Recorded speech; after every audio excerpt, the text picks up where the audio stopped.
Xiefeng, August 16, 2005. Translated by Transin. From knowing the origin of life, we shall know the meaning of life. Without the universe, there is no life. Without life, there is no universe. The universe exists for life.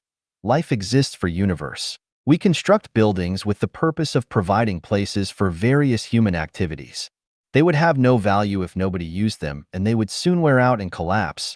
But if people do use and maintain them, then they will exist for a long time. If there were no life activities on the Earth, in the solar system, in the Milky Way galaxy, or even in the entire universe, then none of them would have come into being. We are talking the meaning of life from a broad perspective here, but in the narrow sense. The meaning of microbes such as bacteria is to serve the insects and vegetation. The meaning of insects and vegetation is to serve animals. The meaning of animals is to serve people. The meaning of people is to serve celestial beings in the celestial world. The meaning of celestial beings is to serve the gods. The meaning of the gods is to serve the greatest creator. The meaning of the greatest creator is to serve all life forms. All in all, the meaning of life is to serve the greatest creator, and the meaning of the greatest creator is to serve all life forms in the universe. The levels of life. Xiefeng, August 16, 2005. Translated by Transin. In terms of the non-material structure of its spirituality, life can be divided into 16 levels. Successively, they are: at the first level, the greatest creator. It possesses perfect non-material structure. Its psychic energy is able to penetrate all material and all spaces without any hindrance. At the second level, gods. It possesses defective non-material structure. Its psychic energy is able to penetrate all materials and most spaces, but cannot enter into the zero world and cannot compete with the greatest creator. At the third level, celestial beings and Buddha. All the celestial beings and Buddha are at the same level of life, and with only racial differences. Based on their magical power, celestial beings can be divided into the following categories: super celestial beings, deity celestial beings, land celestial beings, human celestial beings, ghost celestial beings. The basic features of super celestial beings are: they are not bound by time or space. They can sense subtle changes throughout the universe. They can sense the consciousnesses of the greatest creator and gods and make rapid responses according to their consciousnesses. They can be visible or invisible, tangible or intangible. They have ever-changing magical powers which allow them to be in thousands of incarnations and exist in different life spaces at the same time. Their base camp is the Celestial Islands continent of the Elysium world. The basic features of deity celestial beings are: they are unable to change into thousands of incarnations, yet they have magical powers to mount the clouds and ride the mist. They can be invisible and can transform and travel between yin and yang space freely. They need no food supplies and can discern past and future. They can travel billions of miles in the blink of an eye. They dislike living in groups, so they do not have any base camp. They travel everywhere they want and do whatever they like. Except for the zero world and the heaven world, they can travel anywhere, which is the so-called powerful and unconstrained style of independence. The basic features of land celestial beings are: they enjoy long lifespans, require less food and drinks, and are free from diseases and worries. They are able to walk on the surface of water, walk through walls, and fly over the tops of the trees. They are able to travel thousands of miles without becoming fatigued. Their base camp is the 10,000-year world. They may occasionally appear in the human world, but ordinary people cannot see or hear them or sense their presence. The basic features of human celestial beings are: They have physical bodies, but their consciousnesses are different from those of ordinary people.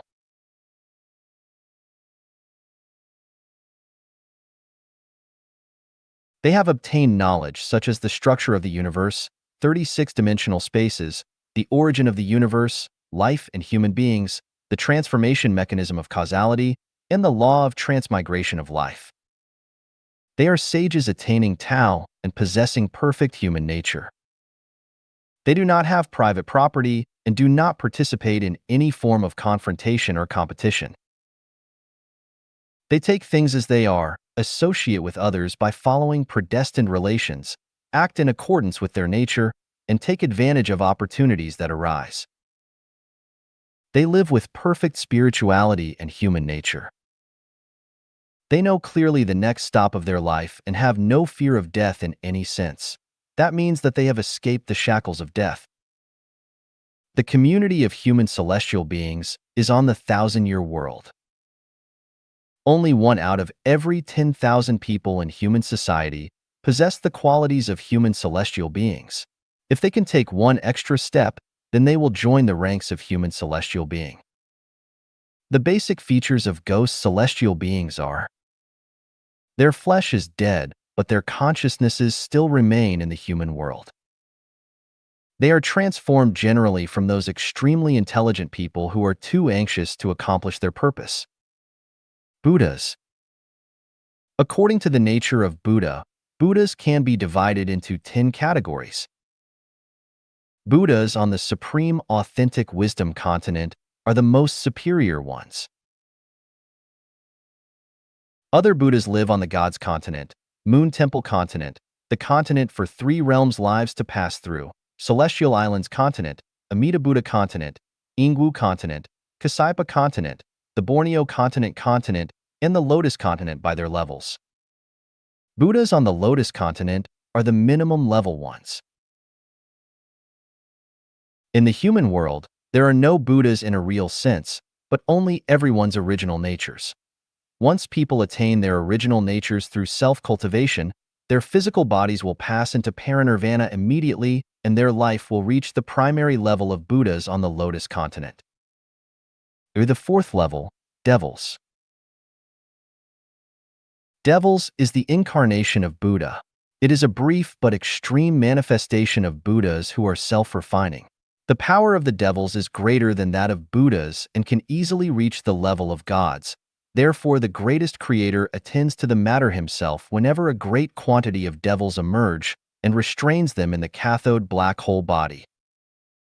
The 5th level, humans. Humans are a kind of life living on Earth and relying on their visual, auditory, olfactory, gustatory, tactile, and spiritual perceptions. They do not possess the ability of supernatural transformation and must live on food. According to their origin, humans can be classified into any of 5 categories: ignorant people, laity, mortals, sages, and celestials. Ignorant people rely on instinct for survival, and their previous existence was a tree or a lower-level animal. Laity rely on desire for survival, and their previous existence was a higher-level animal, livestock, or a flying bird. Mortals rely on sentiment for survival, and their previous existence was a laity or a mortal. Sages rely on rationality for survival, and their previous existence was a celestial or a sage. Celestials rely on spirituality to survive, and their previous existence was a celestial or human celestial being from the 1,000-year world. In addition, 1 out of every 10 million people in human society are celestial beings from the 10,000-year world, Buddhas from the Elysium world, or gods from heaven carrying special missions. The 6th level, flying birds. Flying birds are a kind of life living in 4-dimensional space. Their wisdom is lower than humankind, but they have more freedom, and their space of activities are larger than that of humankind. Flying birds are gregarious and belong to cooperative living species. Red-crowned cranes are the highest level of flying birds, enjoying a longer lifespan and a high level of spirituality. Other cranes, storks, and wild geese are at the second level. Eagles and owls are at the third level. Warblers, parrots, and hummingbirds dwelling in the forest, pigeons, and crows inhabiting broad areas, and mandarin ducks, egrets, and other ducks living by water are at an even lower level. Poultry and other birds with wings but who cannot fly, such as ostriches, are at the lowest level of birds. The seventh level, flowering plants. Flowering plants refer to all those flowering but infertile plants, including some flowering but fruitless trees and herbs. Flowering plants possess very high spirituality. They are almost imitations of flowering plants in the 10,000-year world. In addition to decorating nature, the main function of flowering plants is to serve the sages and celestials by reminding and enlightening those people with high spirituality not to forget the existence of the deity celestial being world and to advance to the 10,000-year world. The highest level of flowering plants are peonies. The second level of flowers include Chinese herbaceous peonies, Chinese flowering crabapples, lotuses, daffodils, winter sweets, sweet-scented osmanthus, plums blossom, lunar September chrysanthemums, magnolia denudata, azaleas, orchids, and epiphyllums. The middle-level flowers include roses, cloves, Clivia minata, spring orchids, Chinese hibiscuses, Albizia julibrissin, Indian calameres herbs, jasmines, winter jasmines, laurels, tulips, chrysanthemums, cacti, Echinopsis tubiflorum, and the like. The lowest level of flowers are poplar blossoms, reed catkins, rattan flowers, daylilies, and water caltrop flowers. The eighth level, livestock. Livestock are under human control and protection and serve the needs of humankind directly. Although they are not as free as wild animals, their risk of danger to their survival is lower than the others. If wild animals were to be compared to illiterate people, then domestic ones would be like disciplined high school students or university students trained by civilization. Wild animals only know how to obtain, whereas domestic animals only know how to dedicate. Or the ninth level, wildlife on land and aquatic life in the sea. The 10th level, trees. The 11th level, insects. Or the 12th level, herbs and crops. Glossy ganodermas are the most superior level of herbs. Asparagus ferns and bracket plants are high level of herbs. Crops and vegetables are middle-level herbs. Plain grass is at the lowest level. The 13th level, microorganisms and fungi. The 14th level, demons and monsters in hell. Or the 15th level, life in frozen layer. The 16th level, life in inflamed layer. The levels of life have been divided into the above categories mainly according to their levels of spirituality of life. The higher their levels of life are, the higher their levels of freedom, living standards, and quality of life will be, and vice versa. That is to say, gods do not want to become celestial beings or Buddhas, celestial beings and Buddhas do not want to become humans, humans do not want to become birds, birds do not want to become flowers, flowers do not want to become domestic animals do not want to become wild or aquarium animals, and wild animals do not want to become trees or crops, and so on and so forth. For humankind, the direction of the advancement of life should aim toward higher spaces of life. Ignorant persons should advance toward laity, laity should advance toward mortals, mortals should advance toward sages, sages should advance toward human celestial beings, and human celestial beings should advance toward land celestial beings, deity celestial beings, super celestial beings, and Buddhas. The path of life is very clear.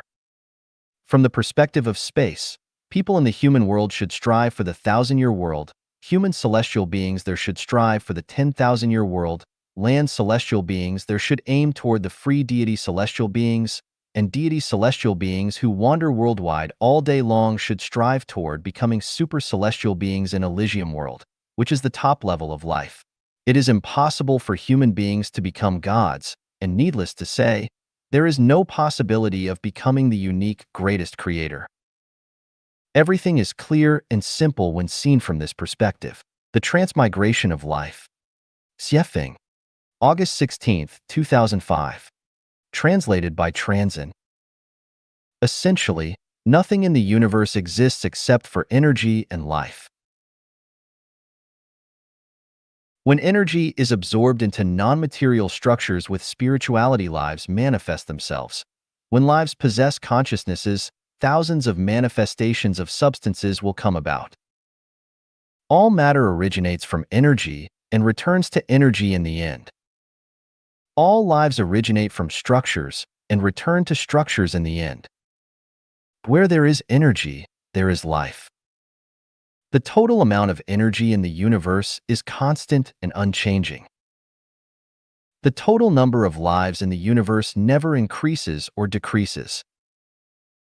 The total amount of energy and the number of lives are proportional. The ratio between them is constant. Although new life can be created, it has a saturation point. After reaching this point, no new life can be created. Once it is created, life cannot be extinguished because its nature is a non-material structure with spirituality, and this non-material structure does not die. It can only transform from one form to another and from one space to another. As the number of people on Earth increases, the number of animals and plants decreases accordingly, and were the number of human celestial beings in the thousand-year world to increase, then the number of people in the mortal world would decrease accordingly. This is the way it goes. The transmigration of life runs in these 10 spaces. The Elysium world, the 10,000-year world, the 1,000-year world, the mortal world, the livestock world, the animal world, the plant world, the nether world, the frozen layer, the inflamed layer. The holographic order world refers only to the spaces of energy aggregation. The zero world is a special, unique place for the greatest creator. The heaven world is the place for gods. The cathode black hole body is the prison for senior life, devils. The anode black hole body is only a place for temporary transformation of life, reincarnation. The dream world is a place for demonstrations of past and future of lives from all spaces. The bacteria and insect worlds, including the herbs of the plant world, are transmigration and transformation places for another nature of life. Is life really immortal? Is it really all transmigration and transformation? Yes, life is really immortal, but what is mortal are just its manifestations. When we see that someone is dead, it does not mean that their life is dead, but only that their carrier is dead. It is as if we moved out of an old house and into a new one. The previous house became useless, or it was being called dead. We cannot say that we have died just because we moved out when our previous house became empty. What would we do if we wanted to cross a river and travel to the other side? We would build or rent a boat, but once the boat pulls onto the opposite shore, we would abandon it because the boat would have accomplished its mission, and we would then go ashore and continue along our way. We are life. The boat is flesh. The river is life. We enter into this river by means of our bodies and then paddle toward the other side. As soon as we land ashore, we would abandon our boat or body and continue on with our journey. Should we describe candles that have burnt down to their ends as being dead? Their external forms are indeed dead and no longer exist, but their nature, their energy, has been converted and has floated up into the air or onto the bodies of other objects and lives on. When we eat apples, we chew and swallow them into our stomachs until at last only their seeds remain. Where have the apples gone? Have they died? Yes, their external forms no longer exist. They are as dead as they can be, but their nature, their energy, will have been converted and transformed into nutrition for our bodies. If we expose a cup of water to sunshine, it will evaporate after several hours. But where will it go? Will it be dead? No, Surely water does not die. What will die is just the water's form, but its nature will turn into vapor and rise up to the sky. When it meets cold air, it will drop down to the earth in the form of rain or snow. Therefore, water is constantly cycling, transmigrating. If water were to die, its volume would have long since depleted. In the second section of Unconventional Thinking, in my article entitled, Life and Death Are Only Images, Life Has Neither Life Nor Death, I demonstrated the philosophic principle that life has neither life nor death and listed some examples such as the regeneration of a girl, the witness of the reincarnation of the living Buddha of Tibet, and the results of research at the International Near-Death Research Institute. You may wish to reread this part once again.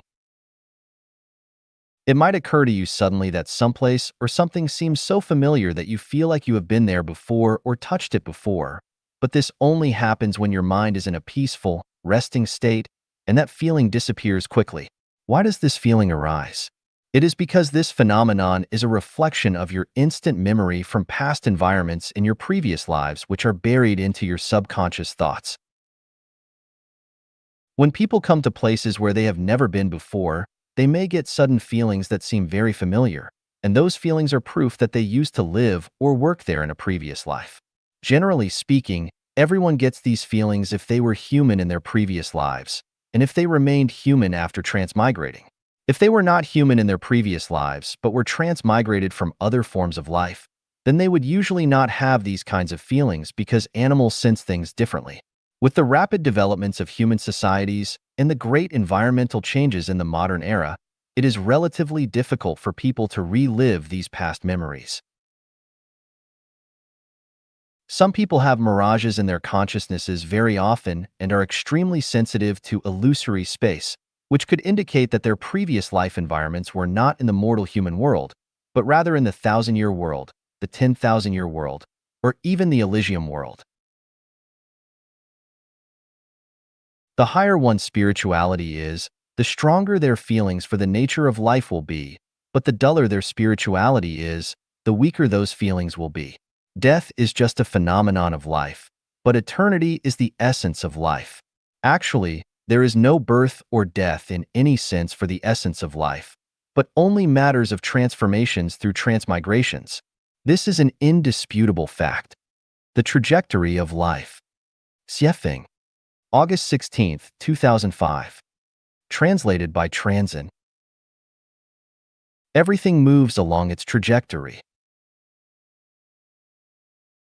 The galaxy, solar system, Earth, Moon, and all the other satellites have their tracks respectively. Trains, cars, atoms, electrons, all kinds of rays, and electromagnetic waves have theirs respectively. Clouds appear to float in the sky freely with the air currents, but they also follow their own moving tracks. Meteorologists can predict the weather several weeks in advance because they know the laws of the clouds' floating tracks. If clouds did not follow their own moving tracks, then the meteorologists would be unable to forecast the weather. Also, if they did not have their own moving tracks, then they would always be appearing over deserts, rain would fall there, and those deserts would be forests and jungles. Life has trajectories, too. Different life forms are different from each other with respect to lifespans, survival needs, body sizes, internal and external characteristics, and food requirements, because every life form has its own trajectory. People have their life trajectories, too. Each time someone looks back at their past, they will see their life trajectory. People have found that man proposes, God disposes, and man manages small things. Big events are in the hands of the greatest creator long ago. Why? Because each person has their own life trajectory. Whether a person was born male or female, black or white, noble or humble, royal or common, all has been determined by their life trajectory. Even their times of their birth and death have been determined by it as well. If you do not believe in the existence of life trajectories, then try to see how badly you will be battered. Can you become a president, a scientist, a singer, or a robber? Can you become a billionaire through hard work? Can you have 3 spouses? Can you be as handsome and elegant as 007? Can you be another Jet Li or Madonna? If you think you can, then please try. But if you cannot, then ask yourself why not. Many people try to learn how to become as famous as celebrities by reading their biographies. Others expect to become successful after reading books such as the complete works of knowledge. Some idolize and envy those stars and vow silently to become like them. Some want to follow the examples of people who have earned fortunes overnight, and some cannot accept how their friends and classmates get promotions while they do not. But no matter how intensely one thinks or learns, they will never be the same as anyone else. Why? Because everyone has their own life trajectory. If you do not believe me, just try it. Present situations have been determined by yesterday's effort, and today's efforts are just for tomorrow. Your current trajectory had been determined by the karma from your previous life, and your efforts during this lifetime are just for your future one. So, what good lies in jealousy, dissatisfaction, or disconcerting? A wise life should proceed thusly. Take things as they are, associate with others by following predestined relations, act in accordance with your nature, and take advantage of opportunities as they arise.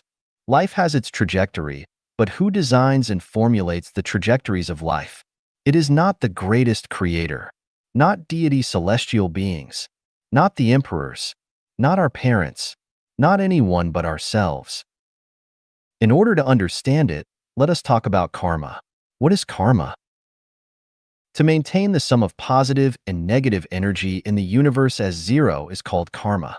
The first law of thermodynamics, as written by the 19th century German physicist Rudolf Clausius, maintains that the zero sum of positive and negative energy in a closed system always remains zero. Expanded to the entire universe, it is what we call karma. In simple words, the law of the conservation of energy is karma. A popular phrase, as we sow, so shall we reap, means karma. It is impossible to describe the mechanism of karma in detail without possessing the wisdom of the greatest creator, so I will list several well-known examples to show you whether or not there is karma. Iraqi President Saddam Hussein was ousted and arrested by American and British governments. Might there have been any connection between this event and his invasion and occupation of Kuwait? If we regard this event as a result, then can we say that his incursion into Kuwait was the cause? Surely it is not the only one, but if the cause of the invasion of Kuwait had not happened, then would the effect have not taken place? Is there any connection between the toppling of New York's World Trade Center in the United States and the hardline foreign affairs policy of its government? If the bombing could be seen as an effect, then can the United States' hardline policy be seen as the cause? Of course, it was not the only cause. Why did Hitler kill so many Jews? Why did the Japanese invade China? Why did the Crusades happen? Were there no causes for these? Why did sandstorms occur in northern China? Why did the SARS and bird flu viruses emerge? Why do rivers overflow? Are there no causes for these? Why is the United States so prosperous in spite of its short, 200-year history, while China had remained poor and backward for much of its long, 5,000-year history? Why is Europe so developed while Africa is not? Are people admitted to doctoral courses overnight, or are they admitted because of their natural endowments, family and social environments, and hard work? If someone suffers a heart attack, does it occur out of the blue, or is it a product of their medical history and mental and psychological state? Could somebody feel a sudden headache, stomach ache, or angina attack without any reason? If someone gets into a car crash, is stabbed by a person wielding a knife, or collapses, are there no causes for these? Some people are able to stay in 5-star hotels, while others can only lodge in cheap inns or even sleep on the streets. Are there no reasons? Some people are born into wealthy families, and some are born into poverty. Are there no reasons for this? The evolution of life. Xiefeng. August 16, 2005. Translated by Transin. Life is a non-material structure with spirituality, and its evolution is based on changes of the life body's material structures, which does not mean the visible material flesh, but the microscopic material structure of the flesh. There are not many differences among people's physical bodies and shapes, so we can be led to believe that everyone is nearly the same, but there are actually many differences among different people in the microscopic structures of human bodies. The Buddha's relics left behind after some eminent monk's death are obvious examples. We cannot see the tiny changes of these microscopic material structures because the motion and changes of the microscopic world cannot be seen directly and clearly. If we judge the subtle changes of life structures by our experiences and cognitions in our daily lives, then we can never understand the evolution of life.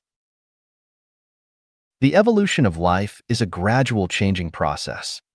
Without gradual changes, the motions and changes of material does not exist at all. Everything is changing constantly, and as long as these changes continue, the microscopic structures of the materials will keep evolving. The gains and losses of the electrons and atoms generate the disintegration and recombination of molecules.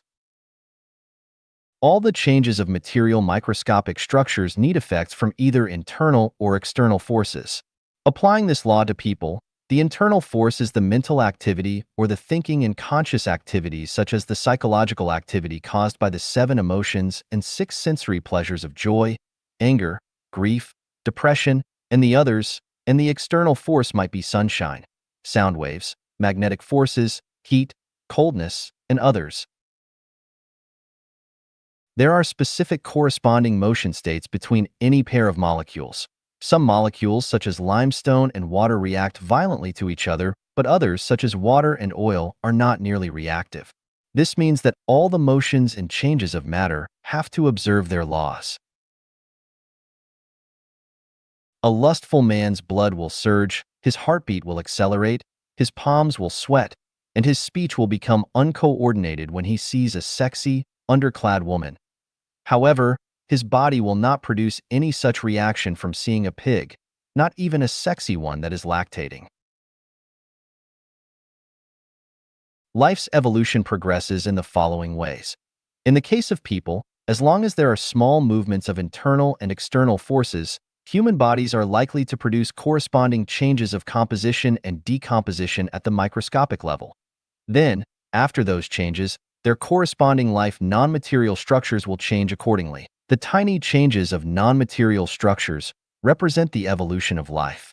When these tiny advances accumulate to a certain amount and reach saturated conditions, then the non-material structure of the whole life will reach a stable state on another level, and then another life structure will begin to evolve.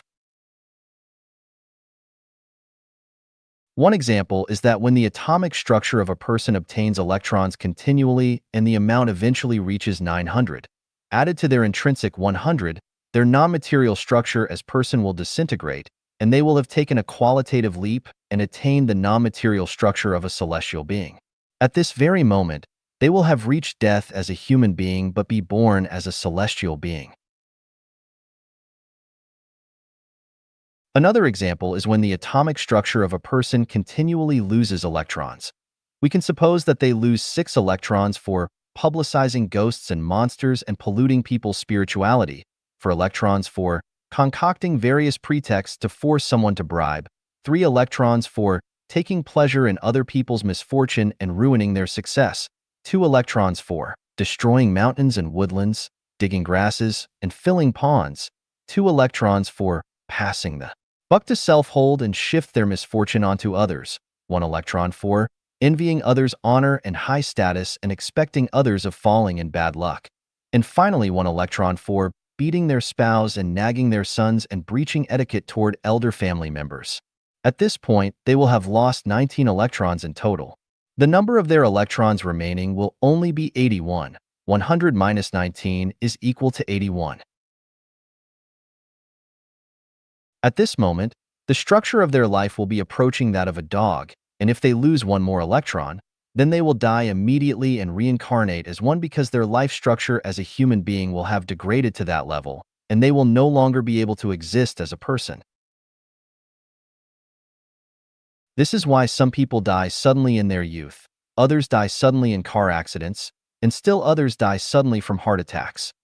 Their number of electrons reaches the number of a higher or lower life structure at that moment, and they, in whatever way, have to begin a new life journey.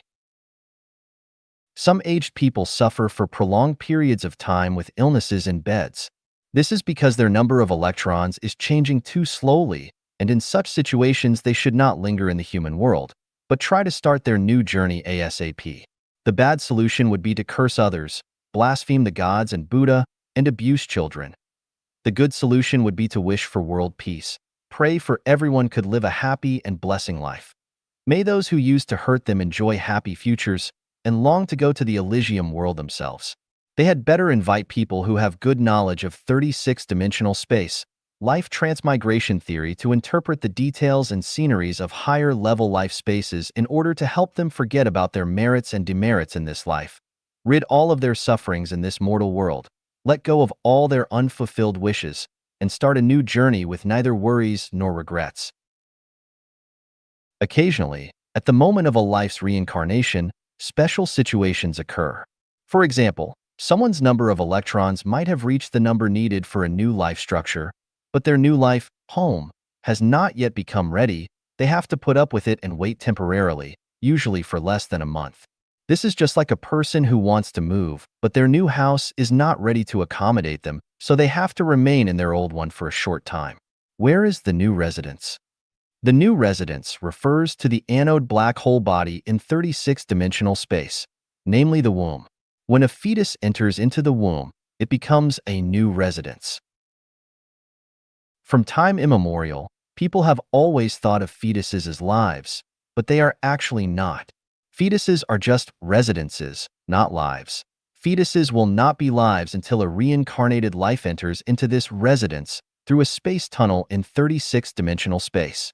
Generally speaking, a fetus will have life within only a few days before the baby is born, but some fetuses will be born a few days later than the expected date of childbirth because no life has entered into this residence quite yet.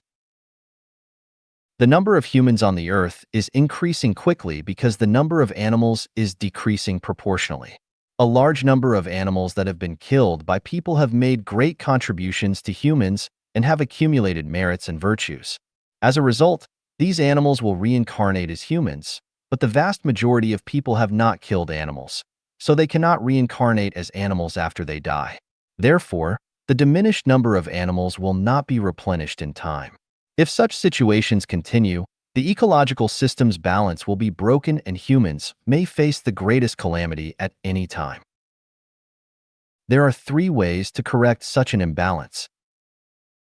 People could evolve towards the high-level life space and go to the 1,000-year world and the 10,000-year world so as to reduce their numbers. People could self-awaken. They need to control the continuous growth of their population, protect and let animals reproduce and develop, and transfer some people forcibly down to the animal level in order to maintain the ecological balance. Those people who are forcibly transformed downward will certainly be treated unjustly, but do not worry for them because the greatest creator will deposit large stocks of wealth in their banks, and when the ecological balance stabilizes, they will be reborn back into the human world with high positions and great wealth as compensation. If the above 2 solutions do not work, then the third one will come. Pestilence, war, and starvation will eliminate some people so as to relieve the ecological imbalance. Apart from that, there is a special solution: the coming of the last phase of an age, which was warned by Jesus and Sakyamuni. In that situation, every phenomenon in heaven will vibrate, the sun will blacken, the moon will no longer illuminate, and everyone will be scared to death. The emergence of life genuine is to enlighten people to avoid the coming of the last phase of the age. Gods and Buddhas are humane, and the greatest creator loves humanity. Now, so much about the evolution of life. You will have to figure the rest out for yourself. All scientists, philosophers, thinkers, and statesmen are welcome to join in this discussion and argue whether I am correct. If you do not agree, fine. Just continue to carry on in your old lifestyles. The value and meaning of life. Xiefeng. May 18, 2011. Translated by Treasure. Life is co-substantiated by life, but each are different entities. Life is only a single journey of life in the mortal world, but life exists eternally. The former can end at any time, but the later will continue on. A life may appear as a horse in the animal world in one life, then as a person in another, and then as a celestial being in the 10,000-year world in a third. It is like a person changing their clothes to meet changing weather conditions or the fashions of the times. Those different clothes are like different lives, and the person's body is like a life. The wild grasses grow in the fields lushly. They flourish in the spring and wither in the autumn each year. The wildfire can never burn them out because they will thrive when spring breeze blowing. Flourishing once and withering once is the life of grass. But as that life ends and then spring's warmth looms, their next life begins in a never-ending cycle, while life and growth continue endlessly. Why is grass endless? Because grass life exists eternally. People have many lives. This one, all the ones before, and all the ones still to come. Just as grass grows in spring and summer, withers in autumn and winter, has done so for countless seasons, and will continue to do so for countless more. The essence of life is a non-material structure with spirituality which is invisible, untouchable, and illustrates itself through life. This is like the essentialities, forms, and use of Tao. We cannot see Tao because it is a non-material existence, but we can know that all things in the universe are its manifestations through the images of the world and the use of all things. Life comes into view through material forms which are visible and palpable. All plants, animals, and people on Earth are visible and touchable lives.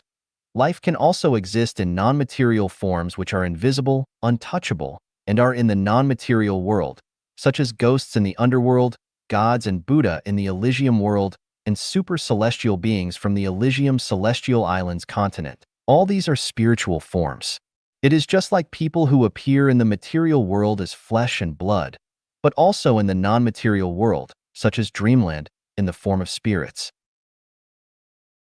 Although the essence of life is a non-material structure with spirituality, it is difficult for people to understand it. We can view lives as souls and souls as lives. What are souls? They are consciousnesses wandering in the boundless ocean of psyche.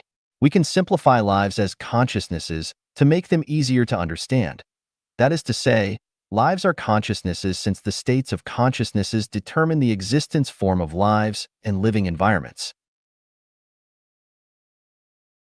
When a state of consciousness of a life is a pig, it lives in the livestock world in the form of a pig.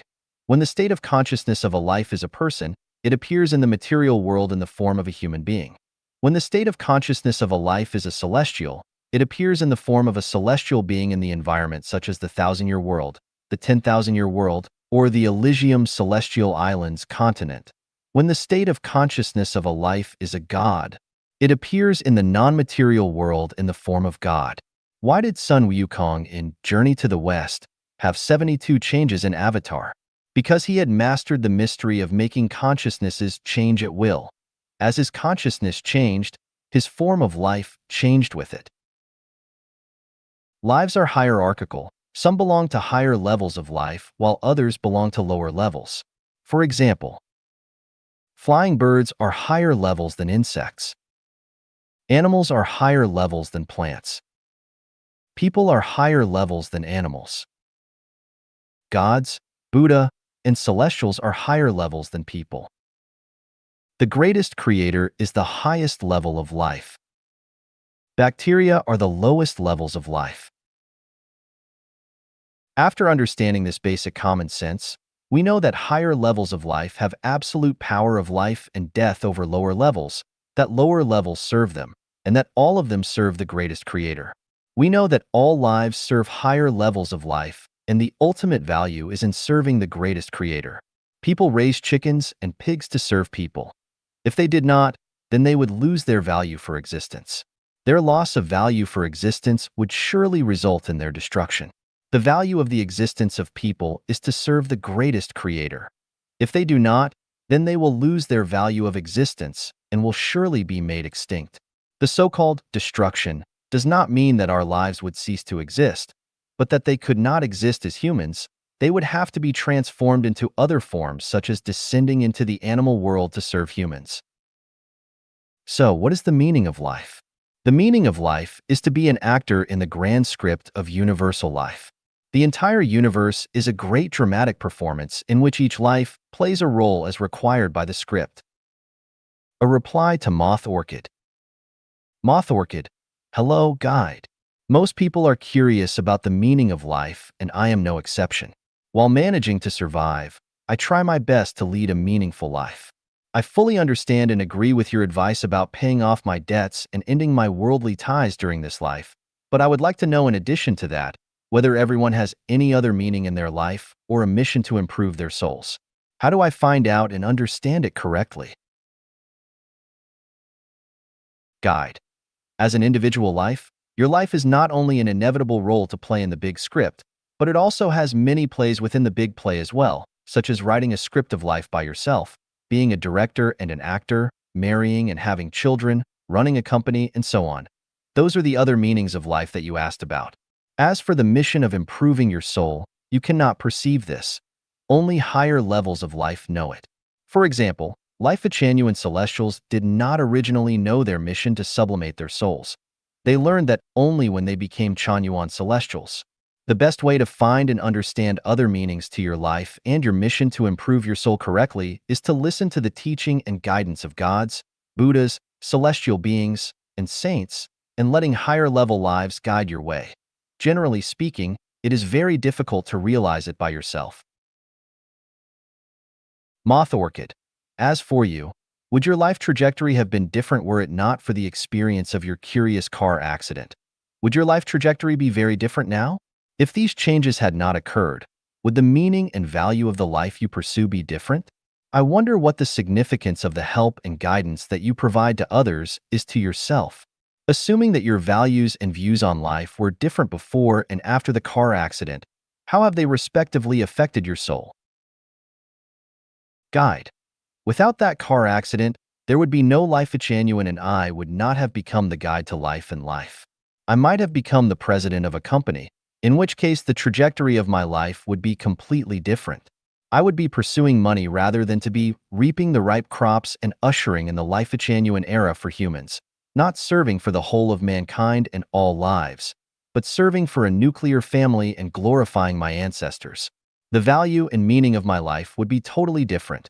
The value and significance of what I do now, and what I do to help and guide you, is to be rewarded as a super celestial being and to live on Barikia Island in the Elysium Celestial Islands continent.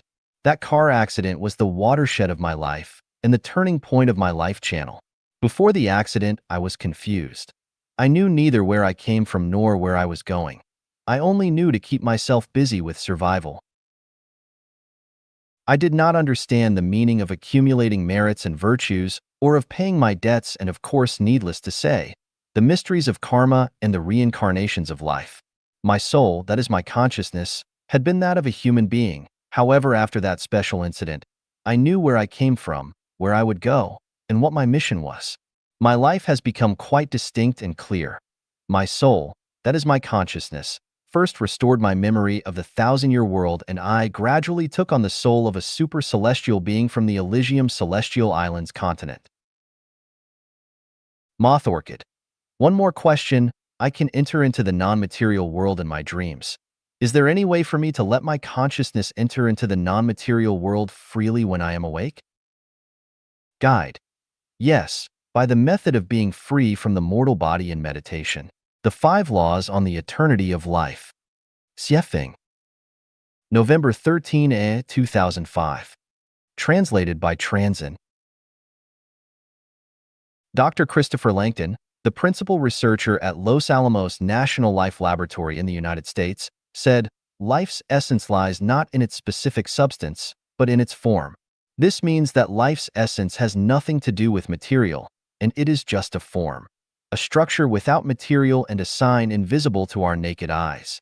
Genes, the building blocks of life, seen as the human genome with scientific instruments, is actually not life's essence, but only the expression of a sealed book of life.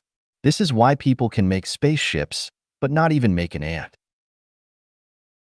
It is not completely right to say that the essence of life lies in its form, because its form is just a rigid structure, but life itself is movable with spirituality and consciousness. Therefore, a life is a non-material structure with spirituality. At present, We must understand how these non-material structures with spirituality come into being and how they are born. If lives are material structures, then all the things produced by people such as bicycles, clothes, desks, toothbrushes, pencils, and so on are also lives. Obviously, lives are absolutely not material structures, but non-material structures, and therefore only those who understand the whole of non-material world can create them.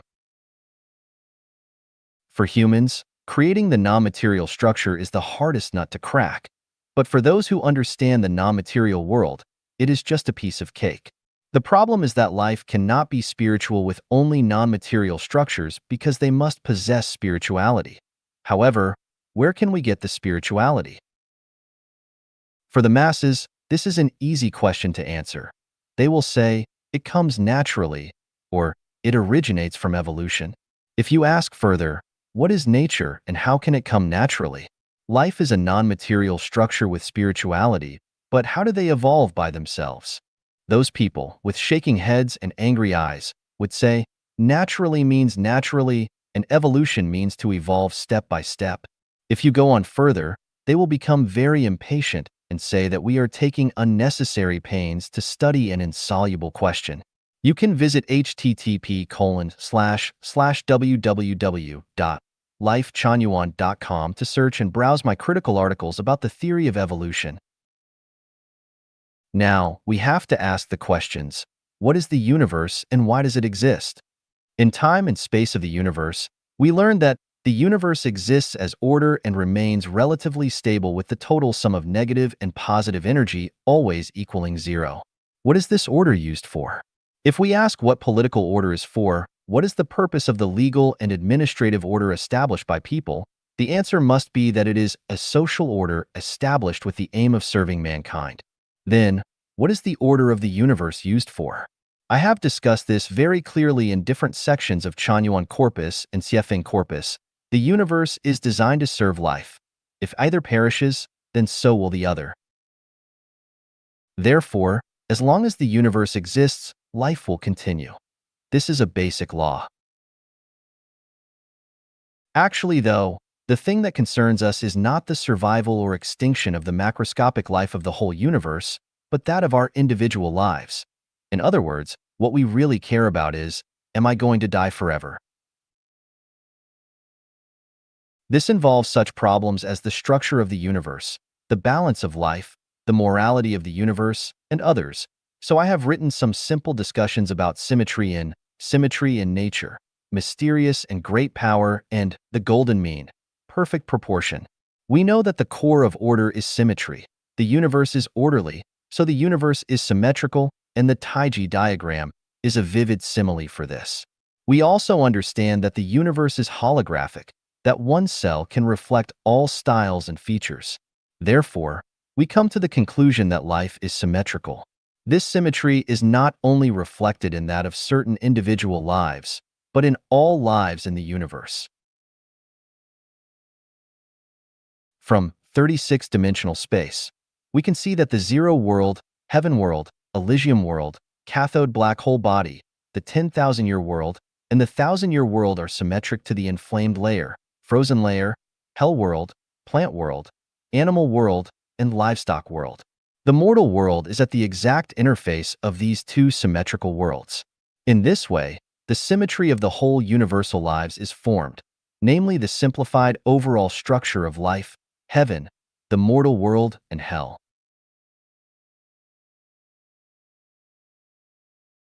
The universe has universal morality. Once it is reflected in any individual life, it represents the evolution of that life, its transmigration and reincarnation.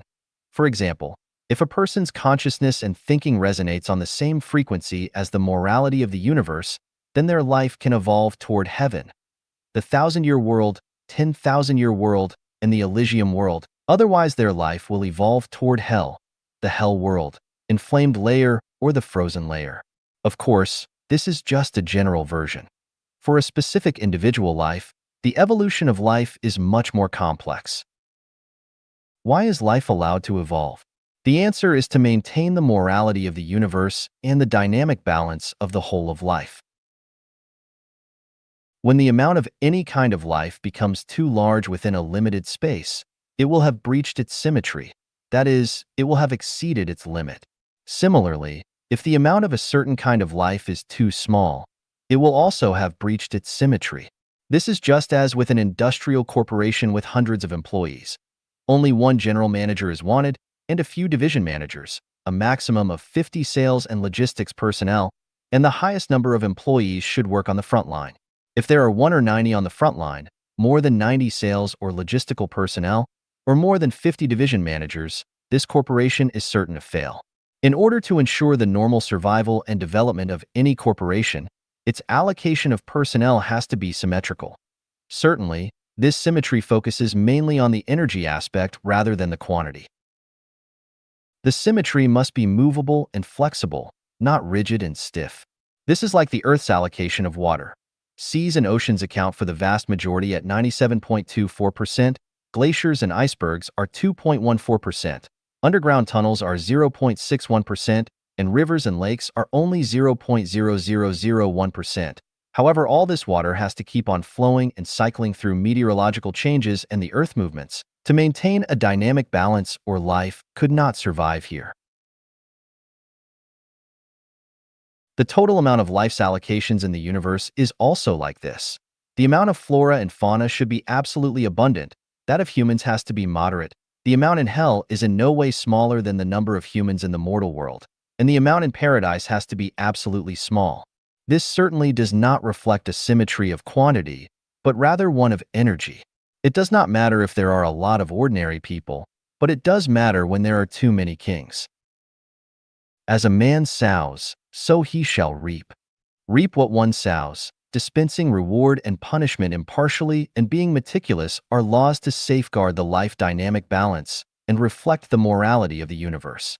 Without this restriction of universe morality, the universe will be out of order and life will perish. The morality of the universe will not change according to the will of life. It is a law which hides in structural symmetry. As long as the universe exists, then too does its morality, and as long as it does, life will remain imperishable. This is another law of the eternity of life. Now, let us look at the quantity of life in the universe. In the introduction, I talked about the birth or origin of life. In The Greatest Creator, I described the origin of the greatest creator and the universe. In Humanity and Life, I also spoke of the origin of human beings and life.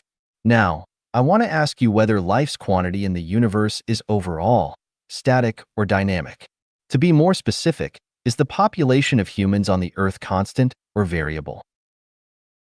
If we look at the size of the Earth's population, we see that it is not constant, but undeniably variable. There were about 6 billion people on the Earth 20 years ago, but more than 7 2/3 billion now. This proves that the human population varies, which seems to indicate that the amount of life varies. However, when we understand the structures of the cosmic spaces, the essence of life, the law of symmetry and balance of the cosmic lives, we find that the total amount of life in the whole universe does not vary, but remains constant. This so-called variability is due to the transmigration and reincarnation of various kinds of life beings in the universe. People who do not know about oceans and icebergs certainly think that river water must vary seasonally when they see that it decreases in winter but increases in summer. However, people who understand about oceans, icebergs, glaciers, and weather changes understand that the total amount of water on the Earth is constant and never varies. The river with less water in winter does not tell us that the total amount of water on the Earth has decreased, nor does its increase in summer and autumn mean that the extra water comes from nowhere. It happens because water is brought from other places by the movement of the Earth and the changes of the weather. Things decrease in some places but increase in others. Things with one nature increase as those with another decrease. The universe as a whole is constant. What changes is its form.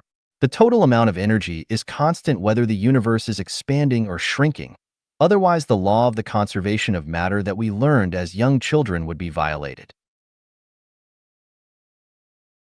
Once we understand that the universe is constant and that the total amount of water on the Earth is also constant, we will know that the total amount of life in the universe is also constant. The so-called change is a change of life's form or expression, but not a change of its quantity.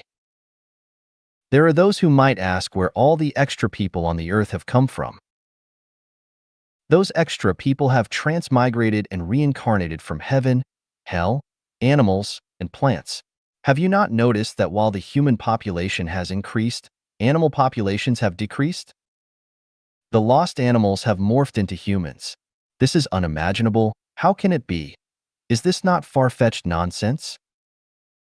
In order to understand this, we must understand the essence of life. In my introduction, we discussed the achievement of Dr. Langdon. The essence of life lies not in its specific substance, but in its form. And then we reached a further understanding that life is a non-material structure with spirituality. Material forms are not the essence of life. People are different from animals in terms of their life forms, but they are the same in terms of their essences, their non-material structures. The only differences are their structural forms. I hope we can all agree that gorillas are not humans, but only animals. However, in light of their life structures, the difference between gorillas and humans is only 0.1%. With a random comparison between rabbits, sheep, and humans, the differences between their structures is less than 0.2%. There are very few differences among the structures of Jesus, Sakyamuni, Laozi, saints, and ordinary people. But those tiny differences are enough to make huge differences in their lives' spiritual qualities.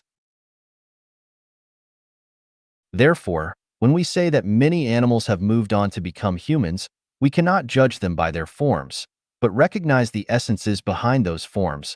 Otherwise, no matter how many pages I spend on it, we will never understand the transmigration and evolution of lives.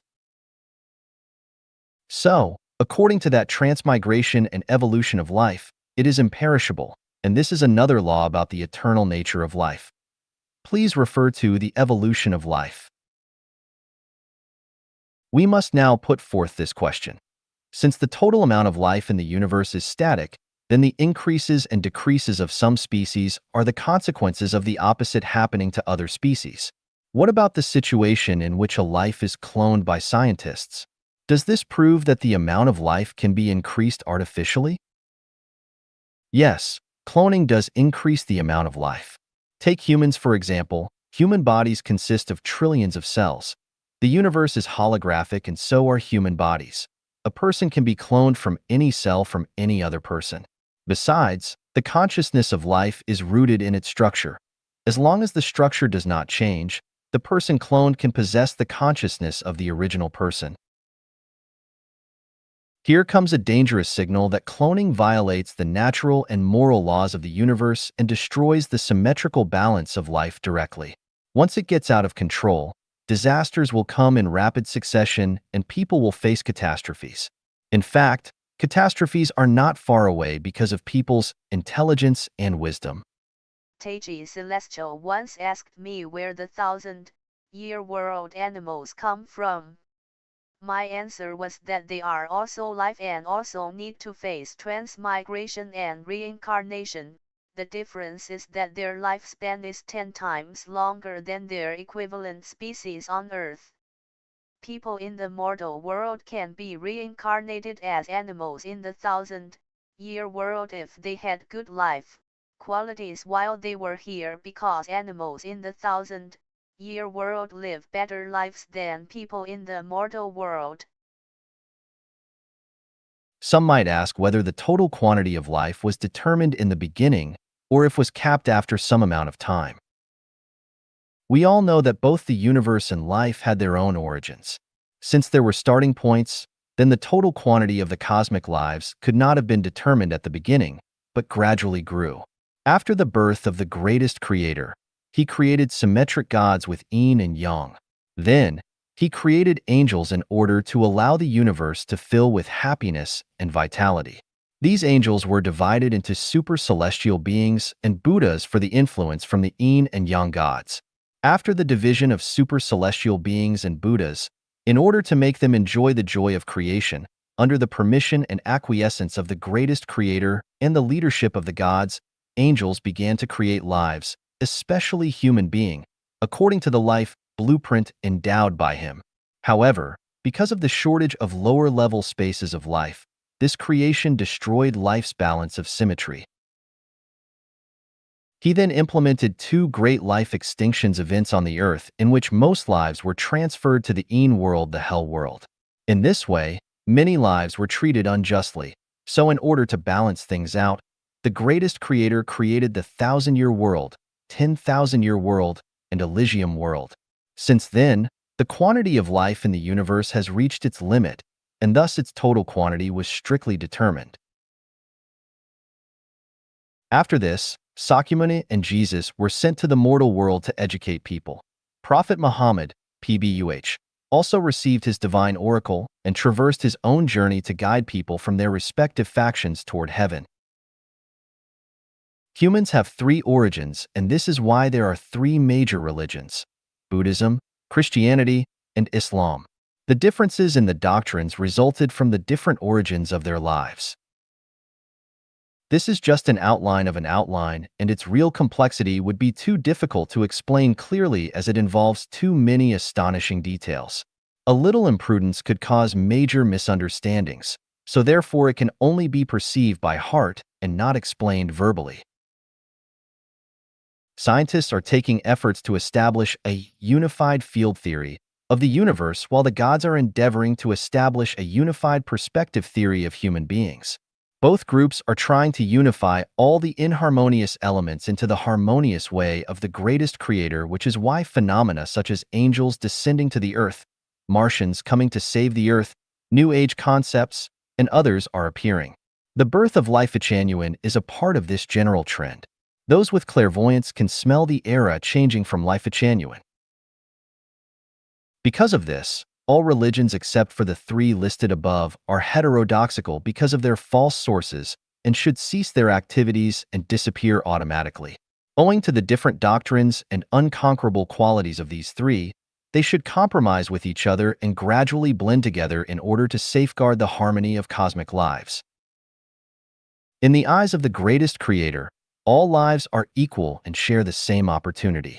As lives are imperishable, everyone, regardless of their religion, faction, nationality, or race at present, should stop thinking about maintaining their own current interest, but only consider their future direction. Life has spirituality, consciousness, reaction, and emotion, but its spirituality comes from life's origin, the psychic energy of the greatest creator, which is also the Tao in Laozi's Tao Te Ching. Tao is the blood and vitality of the universe.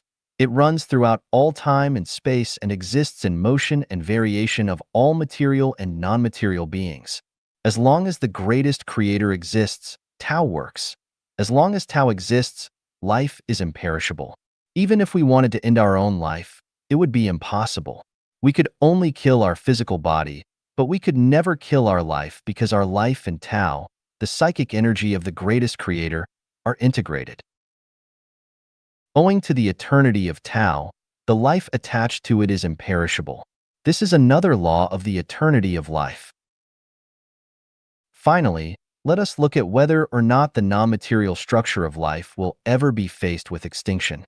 As we know, only energy that is attached to a structure can form a shape and play a role. We grow from germ cells into adults with complete organs and limbs under the absolute determination of the energy which attaches itself to our life structures. Without these life structures, energy could only remain energy forever with no way of becoming constituent parts of human bodies. We can imagine that if these germ cells were divided continuously, they would eventually enter the domain of quantum mechanics and superstrings. With a further step, they would enter the dimension of the spirit and consciousness, which are non-material.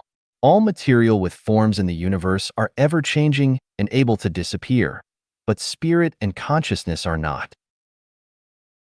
We always say that deities lurk 1 meter above our heads, but who or what are these deities? They are non-material and intangible. Although intangible, they are substantive and will never disappear.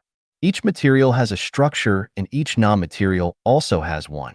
As a result, since non-material structures cannot disappear, then these non-material structures of life will never do so either. This is another law of life's eternity. In summary, life is eternal for the following 5 reasons. The universe is eternal. The universe's morality is eternal. Life beings can transmigrate and change. The psychic energy of the greatest creator, Tao, lives forever. Non-material structures are eternal. These 5 reasons determine the law of life's eternity. If my theoretical analysis above leaves you confused, then consider the facts. What facts? From the research reports of near-death experiences and the records of reminiscences about previous lives, one can understand that life is eternal. If you have not read about them, you can still sense and feel them in your dreams. In conclusion, life is eternal, the spiritual light and color of life. Xiefeng. January 18, 2007. Translated by Transin. Both the material and the non-material show light and color. Everything in the universe has feelings and psychic energy. Life is a non-material structure with spirituality, and every light and color is the result of its structure. Although both life beings and non-life beings have spiritual lights, those of life beings possess initiative, whereas those of non-life beings only reflect light from spiritual sources. The lights and colors of materials are visible, but the lights and colors of non-materials need to be experienced with spiritual perception. The stronger that a vitality is, the richer its color will be, and the brighter its radiance becomes. The spiritual light of a life has color which is determined by its non-material life structure. Life has levels. Although different levels of it may embody the same spiritual lights, their colors are quite different. Strong or weak of spiritual lights just indicates life beings waxing and waning, not their qualities, whereas their colors indicate their qualities, not their strengths or weakness. People can be divided into ignorant persons, laity, mortals, sages, and celestials. Celestials include saints, lofty people, and pure people, but also goblins and devils. This kind of classification is not based on the external characteristics of life beings, but rather on their intentions and qualities. Just as with diamonds, rubies, sapphires, opals, olivines, moonstones, aquamarines, tourmalines, amethyst, and other gemstones. All of them are stones, but their structures and qualities vary. Everyone has their spiritual light. Those of ignorant persons, laity, mortals, and sages are relatively weak, while those of saints, lofty people, pure people, goblins, and demons are much stronger. Ordinary people's spiritual colors are flat. Those of immortals are bright and intense. Generally speaking, ordinary people's spiritual lights are white with faint light, like a mass of vapor, but sages are faint-colored, which are often changing. With the perfection of structure and the purification of quality, the spiritual lights gradually show into a fixed color. Saints, lofty people, and pure people show colors of red, yellow, and purple. Goblins show blue and green. Devils show black. Buddhas, including super-celestial beings, show a wide spectrum of 7 colors. As spiritual lights belong to the non-material, they are invisible to naked eyes and are only visible to those with Buddha eyes. Generally speaking, auspicious lights indicate the life quality of heaven, whereas dark or absent light indicates one of hell. We can sense invisible, spiritual light and color when we socialize with others. If we feel fresh, open and clear, bright and beautiful, happy, warm, cheerful, inspired, and safe when reading someone's aura or articles, then this person's spiritual light is auspicious. If we feel pain, oppression, heaviness, discouragement, are unsettled, and feel negativity, depression, and worry, then this person's is dark. To make your spiritual light become more auspicious, you must perfect the non-material structure of your life. The more perfect it is, the more auspicious it will be, and people will sense your degree of perfection. If our consciousness is clear and ordered, then colorful light will show. If our consciousness is disordered, then colorful light will not show. We can be enlightened from a magnet or from ordinary iron.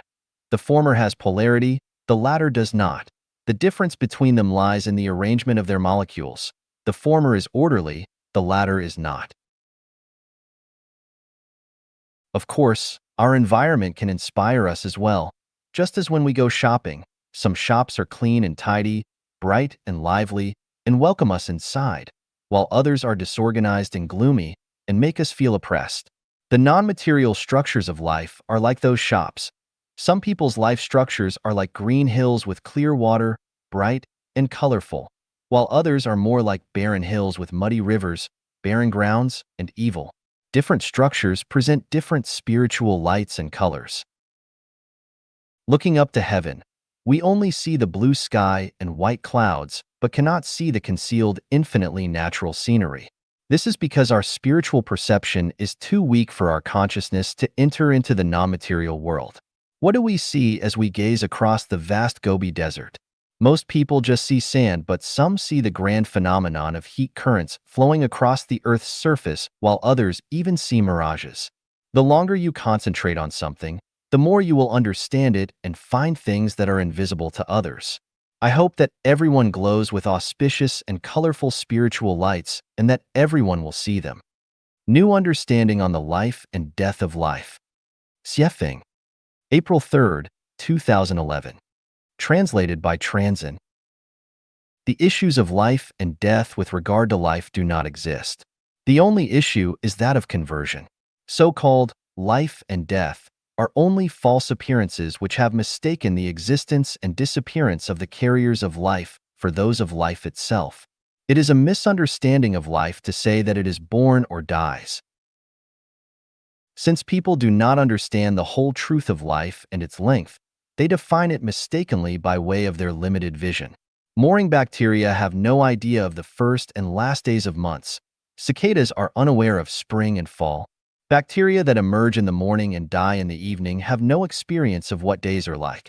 Cicadas that are born in spring and die in fall cannot understand the passage of seasons. Butterflies who fly and dance among flowers will never know the existence of winter. Humans cannot see the past or future, so humans always measure the length and depth of life against the more transient life. How do we react to morning bacteria saying that there are no dark nights? What do we think when cicadas say that there is no spring or fall? How do we feel when people tell us that there are no previous or future lives? People often talk about life and death by saying that someone is born or has died. Actually, what they refer to is only the birth, growth, and death of their flesh, the carriers of lives, not their life. Therefore, it is necessary to redefine the life and death of life. A person's downward conversion from the human world to a lower life space is death. A person's horizontal transmigration back to the human world is half-death. A person's upward conversion from the human world to a higher life space is life. More specifically, a person is dead if they transmigrate to the plant world, the animal world, hell, the frozen layer, or the inflamed layer.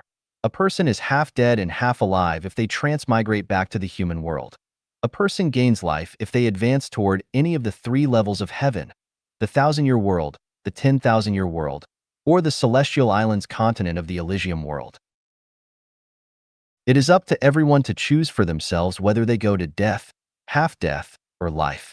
Hence, we can see that some people are marching downward, some are lost on the road, and some are proceeding to a more wonderful rebirth. What is soul and the features of souls? A reply to the consultation on soul from Dr. Wang. Xiefeng. October 11th, 2006. Translated by Transin. Let me introduce Dr. Wang Rungquan of One Clinic of Jiuquan City, Gansu Province. He acquired the nickname of Miracle Working Doctor from his noble medical ethics and strong healing skills. I had the honor of meeting with him in June of last year and witnessed his method of treating patients, which was truly quick and efficient and priced fairly and reasonably. Humility and open-mindedness are commonalities of all wise people, and Dr. Wang is no exception. Both of us were sincerely impressed after our brief conversation, and I entertained a couple phone calls from him, including one yesterday morning concerning the question of souls. I posted my understanding of souls below for him to read when he went online. At the dock, we can often hear someone shouting, "Look, the ship is coming." Standing in the station platform, we can hear someone saying, "The train is coming." At the airport, we say the plane is taking off. The question is, what commonalities do ships, trains, and planes all share? Can any of them come and go by themselves? Certainly not. The reason that they move about is that they have souls, which control them. People. Without people, they would be nothing more than structures of energy and aggregates of matter. A daughter said to her mother, "Look, Daddy is coming home." A passers-by shouted in panic, "Run! A vicious dog is running this way."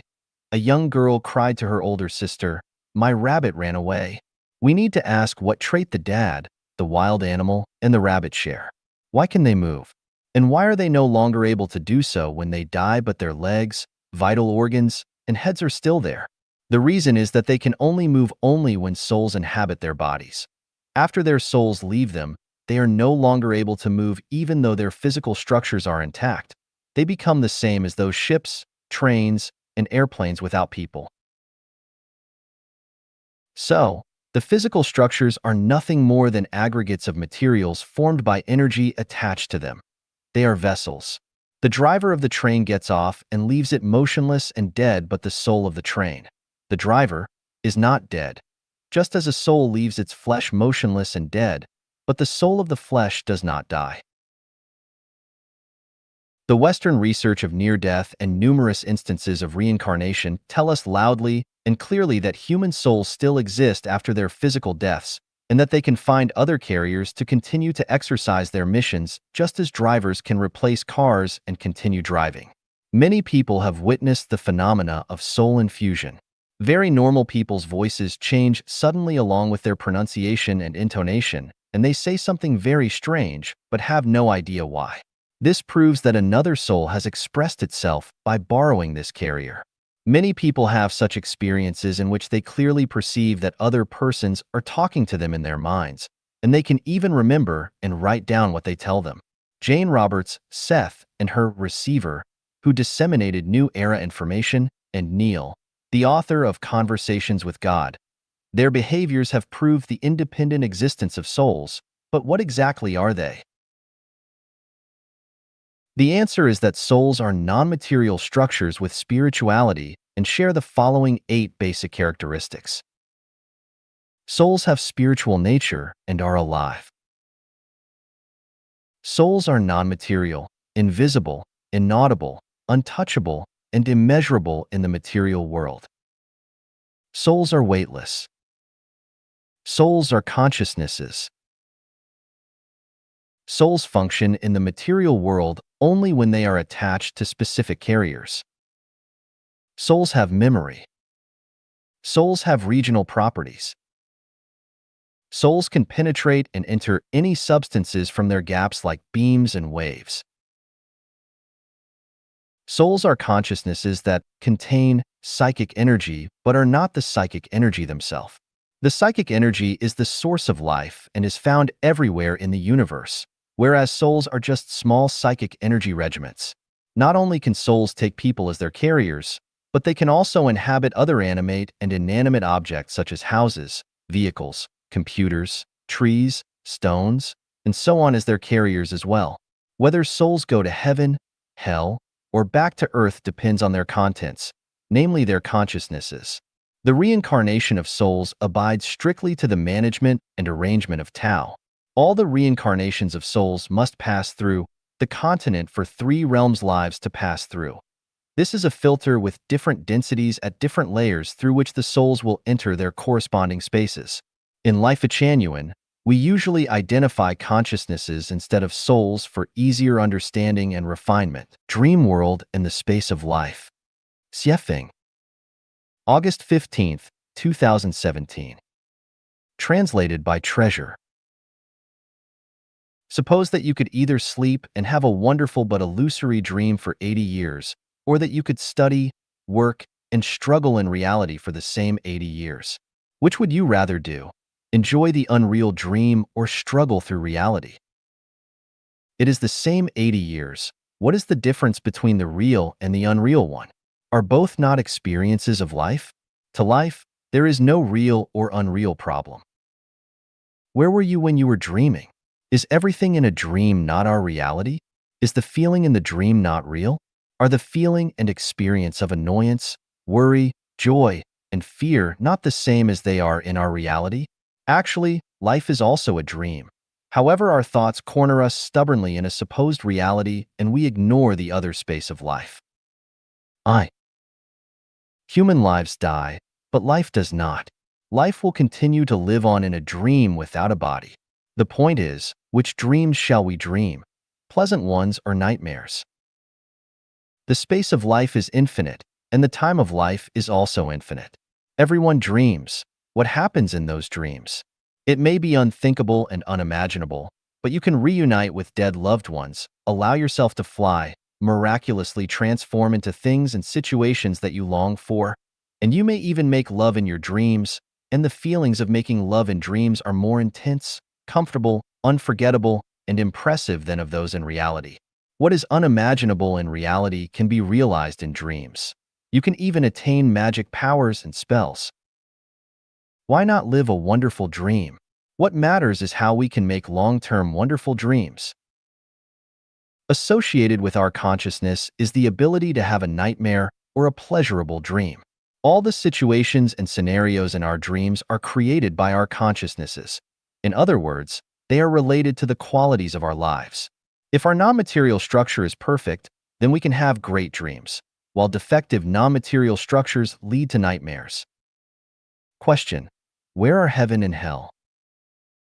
Answer: in our consciousness, the non-material structures of our lives. If our minds are full of envy, hate, greed, fear, anxiety, struggling, fighting, killing, despoiling, maintaining possessions, and controlling others, then we will undoubtedly live in hell and suffer from many nightmares, and our lives will descend into hell when we die as humans. Conversely, if our minds are full of joy, gratitude, appreciation, pleasure, love, the fragrance of beauty, elegance, and unrestrained nature, then we will live in heaven and our dreams will be pleasant, and our lives will certainly ascend to heaven after our human bodies pass on. What kind of dreams are most of yours? If they are usually beautiful and you love everything in them, it is proven that your consciousness is fine. On the contrary, if they always leave you annoyed, sad, depressed, fearful, or terrified, it proves that your consciousness has too many misdirected and harmful thoughts. Our consciousnesses create both our realities and our dreams. We are not aware of our real consciousnesses. The ones that we know are only the surface ones, as the tops of icebergs floating above the water, but what really works are the deep consciousness, which we do not understand very well. Just as the bottom part of the iceberg is much bigger and supports the part that we see, it is the deep consciousness of which we are not aware that support our dreams. The dream world is created by the deep consciousness, and our reality comes from them as well. There are 18 factors which we are unable to manage or control in life, including our inability to choose our parents and the times and surroundings of our birth. Why can we not self-manage and control them? Simply, all is controlled by the deep consciousness, and just as in the dream world, we are unable to manage or control anything. The deep consciousness connects with Tao. It is dominated by the universal laws and rules of life, such as the laws of causality and of attraction. Retribution will come from the law of causality, while checks and balances will emerge from the law of attraction. Thus, everything becomes very complex, but meticulous and without any loopholes. It can be concluded that it is easy to reach hell but harder to enter heaven than the proverbial camel passing through the eye of a needle. There is the rub that it is difficult to remove the bad factors in the deep consciousness or to clean the clutter from the passage of life. If those bad factors in the deep consciousness can be removed, and if that clutter can be cleaned, then all of your dreams will be great ones, and you will ultimately ascend to heaven. Explaining the regional properties of souls. Xiefeng. October 16, 2006. Translated by Treasure. Number 7 of the 8 features of souls describe their regional properties. But what does this mean? It means that all souls are bound to reincarnate into those places and cultures where they are most familiar.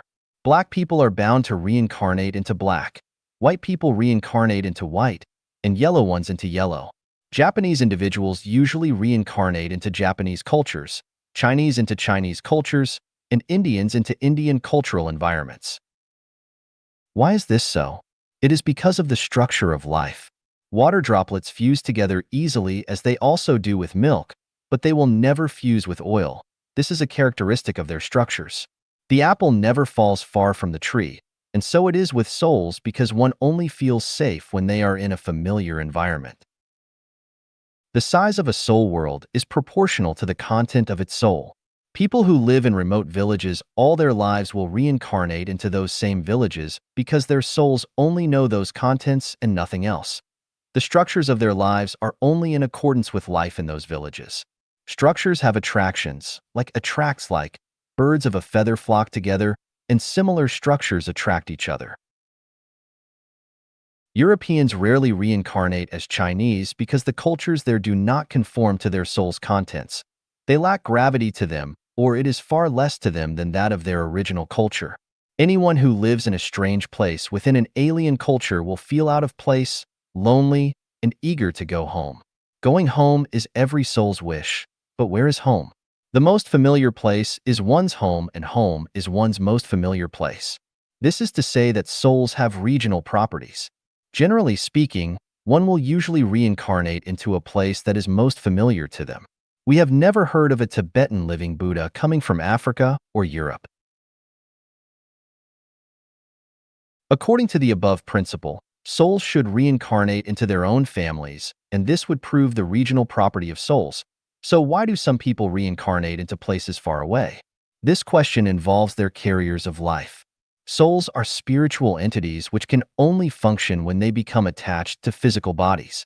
When one dies but no carrier is available from within their immediate comfort zone, then they will have to find a carrier from within the smallest possible radius of that place. Therefore, if one wants to find their late relative, then they should search within a radius of 10, then 20, then 50, and then within 100 kilometers of their home to find a family that has been blessed with a newborn child soon after their relative's passing. They can then check the birthmark of the child, or sense of the child by their hearts of whether the child is the reincarnation of their departed loved one. Of course, if their relative has gone to heaven or another space, then they might never be found. Some people may not accept the concept of souls' regional properties, though they can be verified thusly. Everyone's dreams reflect the contents of their souls, then would the vast majority of Europeans dream of Asian or African people when they sleep? Of course they would not. Even if one lives in a foreign society now, the frequency of foreign people appearing in their dreams will be low, unless in the next lifetime will some fragments emerge in your dreams. This can raise a great mystery of life. Where do we go in our afterlives? Consider that if no relevant familiar images of heaven fill your consciousnesses, then how could you go there? The truth is that this would be impossible because the transformation of life is subject to strict and meticulous management and the restraint of Tao, which is a scientific system. If you hope to go to heaven but know nothing about it, or are only minimally aware of it, then your soul would be totally unprepared to go there. If you know and understand the guide, then you could find him easily. If not, then it would be much more difficult. And if you have no concept of him at all, then you would not recognize him even if he were standing at your side. The 1,000-year world is the easiest place to which people can advance, but you must understand it. So please study it. You must self-cultivate and self-refine according to the lifestyle of the celestials who live there. In this way, your consciousnesses will be focused there, and you can go there directly after you pass on. Life is like this. The more we know, the larger our scope of activities will be. What does not exist in our consciousness has no existence in our life. Therefore, we need to make full use of our limited physical time to expand our life spaces. Do not long for the ephemeral, passing mortal world, but for a better place. Understand the place for which you yearn as much as possible. Be reasonable and willing to advance. Reincarnation and abortion. Xiefeng. July 8, 2011. Translated by Teng Xin. What is a fetus? In Chinese, the word translates to a house that is built over a period of about 1 month. Note, fetus is written in Chinese as Tai. The left part means month and the right part means pavilion. Zygotes are less than 1 month old and embryos are less than 2 months old, and neither can be called fetuses. Rather, they are only fertilized eggs. Is an unfertilized egg a life? Of course not. A chicken can only hatch from one which has been fertilized, only when the time is right for it to do so, and only then can we call it a life. Can we call a fertilized egg a life? No, because it has no self-awareness. Only those things with self-awareness can be called lives. Otherwise, man-made mechanical devices such as trains and cars would qualify as such. The meaning of a fetus is the house that is built within 1 to several months, and it is therefore not a life, but the house for a life that will come to live inside of it. On the matter of reincarnation, it is the spiritual entity, namely the soul of a life, that enters into the house which is built for it. It is only when this soul of a life enters into a fetus that it becomes a life. When does the soul of a life reincarnate? Reincarnation usually happens at about 10 days before birth, while most of the process happens during the 3 days before birth. Many cases from examples from throughout history in different cultures prove this. The conclusion leads us to believe that fetuses in wombs can be called lives from only about 10 days before their births. Otherwise, they are not lives, but houses waiting for new lives to enter. Christianity and Buddhism regard abortions as sins because they kill lives. Such views are wrong because they do not reflect the facts.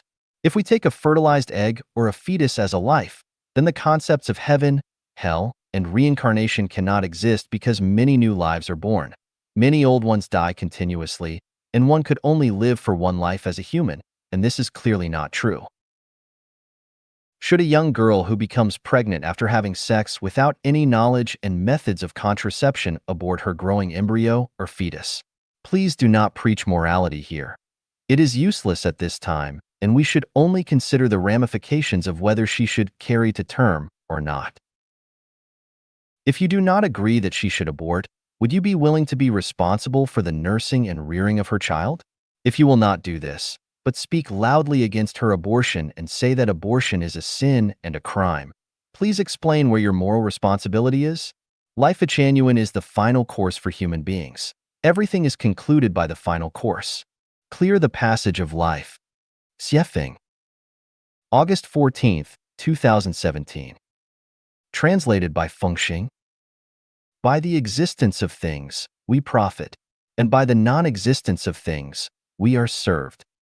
For something to be useful, it must be empty. Water can only flow freely through pipelines that are empty. If they are not empty, its flow will be restricted. The most obvious example is how drains in kitchens and washrooms become blocked when garbage clogs the pipes. A pipe clogged by garbage is useless. The only way to solve that problem is to remove the garbage, otherwise, it becomes useless. Life is like a passage which must be kept clear. Once extra clutter enters it, life will become weak and powerless, will be rigid and corrupted and even useless. When I study life and contrast a life that is bound for heaven with the one that is going to hell, I find that the passage of heaven-bound lives is clear, whereas the ones of hell-bound lives are filled with extra clutter and are badly blocked. What exactly blocks the passage of life? Above all, we must learn what life is. Life is a non-material structure with spirituality, which shows its character mainly through the consciousness, also called the soul. Actually, life, soul, and consciousness are the same thing. In order to talk about it more conveniently and clearly, I substitute consciousness for life, and when I speak of consciousness, I really mean life. Life's passage is blocked right by clutter in the consciousness. Let us examine the types of things that clutter our consciousness. Joy, anger, sorrow, happiness, grief, fear, and fright do it. Property, money, reputation, status, and power do it. Tao, virtue, benevolence, righteousness, courtesy, and faith do it. Relatives, families, nationalities, groups, political parties, religions, and nations do it. Faith, ideals, successes, proposals, and targets do it. All of our knowledge, education, and experience does it. All the views which have been formed about life, values, life, and the universe do it. Ideas from traditions and religions do it. Everything listed above are obstacles that block the passage of life. Now let us look at the teachings of Laozi, Sakyamuni, and Jesus. The core of Laozi's teachings is nothingness, returning to being a baby. Sakyamuni's teachings focus on being empty. One's mind should not abide in form, sound, smell, taste, touch, or dharma. Your mind should not abide in anything. The core of Jesus's teachings is you should be converted and become one as little child. The teachings of Celestial, Buddha, and God focus on one point, that is clearing the passage of life. Why should we clean life to keep it flowing smoothly? The answer is obvious. When a water pipe is blocked, it is useless. When a bedroom is stuffed, no one can occupy it. When the passage of life is blocked, life will lack of nimbus and will slip down toward hell, so it is necessary to clear the passage of life. With respect to real life, the more possessions that one owns, the more trouble, worries, fright, and the less freedom, elegance, and flexibility they have. The more that clutters their consciousness, the more rigid, possessive, stubborn, and conservative they become. The more they dare not to take one step beyond the limit. A life like this actually becomes more miserable, tiring, and tragical. Einstein once said that what prevented him from thinking was the education he had received. I can tell you that what prevents one from achieving happiness, joy, freedom, and blessing comes from what they have possessed in their consciousness. And what prevents mankind from achieving peace, happiness, and sustained prosperity is exact what they hold fast to. I understand fully the broad way to heaven and how a person achieves a happy life, and I know clearly how mankind can avoid man-made and natural disasters and how to realize a sustainable development, but more importantly, I know how a life can arrive in heaven. However, few believe my words because people's passages of life are too cluttered. Accordingly, if one wants a better life and wants to arrive in heaven, they must clear their own life passage first, the peak experience and bliss state of life. Xiefeng. September 30th, 2011.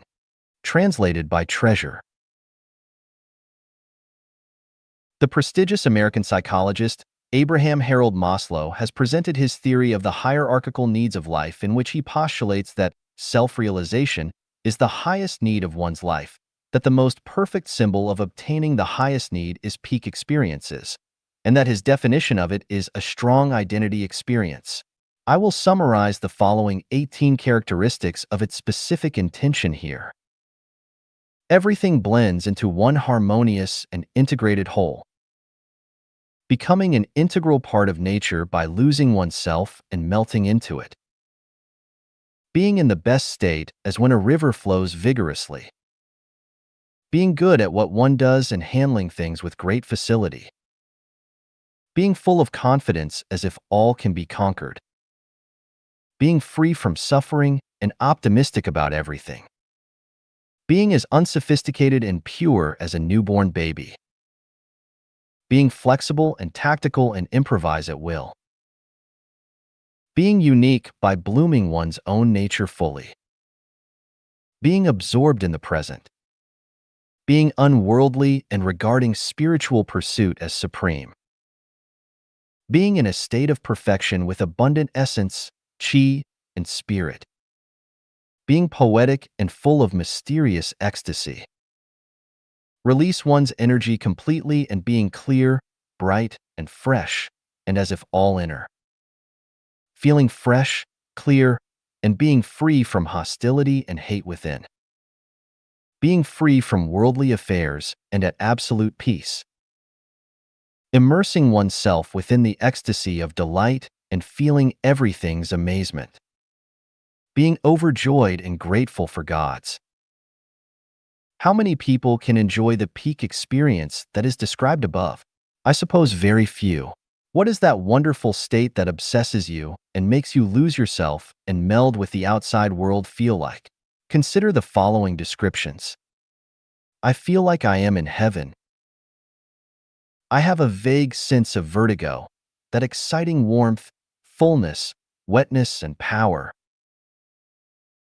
I feel extremely excited and out of breath. At the same time, my head becomes as light as a feather, as if I were dreaming with a vague, distant voice in a stagnant moment. Joy, pleasure, excitement, and thrill all make me madly joyous. I feel so terrific, seems in my body's best state. I feel as if I were awakening into a new life which had just begun at that moment. It felt wonderful, almost unbearable ecstasy for human being. Charming, blood-rushing, desperate, gone with the spirit, absolute excitement, wonderful, intoxicating, powerful, beauty beyond words. In some aspects, my libido awakens me and gives me a chance to transcend myself, awakening from the dense fog of daily life and being. I feel as if being away from my flesh, from my spirit, with no care for everything that matters to my daily self. My life stays here like the eternal, but all in one instant, tasting the sweetness and beauty of life, blending into each other mightily. An amazing feeling, my own self-existence in another dimension, floating and melting from the supporting point of my life. A sudden gush of roaring fire, strong, devouring, wonderful. A pleasant, refreshing, irresistible sensation, growing until it becomes a rapid, high-altitude, screaming rocket with blast-like pleasure appearing in my sexual organs and then radiating throughout my entire body while everything else is gone. My inside feels full of vitality. Its strength, wetness, heat, and intensity feel wonderful. For almost the complete time, all sorts of burning, wonderful sensations radiate from within my thighs as if everything around me has ceased to exist and I am completely immersed in this wonderful feeling. Until now, I haven't found a more wonderful feeling in my entire life. The sensation is an utter immersion without willpower and disconnected from my mind. It conquers me completely and occupies my body. The best word to describe this physiological sensation in terms of its destructive overall effect is temerarious. The only physical feeling that I can equate it to would be some forms of stiffness and tension, and also the indistinguishable internal explosion of the parts of my sex organs. My body tightens gradually, my feeling reaches a steep peak of bliss, and then I reach an extremely joyous high plateau and let sharp screams out and slip across this feeling of bliss peak. Then my body convulses violently 5 or 6 times, sharply and intensely at first, then more bluntly, slowly, and gently. The descriptions above describe the peak experiences of reaching sexual climaxes. In his investigative report spanning 5 continents, Maslow stated that there are 2 methods for mankind to acquire peak experiences. One is sex, the other is music. Sex is the most common way to acquire those peak experiences. The supreme realm for Buddhist study is entering the Elysium world, and doing so means immersing into those peak experiences eternally. In order to enter the Elysium world, one must achieve an enlightened heart that is perceptive of nature, for Buddha is nature and nature is Buddha. Actually, mankind's sexual love experiences are comparatively low level, and those peak experiences that are attained through them are short-lived. To attain eternal, peak experiences, one must achieve self-harmony.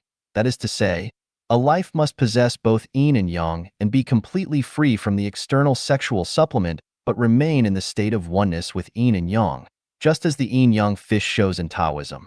Only that means entering into the Elysium world where one can experience the peak experiences of life. Then, how does one achieve self-harmony?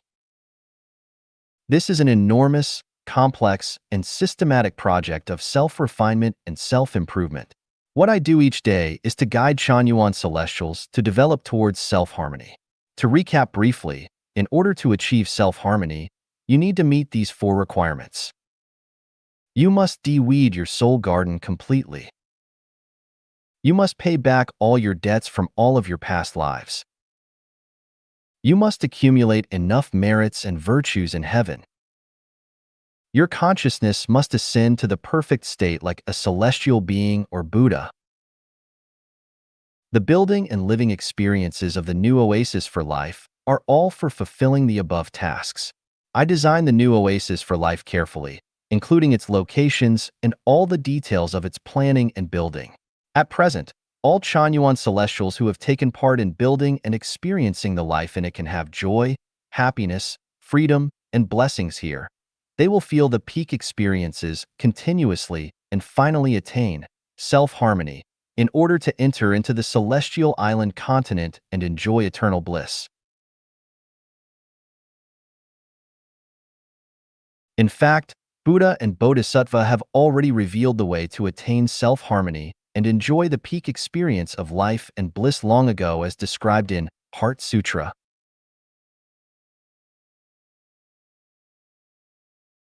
When Bodhisattva Avalokiteshvara, Lord who looks down with compassion, attained enlightenment through his profound wisdom, he realized that all forms, feelings, thoughts, behaviors, and cognitions are only illusions. With this realization, he moved beyond all suffering and difficulty. Sariputra. Therefore, the tangible comes from the invisible which contains it. There are no essential differences between the two, and the same applies for feelings, thoughts, behavior, and cognition. No matter which of the above, none of their natures have birth or death, being or non-being, defilement or purity, or increasing or decreasing. Therefore, the nature of the world and of life is invisible. Neither any individuals nor any of their sensations listed above really exist. Thinking and our physical perceptions of seeing, hearing, smelling, tasting, and feeling mislead us into our illusions and apply questions to our cognitions about good versus evil, ego versus non-ego, wise versus unwise, life versus death, and attainment versus non-attainment of supreme dharma. All of these perceptions are only illusions. The Bodhisattva relied on the wisdom that could bring him to the shores of freedom. He was entirely free from worry and thus overcame all fears and all that upset him, leaving behind this distorted, illusory world and ultimately attaining nirvana. All Buddhas of the past, present, and future have and will continue to rely on that same wisdom to bring them to the shores of freedom, help to attain supreme authentic wisdom. Therefore, know that wisdom that can bring us to the shore of freedom is a great spiritual mantra, a great bright mantra, a supreme mantra, an unequaled mantra. It can remove all suffering. It is genuine and not false. It reads, "Go, go, go. Go to the other shore with transcending wisdom. Go to the realm of freedom. Go to attain enlightenment soon. Just go." Finally, I want to repeat the last words of Heart Sutra. Go to the other shore with transcending wisdom. Go to the realm of freedom. Go to attain enlightenment soon. Just go. 8 Secrets on Life and Samsara. Xiefeng. June 18, 2011. Translated by Treasure. The total number of lives is fixed. The total number of lives in the Earth universe is fixed and does not vary. This is to say that the total number of lives is fixed and that the only changes are from the phenomena of the reincarnation of lives. This is as with the fixed quantity of water on Earth. If there is a drought somewhere, it does not mean that it has decreased. If there is a flood somewhere else, it does not mean that it has increased. Leave a bowl of water in the sun until it evaporates completely. Has it died? Of course not. It has reincarnated. When clouds float in and rain falls from them, has more water been produced? Of course not. It has just reincarnated onto the Earth. Unless the whole system of the Earth changes, the total amount of water on it will never change. It will neither increase nor decrease, just reincarnate. It may reincarnate into icebergs, the sea, the earth, or clouds. Water runs in cycles like this for thousands of years. The number of people on the Earth has increased. So does this mean that new lives have been born? Of course not. These so-called new lives, are just reincarnated from other spaces into the Earth. If the number of people on the Earth increases, the number of animals may decrease. If that of animals increases, that of humans may decrease. If that of lives in hell decrease, that of lives in the animal world may increase. If the number of people on Earth suddenly decreases dramatically for a period of time, where have those lives gone? Are they dead? Of course they have not disappeared. They may have gone to heaven, hell, the plant layer, or the animal world. In short, the amount of life in the Earth universe remains the same, just as with the total amount of water on Earth. The lower a life's level is, the greater its quantity is. The amount of insects is surely greater than that of birds. That of grass is surely greater than that of herbivores. That of herbivores is surely greater than that of carnivores. That of non-humans is surely greater than that of humans. That of lives in hell is surely greater than that of lives in heaven, and that of human lives is surely greater than that of celestial beings. The question then becomes, why is the number of super-celestial beings in the celestial islands continent greater than that of humans on the Earth? Is this a contradiction? Up to now, the number of super-celestial beings has been 30 billion, while that of humans has only risen to 7 billion. Does this phenomenon go against the law that the lower a life level is, the greater that level's amount of lives is? Actually, no. From a static point of view, the number of super-celestial beings is larger than that of humans, but from a dynamic point of view, the number of human beings is still larger. The number of super-celestial beings has not changed across hundreds of millions of years, but the total number of humans has been trillions during the same time period. Things, including lives, are valued according to their scarcity. Jesus Christ told us that the road taken by great numbers leads to destruction, lower life spaces, but that only a small number will take the way to life. From this perspective, when a person views things as the masses do, then they will go toward lower life spaces. When the masses go a certain way and you follow them, then surely it will be toward lower life spaces. Only those who concentrate on the things that common people ignore and remain indifferent to the things that common people value highly have any hope of ascending to higher life spaces. Bad people must outnumber good people. According to the law of the amount of lower-level life being greater than that of higher-level life, it can be deduced that the number of evil people surely exceeds that of righteous people. This is also to say that the number of ignorant people is more than that of laities. That of laities is more that of mortals. That of mortals is more than that of sages, and theirs is more than that of celestials. It is as in human society where the number of common workers exceeds that of business managers, that of managers exceeds that of city mayors, that of mayors exceeds that of provincial governors and ministers, and theirs is greater than that of national presidents and prime ministers. Any other arrangement would be chaotic and disorderly. Life is easy to reincarnate into lower life spaces, but hard to sublimate into higher life spaces. In human society, it is easier to commit crimes than to become role models and easier to become bad examples than good ones because it is easier to appease one's flesh than to sublimate their souls.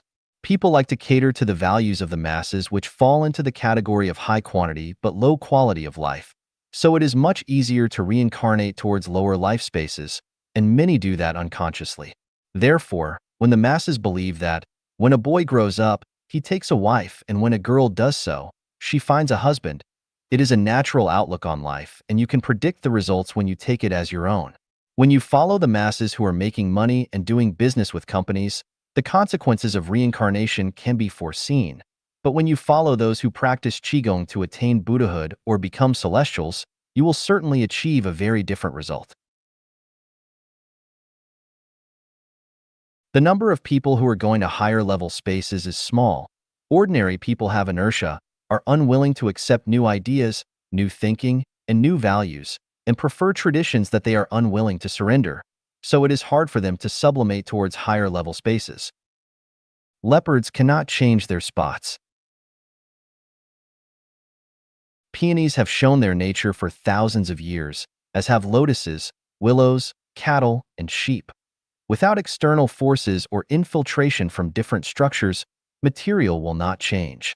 Without guidance from gods, Buddhas, celestials, demons, goblins, or monsters, we will always remain human. Therefore, in the process of reincarnation, we must approach those who have the consciousness of celestials, Buddhas, and gods.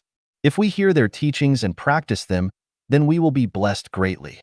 In the same way, if we follow people with elusive thinking, it will surely lead us astray. If you want to sublimate your life to higher level spaces, then you must never follow the words and deeds of like-minded people. A leopard cannot change its spots, and it is very difficult to change a person. Therefore, every stylite must remain awake. If there is no experience of being reborn, then their own life will be difficult to sublimate.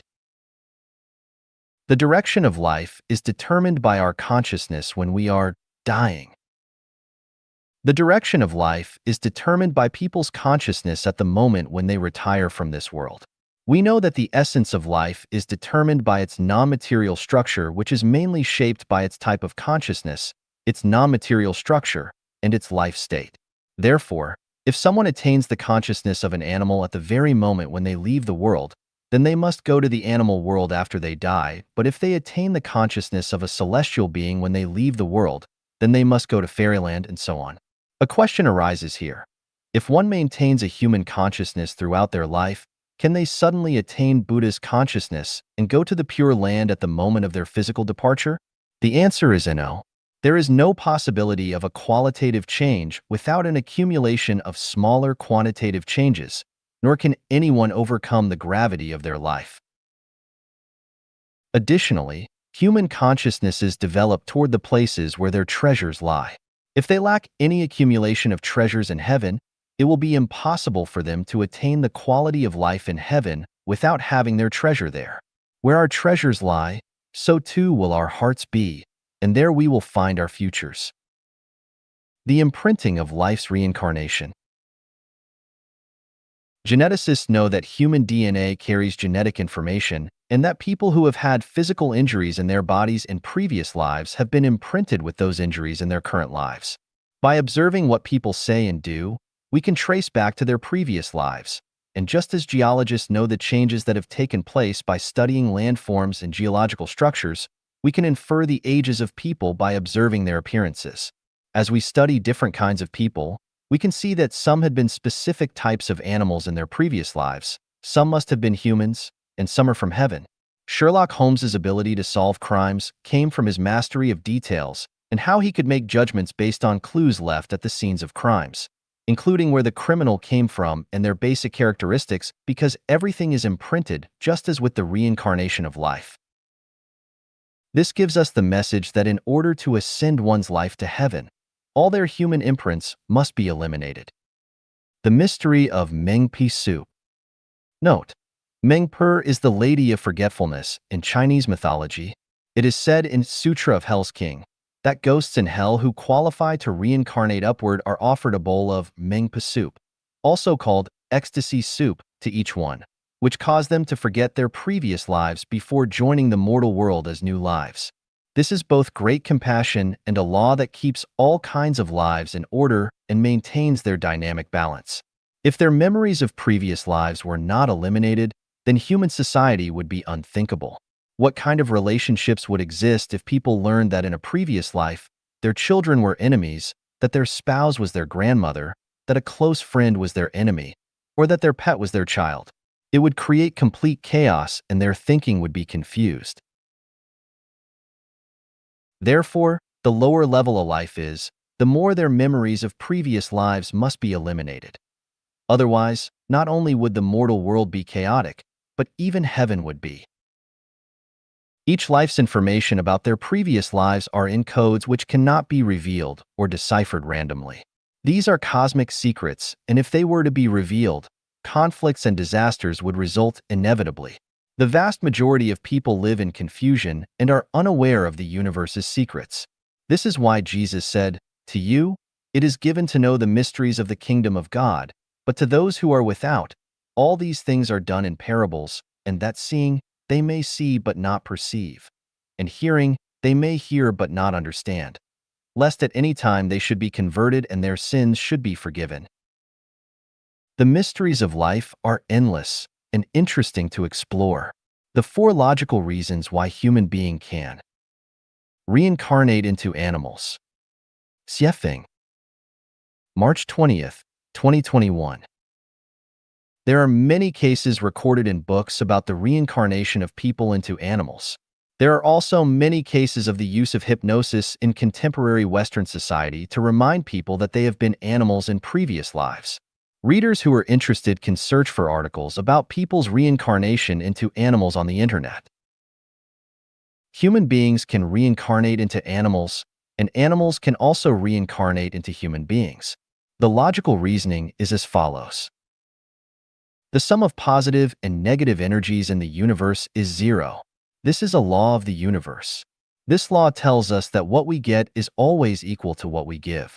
If you get something, you must pay. If you pay, you will get it. Otherwise, there would be no rules of heaven. Also, it's a loss of justice and fairness. From this law, we can know that when one receives something from someone else, he must repay it in some way. There are many ways to repay, one of which is to become animals raised by creditors, which can be pigs, dogs, cattle, horses, sheep, chickens, etc. Therefore, there is a folk saying, "I cannot repay your great kindness. I would like to be one of your cattle or your horse in the next life." This is true. There are not many people who raise animals in modern society, especially those who grow up and live in cities. It is difficult for people to become domesticated animals to repay their debts. They can only go to large farms to reincarnate and provide meat for human beings to compensate for their debts. Life is a kind of non-material structure with spirituality. Usually people call it a soul, and its essence is consciousness. Whatever kind of consciousness you have, you will be reincarnated into that kind of life. This is also a law, also called the law of heaven. When observing people according to this law, you will find that there are quite a few people in the population whose state of consciousness is not much different from a certain type of animal, but can also be very similar to a certain animal in nature that it can even be compared to. Therefore, these people will reincarnate into animals after their physical bodies die. There is a law of life balance in the universe, which tells us that life is always in a state of dynamic balance. Just like the ratio of men and women and human beings is always maintained at 51 to 49, although in a specific time and place, the ratio may exceed 51 to 49, but macroscopically, this ratio remains unchanged, which is called dynamic balance. In nature, the number of any species has an upper limit. Once the upper limit is exceeded, the balance mechanism will come into effect and the number will decline and be reduced. From this we know that there will be a transformation between humans and animals. Once there are more people, there will be fewer animals, and once there are fewer people, there will be more animals. Where do these other animals come from?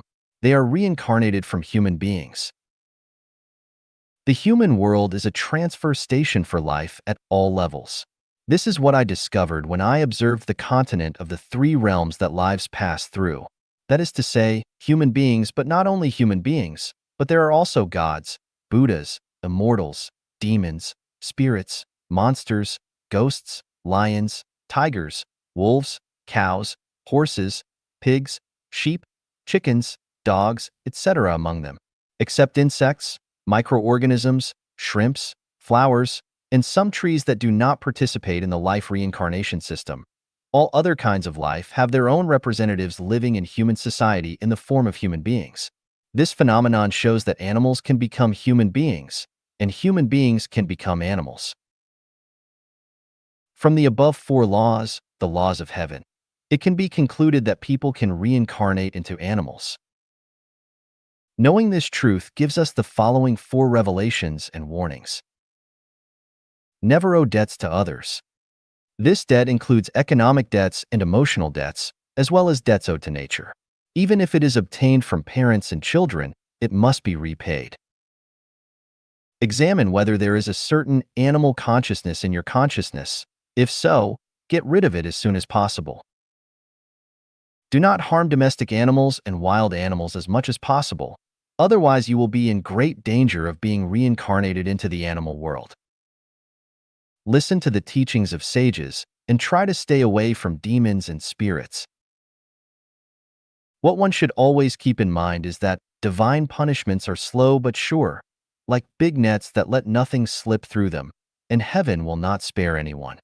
The mysteries of life, energy of sound waves. Xiefeng, November 28, 2021. Sound waves have frequencies, and different frequencies carry different energies. Different energies have different effects on the world and on life. Any kind of sound will have an impact on the world and life, either a beneficial or harmful impact. When two people quarrel, the sound will have a harmful influence on other people. If two people talk sweetly, the sound will have a beneficial influence on other people. Every sound has its own wavelength and bandwidth like those of sound waves. Different sound waves have different values and functions. Sound waves can be a panacea for healing or a powerful weapon for killing. Avalokite, Vara Heart Mantra Om Mani Padme Hum has magical sound waves, has the function and magical effect of enhancing truth, goodness, and beauty and suppressing falsehoods, evil, and ugliness. Regular chanting is beneficial to the sublimation of life. When reciting Amitabha, if the A is pronounced as A, it will cause endless harm, but if it is pronounced as A, one will benefit infinitely. What is the reason? Because the sound waves of A and A are different, and since the sound waves are different, their energy is different, their properties are different, their functions are different, and their effects are different.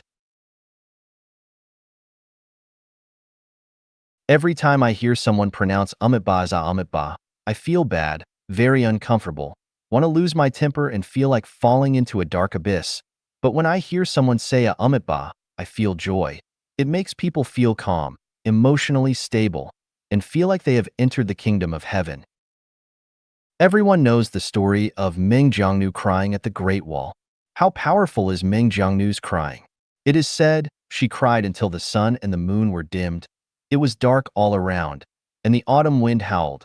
The sea waves ran high, and the Great Wall collapsed section by section, covering a distance of 250 miles. Of course, this is an exaggerated description by writers, but the sound waves of Meng Jiangnu's crying have been oscillating in the sky of history, and they directly affect human beings today. The unjust case of Dou Yi is also a well-known story. Dou Yi was wronged and swore that there will be snow in June and 3 years of severe drought in Chuzhou, and her oath came true. The walls of Jericho in the Bible is a well-known story among Christians. After the death of Moses, Joshua served as the leader of the Jews and continued to lead the Jews to march to Canaan.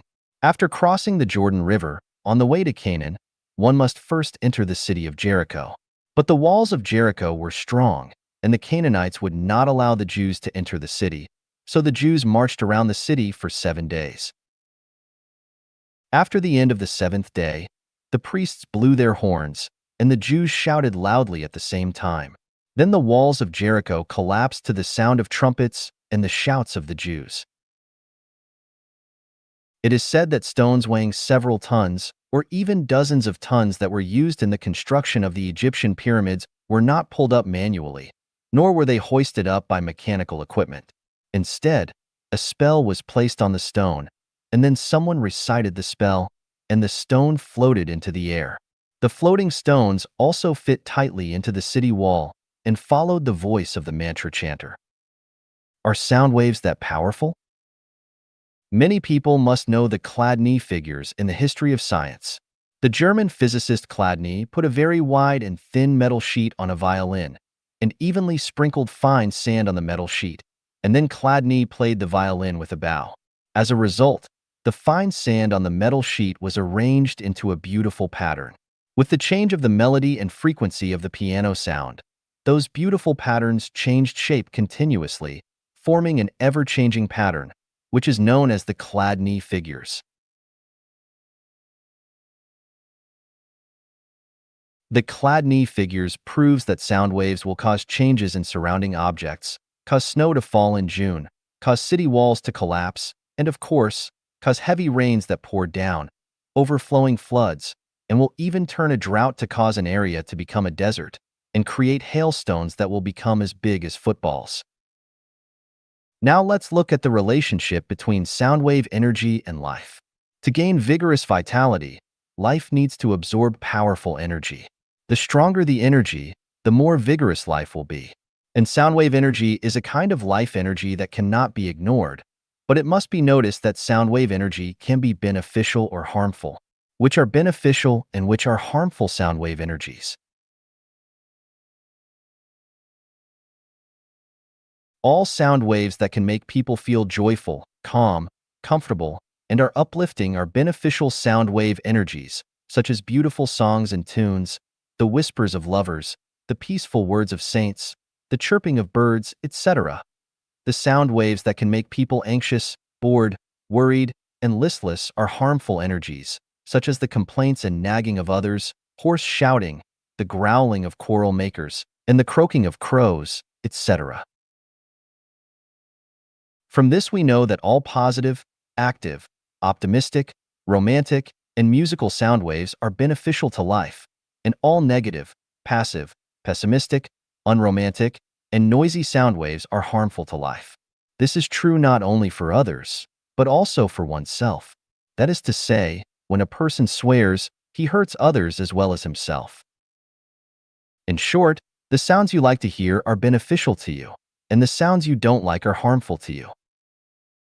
I hope that everyone can absorb the sound wave energies that are beneficial to their lives every day. Selfishness is the cancer cell in the gene of life. Xiefeng. December 9th, 2021. Do you believe in the existence of heaven? 99% of people either don't believe in the existence of heaven or doubt the existence of heaven. Why do you doubt or not believe in the existence of heaven? Because there are cancer cells in your life genes. These cancer cells are those of selfishness. When a person is selfish, he will never believe in the existence of pure truth, pure beauty, and pure kindness, because his selfishness is like a barrier blocking his sight. Just like it is difficult for a person who has not studied geography and doesn't know about time differences to believe that when he is sleeping in the middle of the night, it is noon in some other places. A selfish person can never feel and experience the pattern and realm of a selfless person, just like a person who has never been hungry cannot feel and experience the taste of hunger. Heaven is the realm of selfless people. The reason why the kingdom of heaven is beautiful is that all people living in heaven are selfless. The territory created by the more selfish people is closer to hell, and the territory created by the more selfless people is closer to heaven. In a social group, from 2 people to 3 people, 4 people, 7 people, hundreds of or thousands of people, if you live among it, you will find that the makers of troubles, pain, anxiety, worry, and fear are all selfish people. The more one is selfish, the more falsehoods, evil, and ugliness he will create. When dealing with people, you will find that it is difficult to get along with some people. The deep root cause is that they are very selfish. The more selfish a person is, the harder it is to get along with him. People cannot get along with each other due to differences in the 3 outlooks: greed, hatred, ignorance, incompetence, suspicion, protecting the interests of the nation and the country, different beliefs resulting in different opinions, to be yourself, to sticking to their opinions, etc., disputes, arguments, battles. The origin of all the above is the selfishness of human nature. All false, evil, and ugly phenomena and incidents in society are caused by selfishness. Are there completely selfless people in the world? Of course there are. There are a lot of them. Did Christ Jesus, Buddha Shakyamuni, and immortal Lao Tzu have selfish motives? Not at all. In the past and present, did the missionaries who went to poor and backward places have selfish motives? No, Did those Western missionaries who went to China to establish schools and hospitals have selfish motives? no, Did Mother Teresa have selfish motives? No. There is never a shortage of angels and bodhisattvas on earth. Who are the angels and bodhisattvas? Those who are totally selfless are angels and bodhisattvas. Any more questions about this? When angels and bodhisattvas gather together, they can create heaven. When extremely selfish people get together, they can create hell. Is there any basis for this? There sure is. When Chanyuan celestials are together, they can create a picturesque and beautiful Xanadu, and can copy the scenes of heaven in the world. The second home created by Life Changyuan is a solid proof of this. Selfishness is one of the 36 8 diagrams arrays, mazes. Those who do not live for themselves will be punished by Tao, is a maze. When born as a human, you have to be selfish, and when you come to the Saha world, you have to be selfish, so that people are tightly bound in the maze of selfishness and can't escape the cycle through the 6 worlds, and you can't transcend the 3 realms. If you want to escape the maze of selfishness, you must keep this in mind. If the immortals live only for themselves, they will be punished by Tao. Regardless of whether it is Buddha, immortals, angels, bodhisattva, or all beings in heaven, once they become selfish, they will be destroyed by Tao, and they will surely be laid down in the mortal world and fall into the cycle through the 6 worlds. No matter who they are, emperors, beggars, professors, illiterates, workers, farmers, etc., as long as they are selfless, they will enter heaven.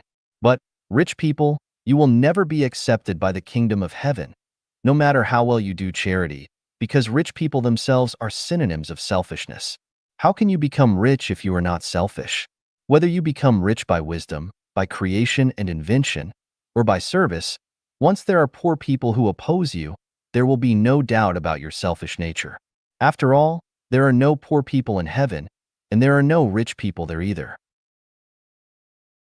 The most perfect character of life is selflessness.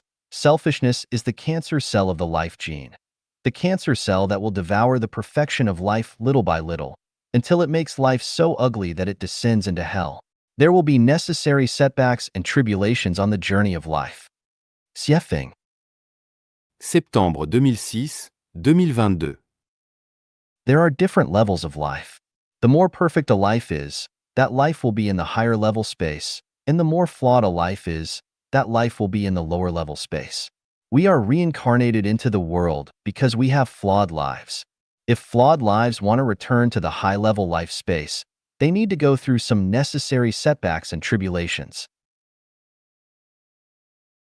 The so-called flawed life mainly refers to the life with debts. Whether these debts are in heaven or on earth, they must be repaid. This is stipulated and restricted by the law of the combination of positive and negative energies of the universe is 0, from which we understand that in the lifetime of a human, his main task is to pay off his debts. After the debt is paid off, he will return to heaven. If his debt is not paid off, he must continue to reincarnate in the world. If he not only fails to pay off his debt but also owes more debt, he has to go to live in a space that is lower than that of a human being. The life structure of human beings is born with the function of selfishness. If the life does not have the function of selfishness, it will live forever in heaven. Due to selfishness, it is very difficult for people to repay debts, so Tao arranged some setbacks and tribulations for people to repay debts with. This is determined by the fairness of Tao. So, what we need to understand is, there will be necessary setbacks and tribulations on the journey of life. As the saying goes, as we live in the complications of the human world, we have to adapt ourselves to changing circumstances, which means that 8 or 9 out of 10 things in life we encountered are unsatisfactory, and only 1 or 2 out of 10 things make us happy. When living to the age of 60 or 70, 70 or 80, and reminiscing about the imprints of the past years, people will often sigh and have regrets. In fact, this is a very normal phenomenon. Even if one can start all over again, there will still be a lot of unsatisfactory things that occur. Setbacks and tribulations are unavoidable, because that is the fair arrangement of Tao. Who wants to be a pig? The problem is not whether you want to or not, but if you have to be a pig.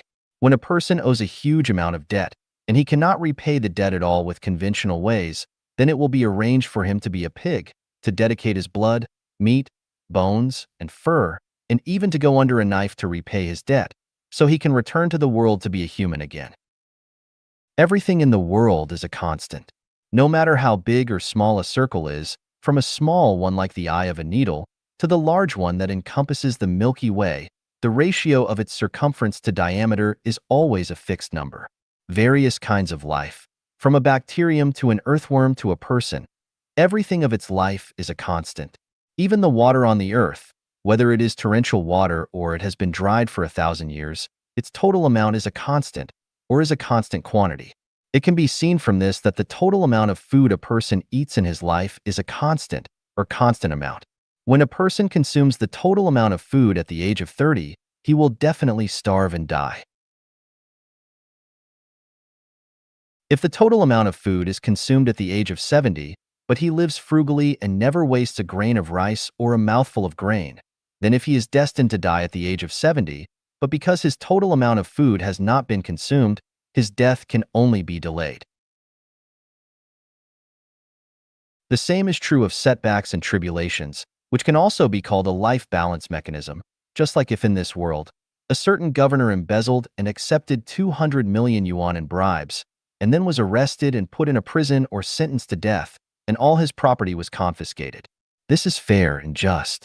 Or make him terminally ill, or drive him to commit suicide, or let him live day and night without peace. In short, the mechanism of Tao will keep the constant of life rigorous and eternal. Flowers bloom and wither, and the tide rises and falls.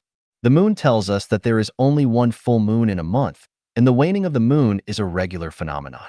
Therefore, in the face of tribulations and setbacks, we must maintain a calm mind, and even maintain a joyful mind, because that is repaying debts.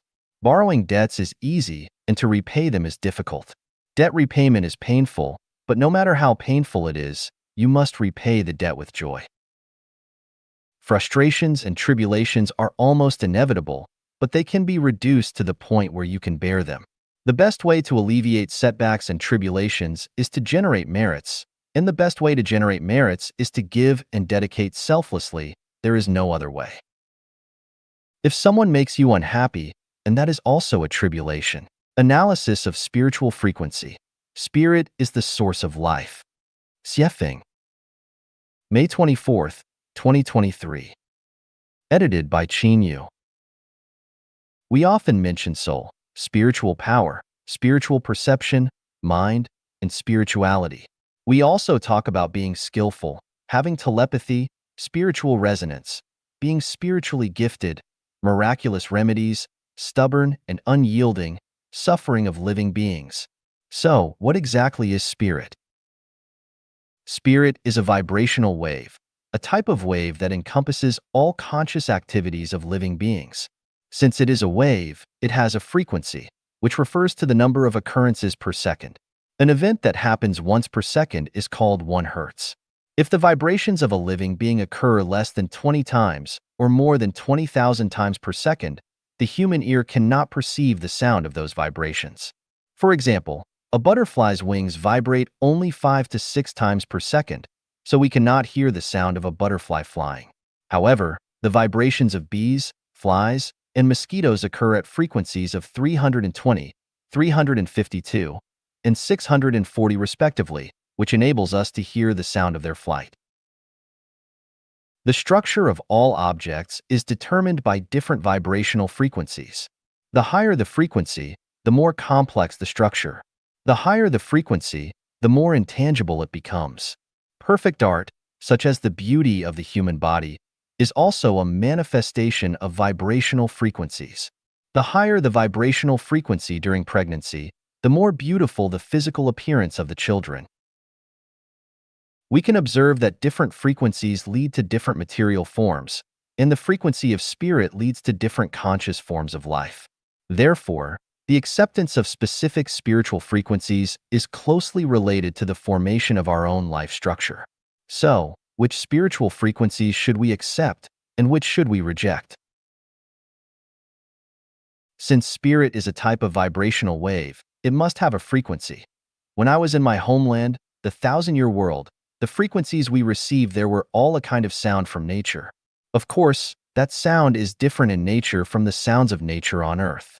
That sound, or rather frequency, is the frequency of the greatest creator, which is the spirit of the greatest creator. Since spirit is a vibrational wave, The greatest creator's vibrational waves permeate all space and time in the universe. Therefore, we can confidently say that all things have spirit. Not only do plants and animals have spirit, but mountains, rivers, stones, and houses also have spirit. Therefore, we have discovered that everything has a spirit. In our daily lives, we not only receive the spirits from God, but also receive a multitude of spirits from plants, animals, mountains, rivers, and supernatural beings. Unfortunately, in most cases, what people receive is not the spirit from God, but rather the spirits of human beings themselves and a large number of the wronged and aggrieved, and even the spirits of arrogant beings from higher realms. These spirits have a significant destructive impact on the structure of our lives. Unless we distance ourselves from these spirits and return to the embrace of nature. The sounds in nature are not specifically referring to the sounds of wind, rain, bird chirping, frog croaking, thunder, or ocean waves. Instead, they refer to sounds with frequencies lower than 20 Hz, such as the sounds of plant growth, blooming, heartbeat, and the movement of white clouds. We know that infrasound is harmful to the human body. When the frequency of external object vibrations resonates with the frequency of our body vibrations, it can damage our internal organs and even the nervous system. However, it is evident that the sounds of plant growth and blooming, which are infrasound, not only do not harm our health but actually contribute to our well-being. This is a very subtle phenomenon. Some infrasounds are harmful, even fatal, to our health, while others are highly beneficial. I have also discovered a phenomenon where infrasound at 1 Hz actually resonates with the human heart's rhythm, yet it has no harmful effects on the body. This is difficult for me to explain, and perhaps scientists in the relevant field can provide a clear explanation. Now, here comes the central mystery. The frequency of the greatest creator's spirit happens to be 1 Hz, and only waves at this frequency can penetrate all dimensions of the universe. The optimal frequency for the human heart's rhythm is also 1 Hz, or 60 beats per minute. This should create a resonance, but this resonance phenomenon does not cause harm to the human body. This is a mystery that I find difficult to unravel. However, we can draw inspiration from the ticking sound of an alarm clock in a bedroom. The frequency of the alarm clock aligns with the rhythm of the heart, and it does not cause any resonance that harms the body. Therefore, the frequency of greatest creator's spirit does not harm the human body due to resonance with the frequency of the heart. Now, let's analyze which frequencies are beneficial or harmful to human life. Scientists have discovered that for plants, sound at a frequency of 6,000 Hz is most favorable for their growth. Sound frequencies between 700 and 900 Hz can hinder plant growth, and frequencies above 10,000 Hz can lead to the complete death of plants. Scientists have conducted experiments and found that the frequencies ranging between 2,000 and 4,000 Hz produce the most unbearable sounds. However, our judgment is not based on frequencies alone, but rather on our own subjective perception. The sound of dragging an iron shovel on concrete is undeniably unpleasant.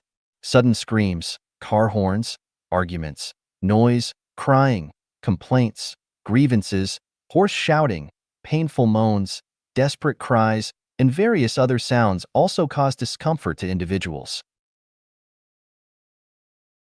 In the end, we can roughly establish a clue. Any sound that brings happiness, excitement, joy, serenity, tranquility, contentment, comfort, pleasure, freedom, and blessedness is beneficial to mental and physical health.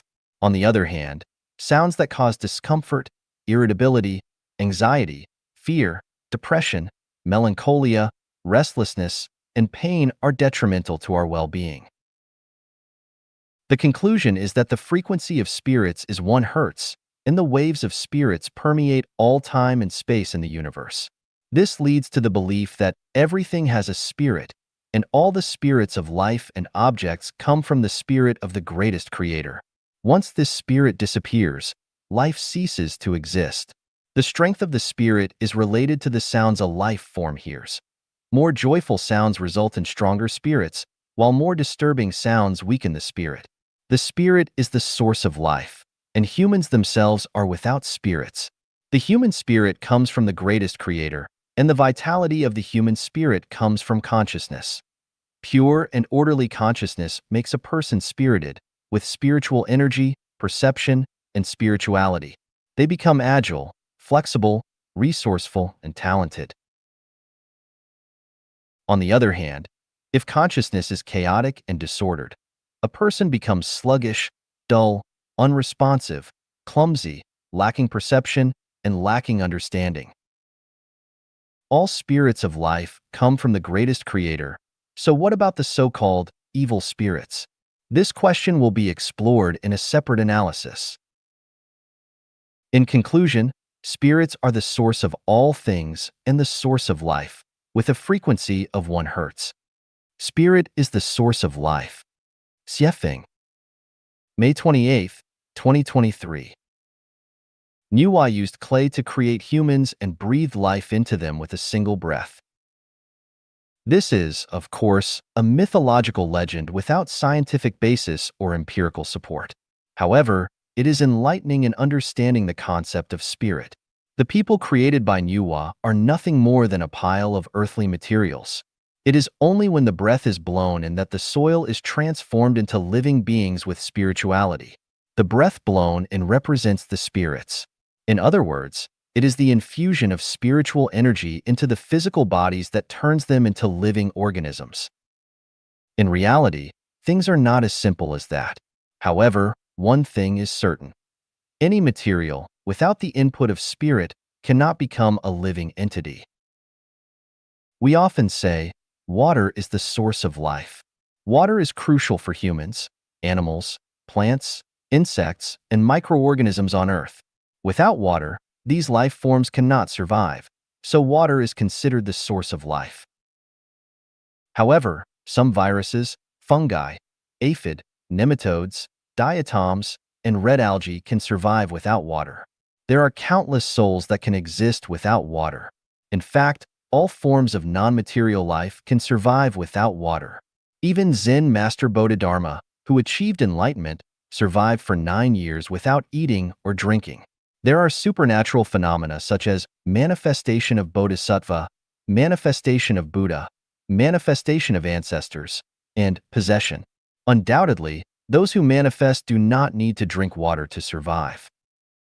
Thus, we can conclude that water is not the source of life. Modern science has delved into the microcosmic world, reaching a realm without fundamental particles.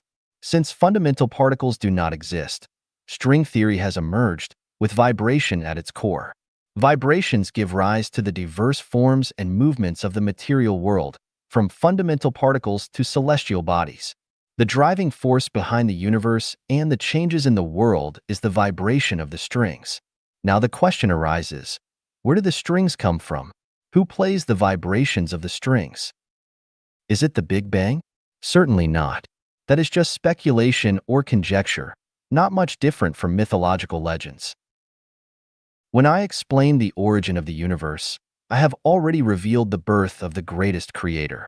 If one does not believe in this, we can still logically infer the existence of the greatest creator through facts. Just look at the airplane, ship, and car you are currently traveling in, and look at the computer, mobile phone, and microwave you use. From the smallest utensil like a needle to the house you live in and the city, which one doesn't have a creator? Any product we use has one or dozens or even thousands of creators, and these creators of the products are humans. From this, we can understand that in the vast world we encounter, which one doesn't have a creator? Even our eyes, ears, nose, tongue, body, hair, bones, organs, and everything else were consciously created. And the creator of all these things is the greatest creator. Therefore, we can conclude that it is the greatest creator who plays the vibrations of the strings, just as humans control a spacecraft in the universe. How does the greatest creator play the vibrations of the strings? The answer is, the heartbeat of the greatest creator is the vibration of the microcosmic strings, not deliberately played but similar to how the human heart pumps blood to deliver vital nutrients to every cell, keeping them alive. Now we must ask, What exactly is the string that physicists talk about? What kind of existence is it? The answer is, the string is spirit, a transcendent existence. For matter, spirit is a vibrational wave that propels the world's motion, development, and changes. For life, spirit is the energy input that causes the heart to beat, and this input is also carried out through the vibration of spirit. Thus, we discover that spirit is the source of life. Once the input of this energy called spirit is cut off, life dies instantly. Regarding the analysis of spirit, there are 3 articles in total.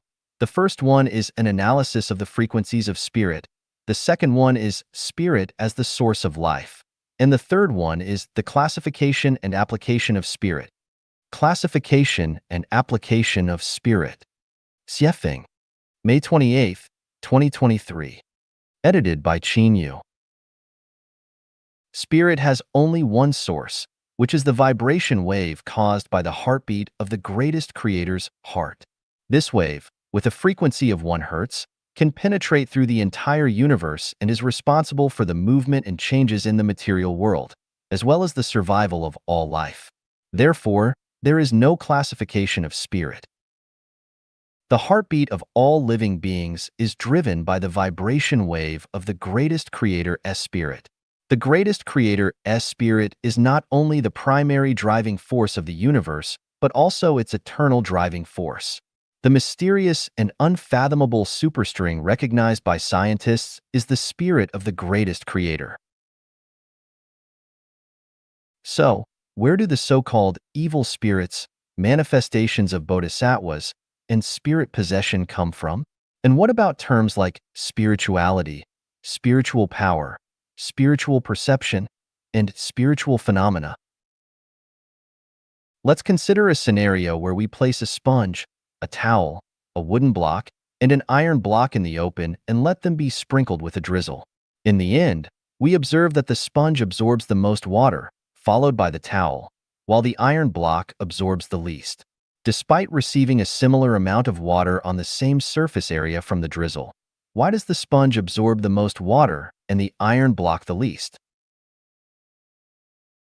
We find that the sponge absorbs more water because it has more hollow spaces in its structure, whereas the structure of the iron block is dense with fewer hollow spaces. The hollower an object is, the easier it is to absorb more water, whereas denser objects have a harder time absorbing more water. The greatest creator's spirit is like that drizzle, evenly distributed in any time and space of the universe. Or we can say that the vibration waves of the greatest creator's spirit propel all material movements and heartbeats without any loss. The variation in spiritual qualities such as high spirituality, strong spiritual power, and acute spiritual perception among different living beings is related to their life structure.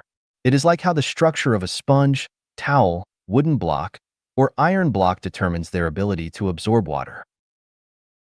From this, we notice a phenomenon. The emptier something is, the more it can accommodate. Conversely, the more solid something is, the less it can accommodate. This phenomenon enlightens us that the emptier a person's heart is, the more it can resonate with the vibration of the greatest creator's spirit. On the other hand, a solid heart has a harder time resonating with the greatest creator's spirit. In other words, the level of a person's spirituality, the strength of their spiritual power, and the sensitivity of their spiritual perception all depend on the state of their heart, whether it is empty or solid. The emptier the heart, the more it can resonate with the greatest creator's spirit at the same frequency, while the more solid it is, the more challenging it becomes to resonate with the greatest creator's spirit. Based on this deduction, we can draw a conclusion. The emptier the heart, the higher the person's spirituality, the stronger their spiritual power, and the sharper their spiritual perception. Conversely, the more solid the heart, the lower the person's spirituality, the weaker their spiritual power, and the duller their spiritual perception. Once we understand this conclusion, I invite you to read the Heart Sutra, and all mysteries will become clear, with the sky cleared of any obstructions. Here is the full text of the Heart Sutra. When Bodhisattva Avalokiteshvara, Lord who looks down with compassion, attained enlightenment through his profound wisdom, he realized that all forms, feelings, thoughts, behaviors, and cognitions are only illusions. With this realization, he moved beyond all suffering and difficulty. Sariputra, therefore, the tangible comes from the invisible which contains it. There are no essential differences between the two, and the same applies for feelings, thoughts, behavior, and cognition. No matter which of the above, none of their natures have birth or death, being or non-being, defilement or purity, or increasing or decreasing. Therefore, the nature of the world and of life is invisible. Neither any individuals nor any of their sensations listed above really exist. Thinking and our physical perceptions of seeing, hearing, smelling, tasting, and feeling mislead us into our illusions and apply questions to our cognitions about good versus evil, ego versus non-ego, wise versus unwise, life versus death, and attainment versus non-attainment of supreme dharma. All of these perceptions are only illusions. The Bodhisattva relied on the wisdom that could bring him to the shores of freedom.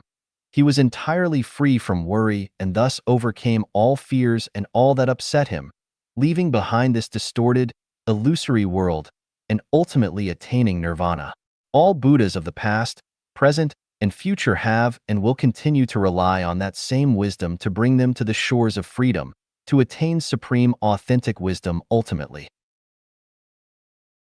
Therefore, know that wisdom that can bring us to the shore of freedom is a great spiritual mantra, a great bright mantra, a supreme mantra, an unequaled mantra. It can remove all suffering. It is genuine and not false. It reads, "Go, go, go. Go to the other shore with transcending wisdom. Go to the realm of freedom. Go to attain enlightenment soon. Just go." When the mind is without obstructions, there is no fear. When the mind is free from worry, there is no fear. One can distance oneself from delusional dreams, attain ultimate nirvana, become a celestial being or a Buddha, and journey to the Elysium world to obtain eternal life. Is there any basis for this? Yes, when the mind is free from worry, it is empty. When the mind is empty, it can resonate 100% with the greatest Creator as Spirit. When it resonates with the greatest Creator as Spirit, one can be in harmony with the greatest Creator. Since the greatest Creator is eternal, one attains eternal life. So, what about evil spirits? Evil spirits are vibrations that oppose the spirit of the greatest Creator. Once an individual confronts the vibration wave of the greatest Creator as Spirit, they themselves become an evil spirit. Specifically speaking, evil spirits are everywhere, filling the void. The manifestations of bodhisattvas are revelations given by the heavens to people. These manifestations occur almost every day, such as sandstorms, super typhoons, hailstorms, floods, droughts, and snowfall in June. All these phenomena are manifestations of bodhisattvas. Spirit possession refers to departed souls who, due to resentment or regrets, cannot transcend into the afterlife and remain in the space between yin and yang. They borrow the bodies of living individuals to express their desires. Another situation is when the influential thoughts of ancestors control and influence the thinking of present-day individuals. These individuals lack their own thoughts and solely rely on the thoughts of their predecessors to contemplate and judge present viewpoints and phenomena. In summary, when individuals lack their own thoughts and will, only reiterating and expressing the thoughts and will of others, they are experiencing spirit possession. In this sense, the majority of humanity is beings possessed by spirits. The utilization of the greatest Creator as Spirit is straightforward. As long as we empty our hearts and remove all obstructions, resonating at the same frequency with the greatest Creator as Spirit is the best method and approach. Analysis of the three treasures of life: affection, love, and sex. Xiefeng. October 26, 2023. Translation edited by Chinyo. Affection, love, and sex are the three treasures of life. All living beings, from plants, insects, Animals to humans, as long as they are alive, possess these three treasures. All plants, whether trees, flowers, or grass, possess affection. When they are cared for, they thrive. Their flowers are vibrant, and their fruits are fragrant, sweet, and large. If they are harmed, they wither, weaken, and die. Plants also experience fear and anxiety. Even a single flower, when nurtured by a loving person, flourishes, while the same flower, when nurtured by someone with hate, cannot thrive no matter how it is cared for. The shade provided by plants, their offerings, and their colors all express their love. Plants engage in pollination, which constitutes their sexuality and sexual activity. Most of the plants that do not flower or bear fruit also have male and female distinctions. Even trees like poplars, willows, and grasses have male and female distinctions. There is an exchange of elements between the male and female parts, which is their sexuality and sexual activity. All things have affection, referring to life. The connotation of affection determines the level of a life. The narrower the emotional domain, the lower the level of life. The broader the emotional domain, the higher the level of life. For example, if a person only has affection for one or a few people, their emotional domain is narrow, and their life level is low. If a person has affection for all people, their emotional domain is vast, and their life level is high. If a person not only has affection for people but also for all beings, for mountains, rivers, land, sun, moon, and stars, then that person is no longer an ordinary mortal but has reached the level of gods and belongs to the realm of heaven.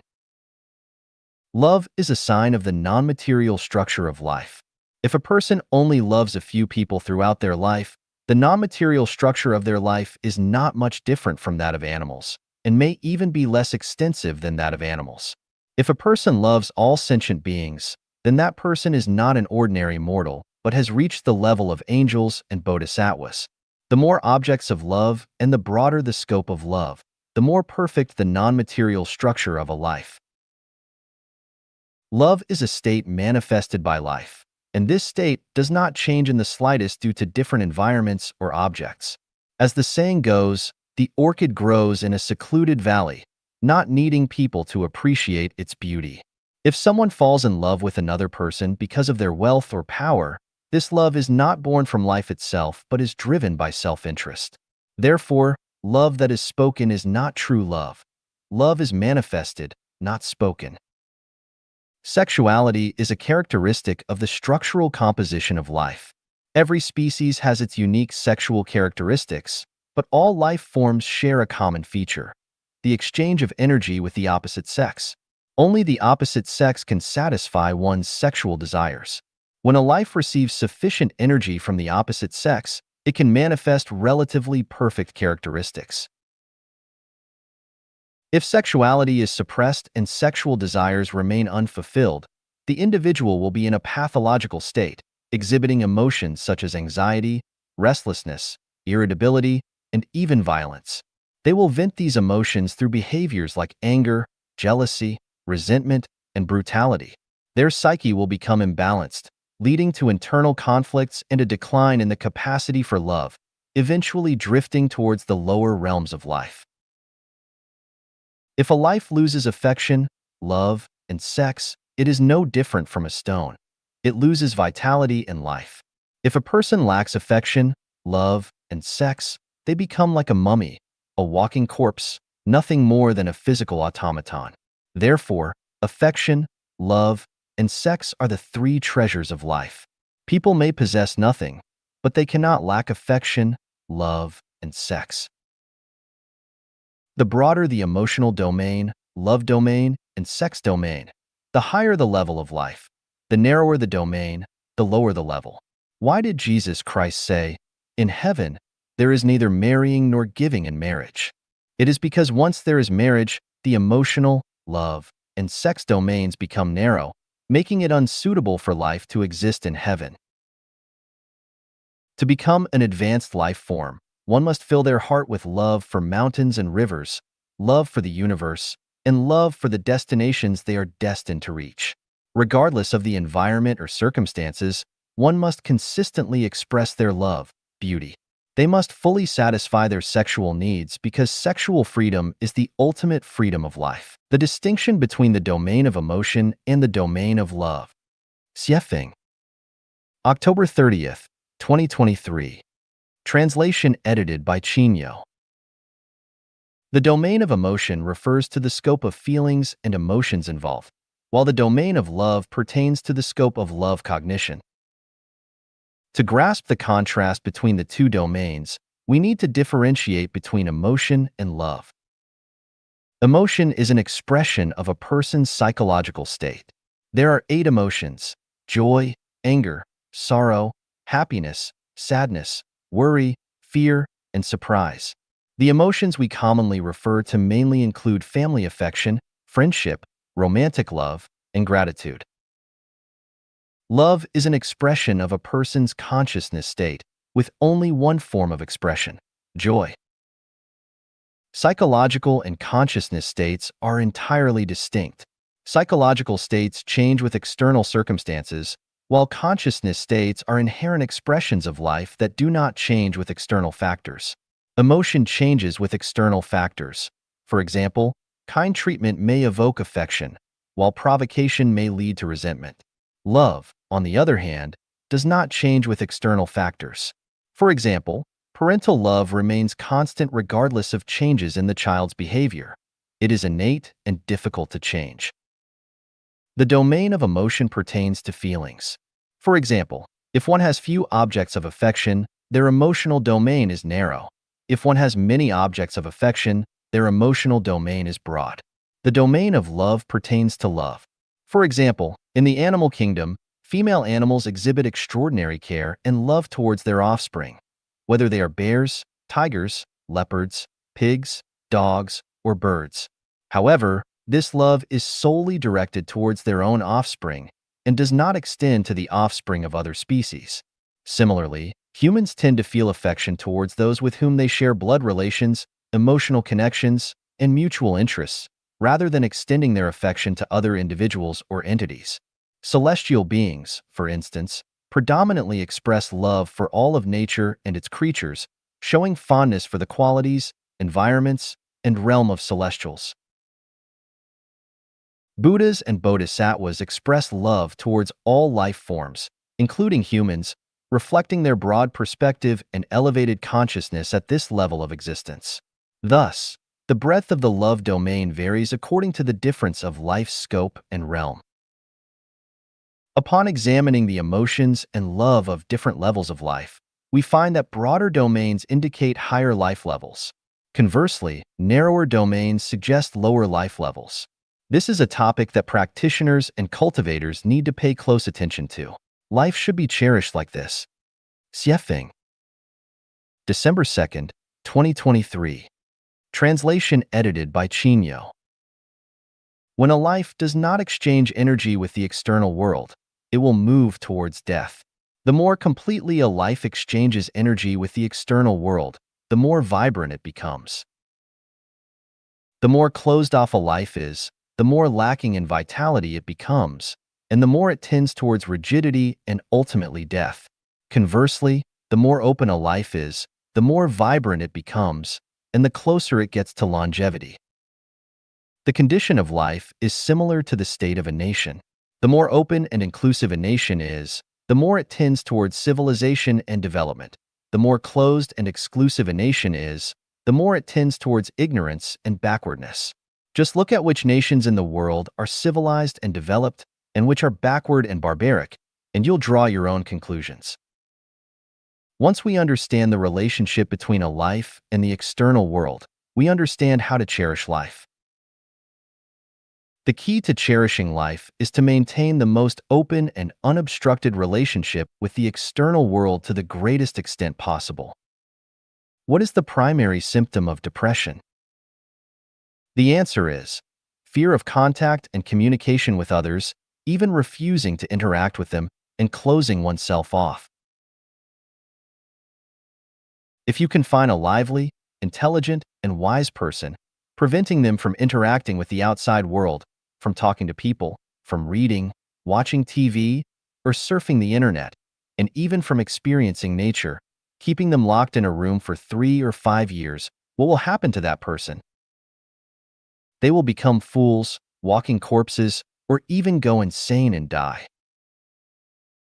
Therefore, for a person, as a life, the contact, communication, and interaction with the outside world directly affect the strength and longevity of life.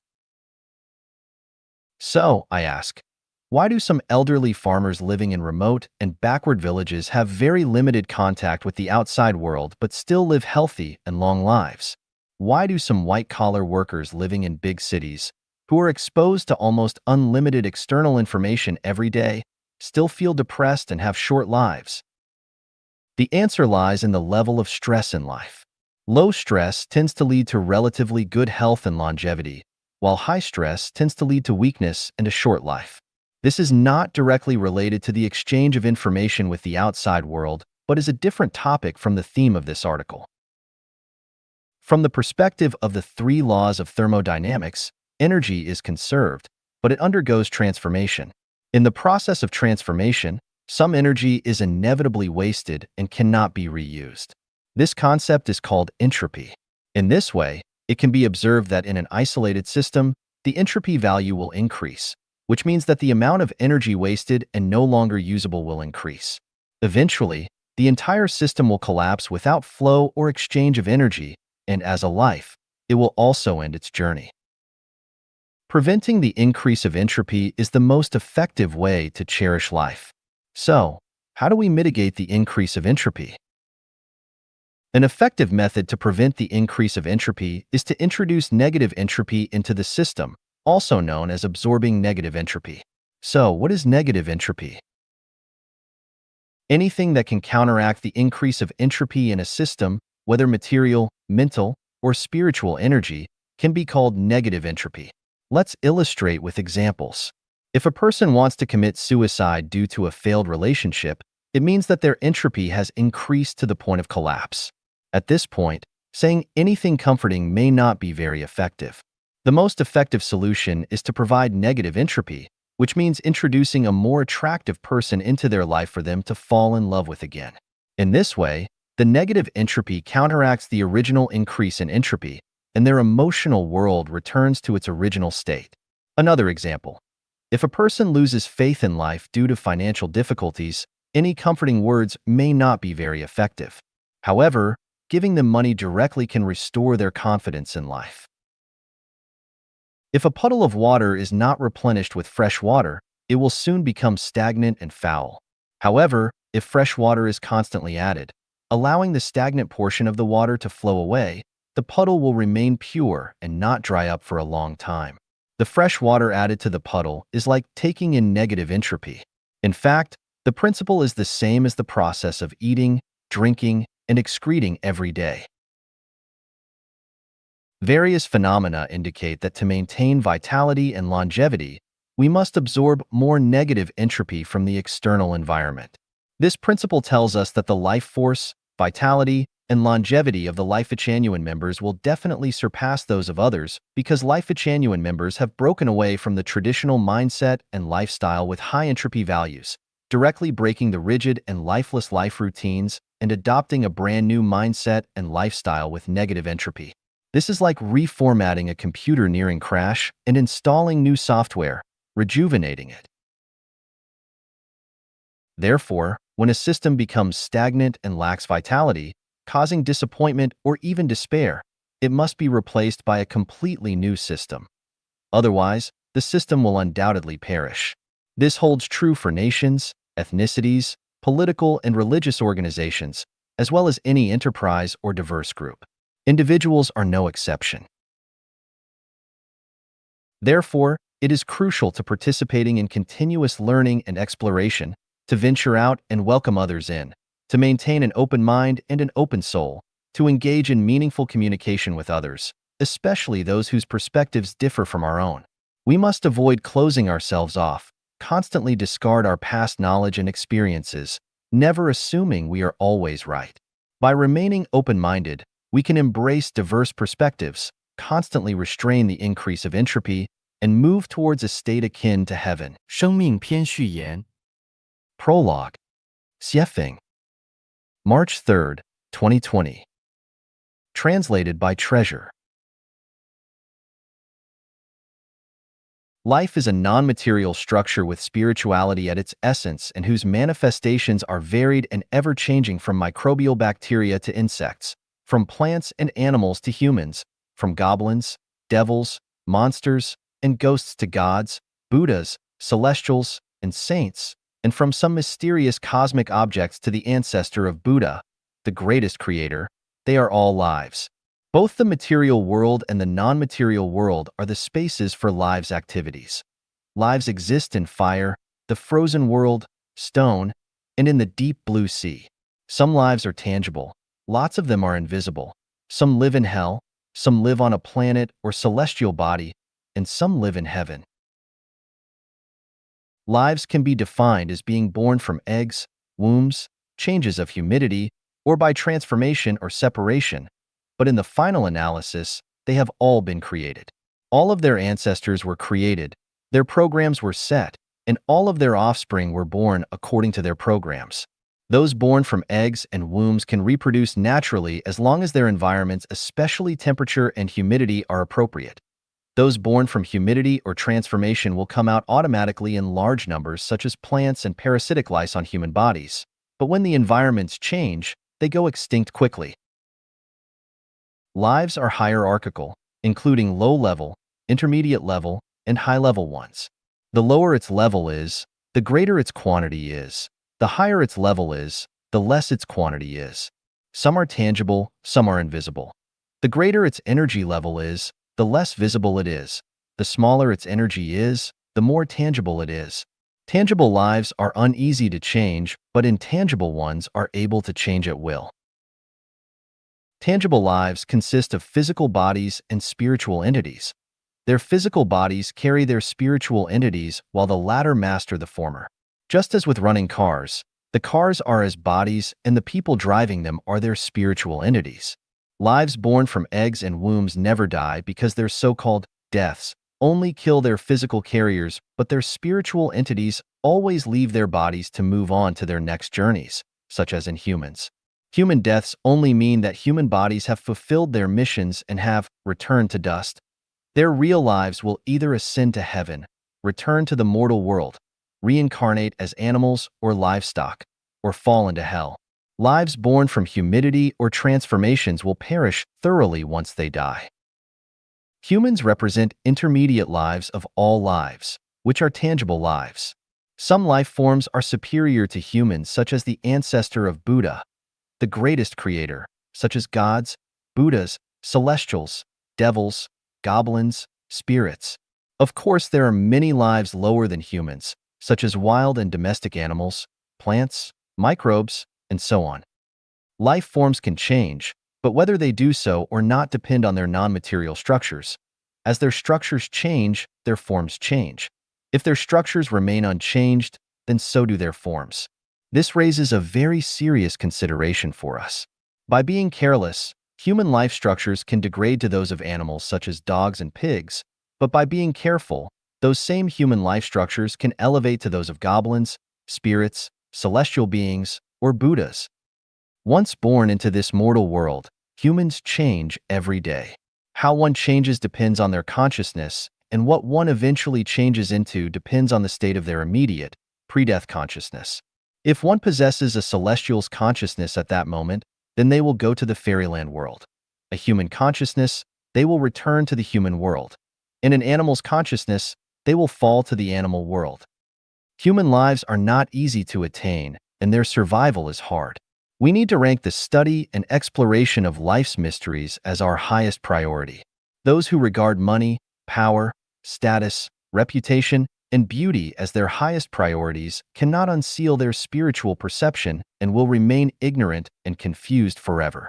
It is only by unsealing one's spiritual perception that they can understand the mysteries of life, and only by understanding those mysteries can one transcend to a higher life space. There are 8 mysteries on life, and those whose spiritual perceptions have been unsealed need to explore and seek. Note: definition of life and life. Life is a non-material structure with spiritual sense. Life is 1 plus 1 1.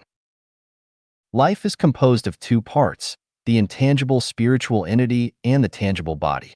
The intangible spiritual entity mainly refers to the thought, consciousness, spirit, and soul, and etc. The tangible body mainly refers to the full flesh body where the soul is attached. Life. Life is just a journey of life in this world. The traveler is issued a single entry visa with the traveling date specified. The origin of life.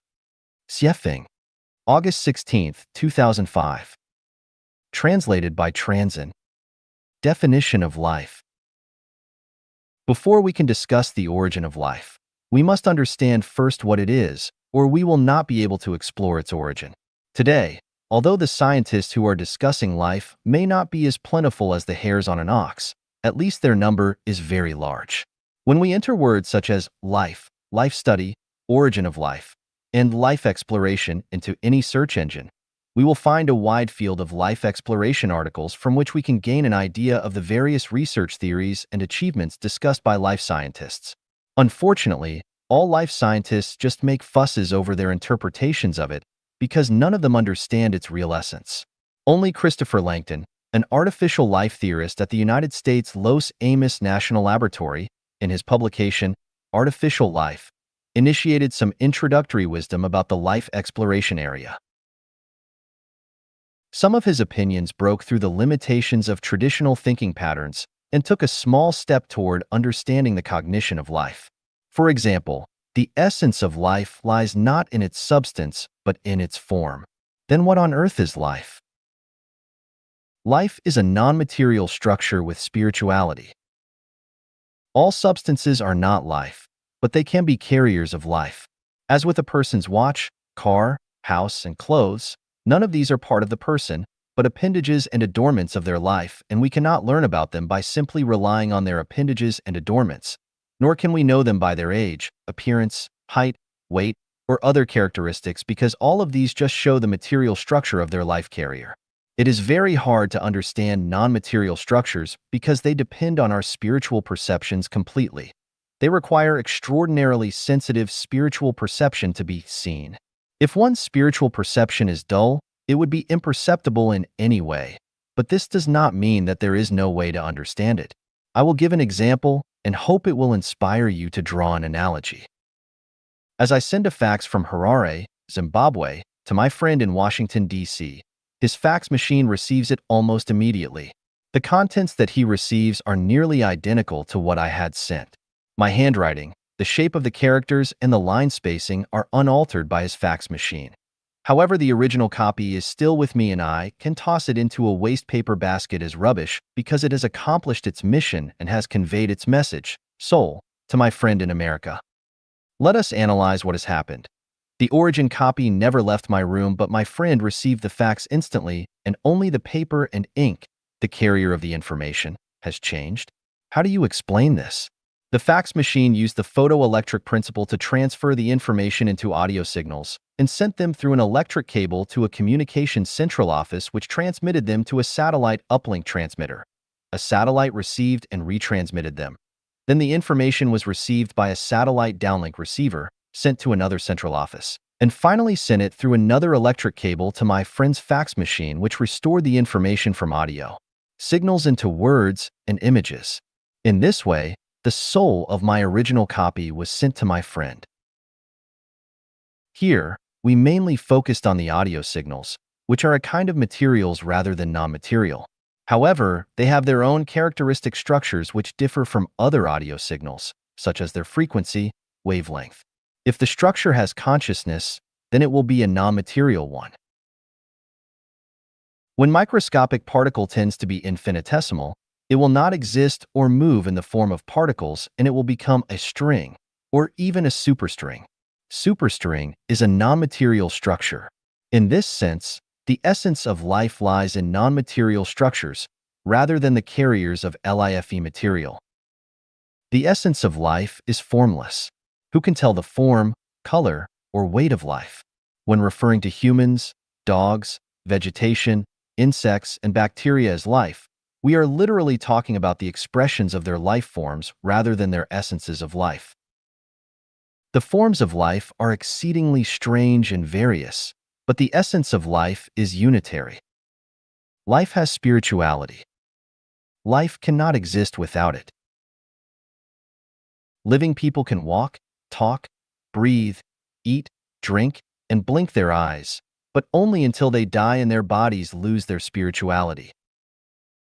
Can we call a cadaver with no spirituality a human? Of course not. Thus, flesh is life when it has spirituality, but it is just a cadaver after it loses it. A stone can be called a life when it has spirituality, but it is only an aggregate of material elements after it loses it. A tree can be called a life when it has spirituality, but it is only a piece of wood after it loses it. A car can be called a life when it has spirituality, but it is only a heap of waste iron after it loses it. A statue can be called a life when it has spirituality, but it is only a heap of dried mud, plaster, or metal after it loses it. Any material object might be a life, or may only be an aggregate of material elements, depending on whether it has spirituality at the particular temporal time and space. Life is a non-material structure rather than a material one. Every material has a structure, even if it is only a molecule, an atom, a particle, or a string. As long as it is material, it will have a structure or particulate sequence. However, the structure of a material does not imply that it has life. A cup may have a structure, but it is not a life unless it has spirituality. What are non-material structures?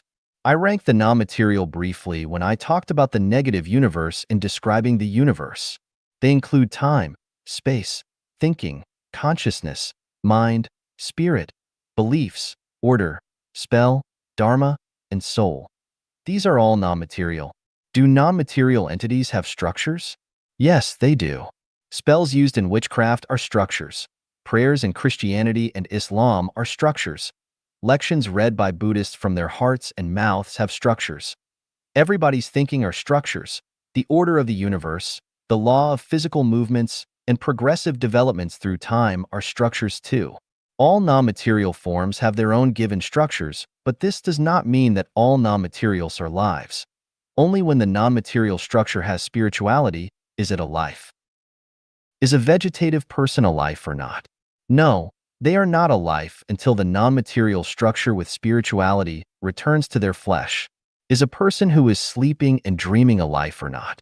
No, they are not a life until their consciousness returns to their flesh. It may be hard to accept this.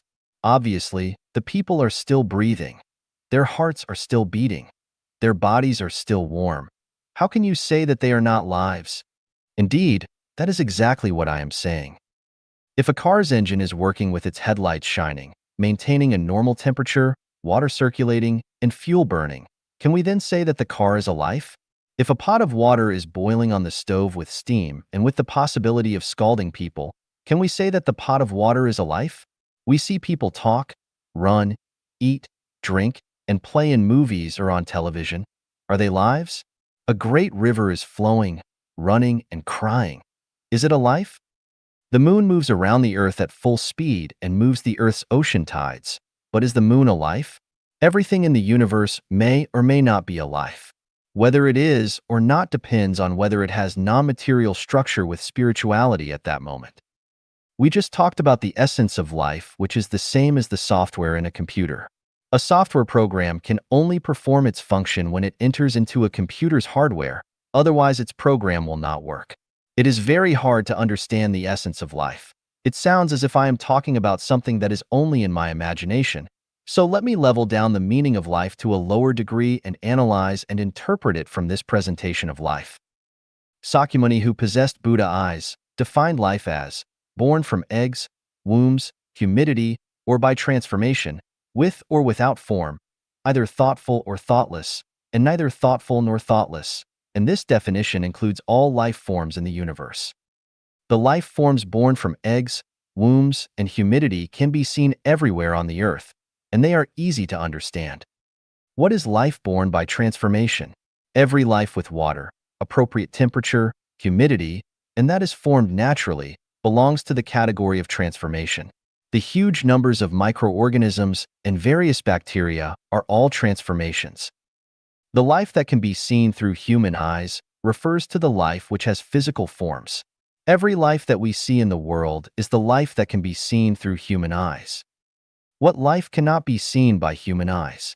This refers to the life which exists without any physical form, such as the life in heaven, life in the Elysium world, life in Netherworld, life in the frozen and inflamed layers, and so forth.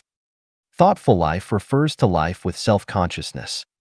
Thoughtless life refers to life without self-consciousness, such as plants without flowers or fruits, and nearly all gemstones.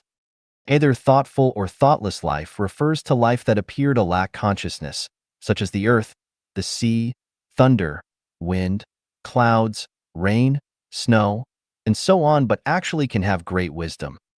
Neither thoughtful nor thoughtless life is superior. That which normal lives regard as 1,000 years is only a moment to super celestial beings and Buddha in supreme life space. There is, however, one superior life which exists on a holographic level only and has no physical form. This is the unique, greatest creator. It would take hundreds of years to comprehensively analyze all the life forms, but I will use humans as an example for which to interpret life. Life is 1 plus 1 is equal to 1. Life consists of two parts, a formless spiritual entity and a tangible object. The formless spiritual entity refers mainly to consciousness, thinking, spirit, inspiration, mind, and mindfulness, which are collectively called the soul. The tangible object refers mainly to the body to which the soul is attached, such as a person's flesh. A person is a life because he has consciousness, thinking, spirit, and some invisible and impalpable psychological activities, as well as a soul-attached body, such as the 5 sense organs and the 7 apertures in the human head, internal organs of body, trunk and limbs, skin and hair, nerve and blood, and so on. If a person is insensitive to burning when they put their hand into boiling water, to the pain of a thorn sticking into their skin, to the coldness of an ice house, to the flavors of food, to starvation when they have not eaten for too long, to danger, to love and hate, to changing surroundings, or to anxiety and fear, then they are without a soul. Such a person does not exist at all. Although a vegetative person is still a person medically speaking, their souls have left their body and roamed into a space tunnel. Because of the maladjustment of the body, their soul cannot attach to its flesh effectively, and their thinking and consciousness cannot express themselves effectively. If we massage constantly at a certain acupoint of their body or call softly into their ears, we can bring their distant soul back. As the body changes and revives, the unconscious person becomes a normal person with life once again. Once a soul has left its body, that body will lose its vitality of life. As long as a soul stays within a body, that body will never die. Even if you remove a person's heart, drain all their blood, or even decapitate them, their life will still exist and they will not be dead. In the mythic novel, The Legend and the Hero, Prime Minister Baigon's heart was removed by Deji. He did not die right away because his consciousness, thinking, and psychosocial activity were still there.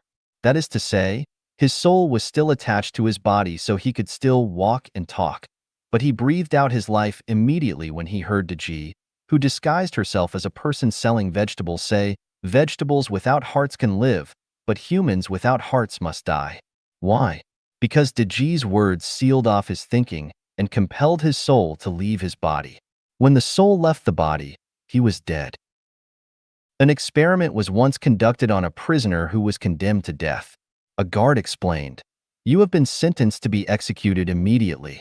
You are to bleed to death, and we expect you to cooperate."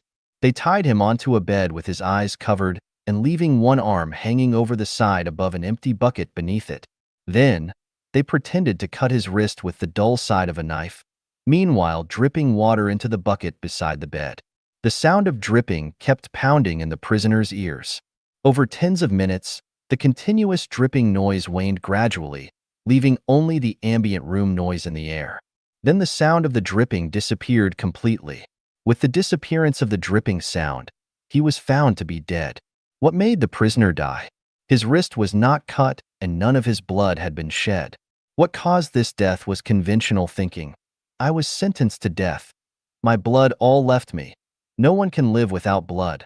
Ergo, I must be dead.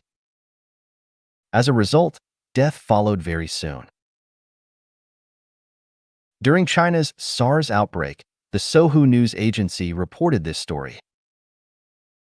In order to find out the source of the SARS virus, government agents went to Guangdong to investigate some restaurants and attached a tracking device to one of the animal traders. One time, this animal trader bought lots of snakes from a market to sell to a restaurant. Because they were very familiar with each other, and the animal trader had nothing to do after his transaction was finished, he decided to help the cook to cut the snakes. As he was cleaning himself at the end, one of his fingers was caught by a snake's head. Although his life was not in danger after prompt medical attention, his finger that was bitten by the snake's head became disabled. We are not going to discuss the source of the SARS virus or the finger of the trader, but our concern is how the dead snake could take revenge and bite the finger of the trader after it had been dead for many hours. It could still take revenge after its body had stopped functioning because its consciousness and psychological activity still existed within its body. It had not died. This case proves that as long as a soul does not leave its body, even if its body is cut into pieces, its life will still be there. Buddhists consecrate tooth relic of the Buddha. People visiting ancestral graves like to burn incense, kowtow, which are regarded as performing conventional activities to express admiration and grief. Wise people understand that tooth relics of the Buddha are actually the whole body of the Buddha. As with a dressing room mirror that is broken into many pieces, you can still find your reflection in any of them. They burn incense and kowtow to their ancestors because they are afraid that their ancestors' souls might still be attached to their bodies, and that if they stop respecting them, then they will feel guilty from bad consciences and will also be afraid of the spells that their ancestors might cast upon them, the ill retribution from them. A mystery of the Egyptian pyramids is that all those who have been involved with the ancient rulers' tombs, regardless of their methods or motives, as long as they dug the tomb of a pharaoh or disturbed the peace of one, would be punished, usually by sudden death. More than 40 archaeologists had died successively. The curator of the Cairo Museum died suddenly after being involved with an Egyptian burial mound and a mummy. Kammerer achieved success by exploring Tutankhamun's tomb and then died of a rare but serious disease. Archaeologist Emery had examined ancient tombs until he became totally paralyzed and died suddenly. Professor Dormethrin entered the tomb to copy the inscriptions and also met a tragic death. Why did these things happen? Because the pharaoh's souls never left their bodies. Pharaohs believed that they would be brought back to life at the proper time. So they went nowhere and waited and guarded, day and night. If people dared to disturb them at any time, they would punish them. Once encountering a tomb whose soul has not left its body, most tomb robbers will suffer serious illness and die suddenly, while the rest might lose their families at least. Let us view some scenes in many movie stories.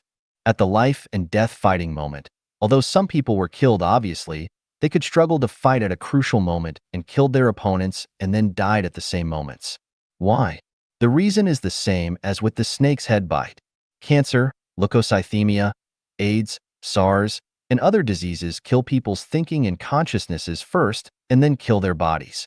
People know that their likelihood of surviving from any of these incurable diseases is very slim once they contract them, so their consciousnesses collapse first. The collapse of their defense line will inevitably lead to overall weakness and a maladjustment of the body, which in turn further strengthens their acceptance of death, and only it awaits them in the end. Some wealthy people like to be examined regularly. They believe that if they diagnose a disease in its early stage while it is still curable, then they will be more able to survive it, but they do not appreciate the danger of this. If their examination report shows a healthy body, then everything is okay. Unfortunately, however, should an incurable disease be discovered, they could be digging their own grave. In fact, people's bodies have self-defenses with disease-fighting functions. Many diseases just come and go. They occur silently and disappear equally silently. Those who simply ignore them often go on with their lives without even knowing about them, but once they are discovered and taken seriously, they tangle their victims relentlessly till the end. There was a case at a Chinese hospital where two patients' examination reports were exchanged accidentally. Sadly, the one who was not too sick snuck into his doctor's office where the case reports were stored and found the wrong case report with his name on it. At the sight of his report, he felt dizzy and chilled instantly, struggled back to his ward, and totally collapsed because his examination report said terminal cancer. Meanwhile, the sister of the patient who actually did suffer from terminal cancer also snuck into the office to check her brother's condition. She was wild with joy when she saw that her brother's report said normal. She took it out happily and brought it to her brother. As soon as he read it, he could suddenly sit up and exclaimed, "These doctors are jerks. They only want my money. Let's go home." He held his sister's hand and left the hospital cheerfully like a healthy man without even checking out. The importance of consciousness, thinking, and psychological activities. Souls are fundamental. They prove that the deaths of living creatures means the death of their souls first of all. The deaths of their fleshes are caused by the deaths of their consciousness, thinking, and psychological activities, which represent exactly their souls. People who die out of shame, fear, or anger are actually killed by their own souls. A shameless person never dies from shame. A courageous one never dies from fear, and a tolerant and broad-minded individual never dies from anger. Seth said, "Physiological symptoms are communications from the inner self which indicate that we are making mental errors of one kind or another, and such is the case. When our consciousness, thinking, and psychological activities are functioning abnormally, our bodies become dysfunctional and maladjusted, which is the reason why so many people need to self-refine." Taoists are second to none when it comes to talking about good health and long life. One who seeks Tao can most easily cast off their worldly involvements and treat their life from a higher level. When their self-refinement makes their consciousness, thinking, and psychological activities realize that as long as there is a soul, there is a life, then they are able to become celestial beings. Buddhists' understanding of life is at a higher realm because they understand that although souls consist of consciousness, thinking, spirit, and psychological activities, there cannot be a life without a physical carrier body, but they can attach themselves to other objects to form other new lives.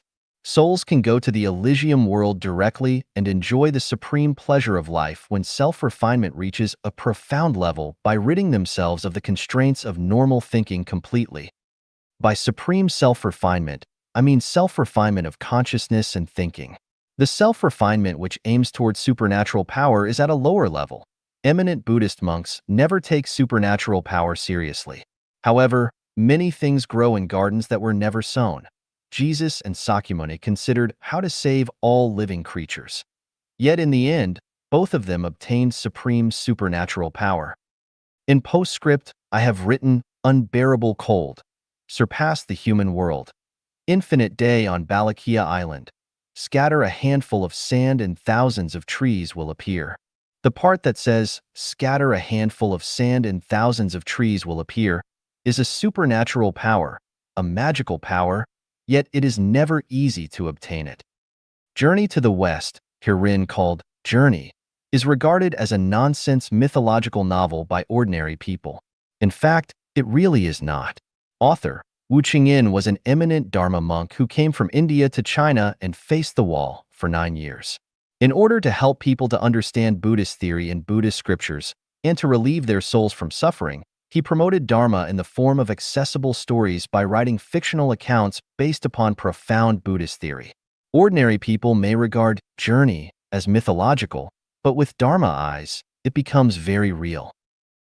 I used Journey as an example of how, when you refine yourself to higher levels, you will understand the many meanings of life and the enormous functions of the mind to life. The whole story of Journey was to enlighten its readers. Connoisseurs know knowledge. Lay people like jollification. Sakya picked a flower and Kassapa smiled. Only by reaching a level of telepathy can you resonate with each other spiritually and smile. The Monkey King in Journey traveled thousands of miles to pursue Tao. In the end, he arrived at Crescent Moon and 3 Stars Cave in Jambudvipa, the Celestial Islands continent, sought Bodhi Patriarch as his master, and finally received the secret of longevity, learned the supernatural power of 72 different forms, and of mounting the clouds and riding the mist. The whole process is enlightenment to humans. It teaches us that if we want to sublimate the meaning of life, then we must cast off all our worldly ties. The birth of Monkey King from rocks tells us that it is only by disassociating from our families and affections in our conscious thinking and psychological activity, and by ridding of all our constraints that we can gain the chance to advance to the supreme life space. If we merely consider being patriotic, upholding the honor of our ancestors, and other worldly affairs, then we will stay at the same mortal level forever. It informs us that once we determine to pursue Tao, we must overcome all hardships and be very persistent, just as Sakyamuni sitting under the Bodhi tree would not rise until he was enlightened. This is the only way. It enlightens us learn that no trees can bear ginseng fruit on the earth. Well then, where is the Wuzhuang temple? It is definitely not in the mortal world. In this sense, we must expand our view of thinking into the vast universe, surpass the limitations of space and time, and enter into another space to discover the mysteries of life in the distant heaven. Wukong's master wanted him to learn the knowledge of art, circulation, and movement. Wukong asked, "Will this knowledge make me immortal?" Master replied, "No," and Wukong said over and over again, "Then, I don't want to learn these three skills." This tells us that profound knowledge does not exist in these three types of knowledge, which are actually different levels of supernatural powers. If we restrict our thinking and consciousness to the level of art, we will never arrive at the other side of life. Wukong's refinement at Crescent Moon and Three Stars Cave was actually that he had uplifted himself with the knowledge of the soul, including thinking, consciousness, spirit, and psychological activities. When we grasp the secrets of soul and life, then 72 different forms, or even 1,000 kind of transformations, are not difficult. It is not fanciful to mount the clouds and ride the mist, or rise to heaven and fall to earth.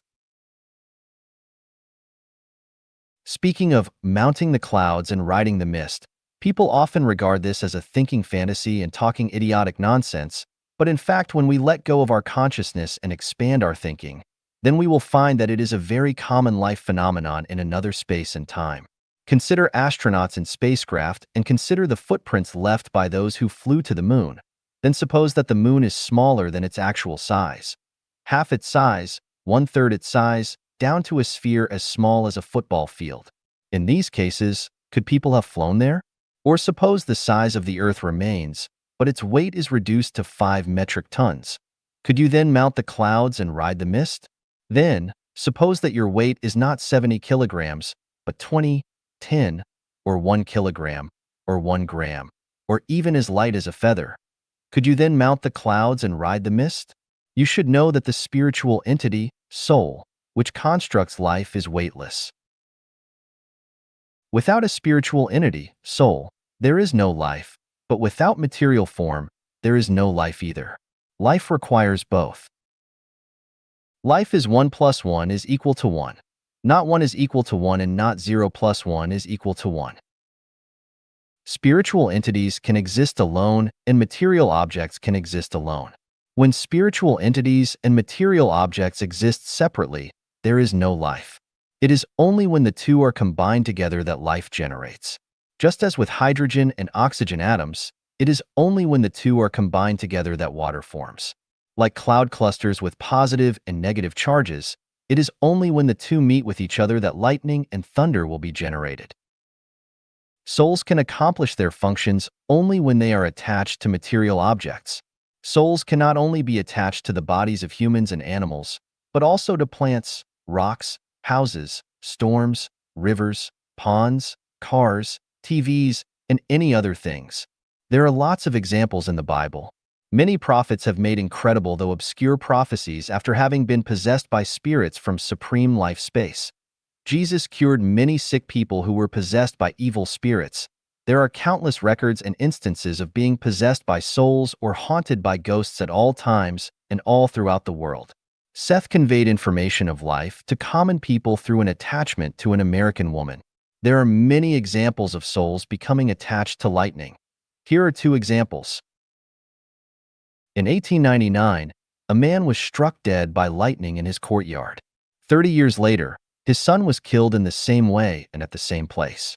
On October 8, 1949, his grandson was struck dead by lightning in the same courtyard. 3 generations were struck dead by lightning in the same place. These phenomena are clearly a spirit's revenge through the use of lightning. In 1918, a Canadian major, St. Mary May Ford, was struck by lightning. The same thing happened to him in 1924, and he became partially paralyzed, and again in 1930, and he became fully paralyzed. He died 2 years later, but his tomb was struck into pieces by lightning in June 1934. An article compiled by Xiaoya is a perfect example of a soul attached to a car. The car was of a German make with 6 seats, and it embodied excellent performance, luxury, and style, yet it earned the nickname of a killing monster because during its years on the road, it killed 18 people, injured 7 others, and also led to the outbreak of the Great World War. The first incident occurred on June 28, 1914, when the Crown Prince of Austria and his princess were assassinated while inside of it. This became the spark that ignited the Great World War. The second time, it killed a queen and her friends riding in it. The third time, it killed Austria's 5th Division general commander. The fourth time was the advisor to the general captain who not only smashed his head into the front, but also killed 2 farmers walking on the road. The 5th time was after the Great World War broke and another county's head of state inherited this car. He had 4 traffic accidents within 4 months, his backbone was broken, and he was permanently handicapped. The car was later owned or ridden by Dr. Kusakith, then a jeweler, a Swiss car racer, a farmer and his workers, as well as Tabor as a taxi, and his 6 friends, respectively. None of them escaped from this car's horrible karma. Finally, it was blasted into pieces by an Allied bomber during the Second World War and completely disappeared from the world without a single piece ever being recovered. Were these accidents or coincidences? I infer that the artisan who made this car was ill-treated and his soul had become attached to it, so that he was able to foster a series of tragedies after his death to comfort his injured soul. We know that some wooden houses can make creaky sounds late at night. The reasons are not from thermal contraction or from wood breaking, but rather because the carpenters building them had been ill-treated and deprived of their due compensations. For this reason, they are angry and their souls often visit the houses to show their indignation after their deaths. Whenever there is unevenness, there will be sounds and shocks. All uprisings, rebellions, disasters, assassinations, and revolts throughout human history, even earthquakes, fires, and floods, are the results of indignated souls. There are plenty of cases of souls that have been attached to cars, boats, buildings, trees, flowers, and even grass. These are not difficult to find in historical records. In short, life is 1 + 1 is equal to 1. Flesh without a spiritual entity is a corpse, and we cannot regard a corpse as a life. In the same way, a spiritual entity without flesh is a soul, and neither can we regard this invisible wave as life. Knowing what life is, we shall now discuss its origin. We have learned about the origin of the highest life in the universe, the greatest creator in time, space, and the universe. We have learned the origin of supreme space life and the origin of human beings from humanity and human life. Now let us consider the origin of tangible life on Earth. There are many ideas about the origins of life on Earth. Some are that it originated from lipid molecules, from RNA, from the proto-ocean, from Venus, from deep-sea vents, from volcanoes on the Earth, from outer space, that comets with water hit the Earth which began it, and still others say from Earth slides or lightning, or from any of numerous other suggestions. Most of these explanations listed above are reasonable because metaplastic lives, microorganisms, and fungi are generated from the land, oceans, deep-sea vents, and volcanic zones, and not only in these special areas above, but also from soil air, the dead bodies of plants and animals, rivers, ponds, and rubbish heaps. Trillions of them form and die daily, regardless of what the weather conditions are, and as long as the environmental conditions keep changing, new species will be generated.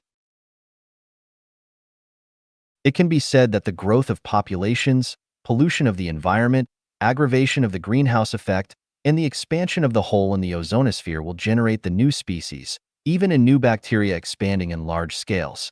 Vast amounts of new bacteria may stop the ecology from worsening further, or they may lead to great disasters and plagues for humanity, perhaps much worse than even Europe's Black Death in the late Middle Ages. Unlike the SARS transmitting among humans, it may contaminate millions of people simultaneously. Besides metaplastic life, hygroculous life can randomly generate from within the earth. As long as there is water, the molecular structure of soil will change and generate new life. Moss, lichen, and grasses are generated thusly. Let us focus on animals, insects, trees, and flowers, and see what the origins of these life forms are. Before we continue, please reread The Greatest Creator of Life Genuine. It will be very difficult to understand the origin of life if you do not read this book first, for it is only when we recognize the greatest creator's position properly as the highest life in the universe that will we be able to clearly understand the origin of life. The universe did not start with a big bang. Today's galaxies and star systems are different from those of antiquity. Every heavenly body and galaxy in the universe has its own origin and function. As we know from fundamental physical knowledge, the total amount of energy in the universe is fixed and never varies, and perpetual motion machines are unreal. Inevitably, the motion of the moon, the earth, and the stars need to be powered by some force. But where does the primordial motive power come from?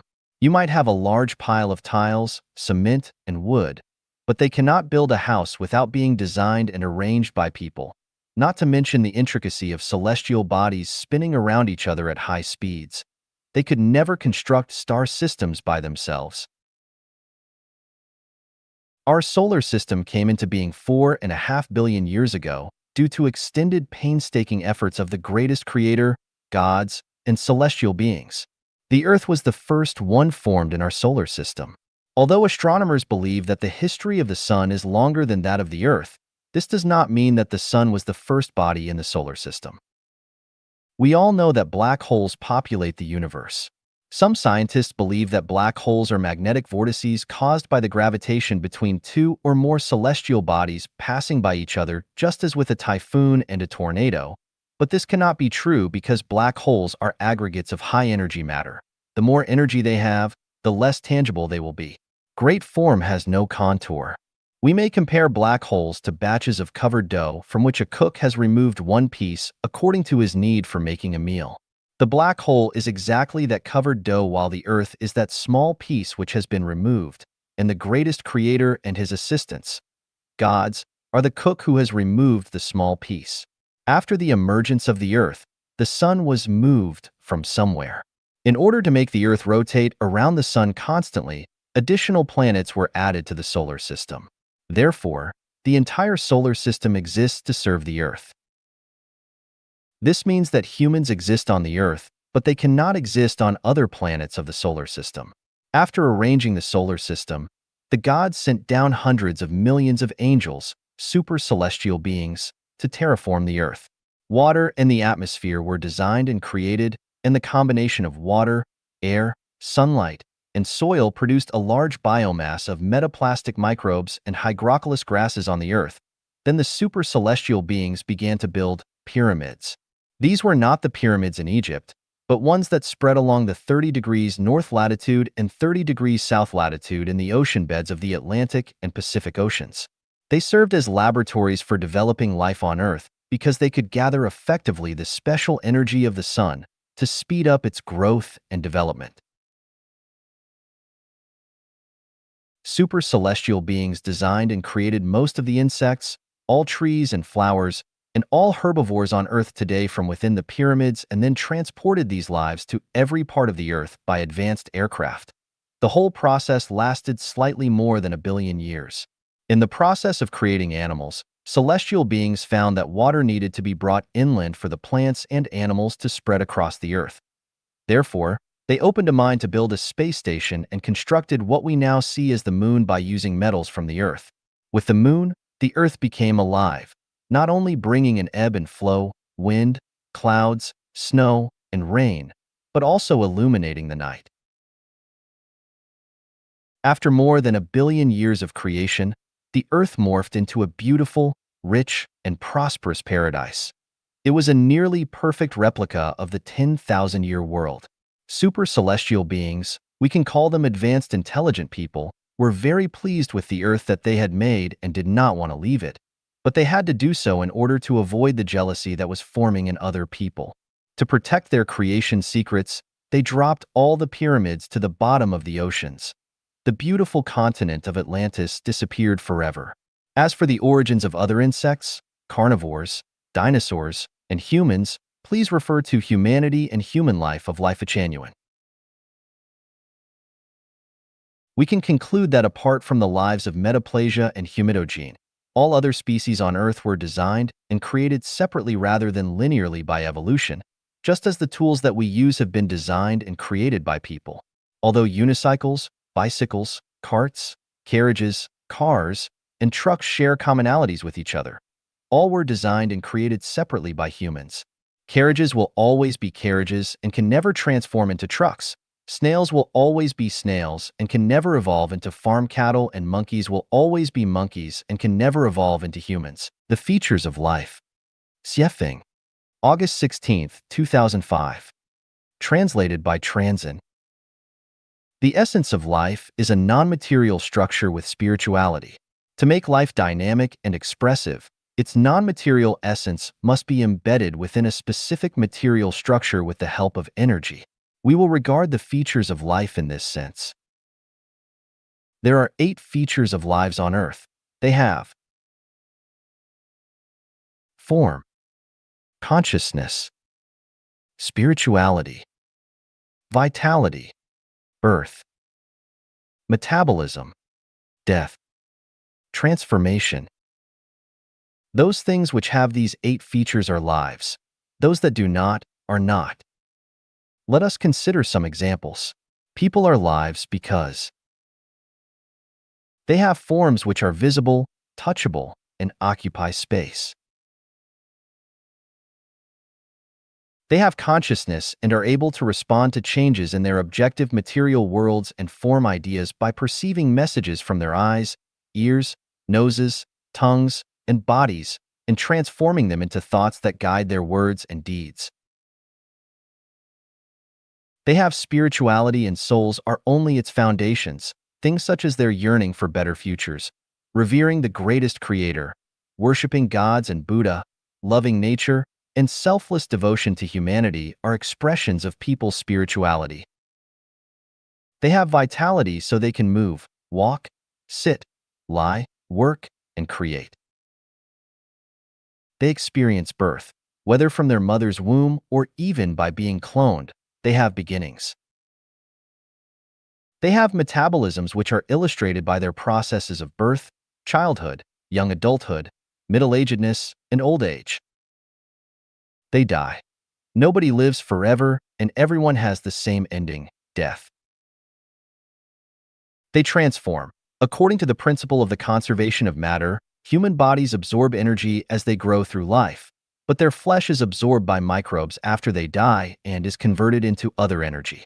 From the perspective of eternal spiritual bodies, human spiritual entities are non-material informational structures, and after they die, they enter into the horizontal time domain and begin new rounds of a life cycle in another space-time dimension.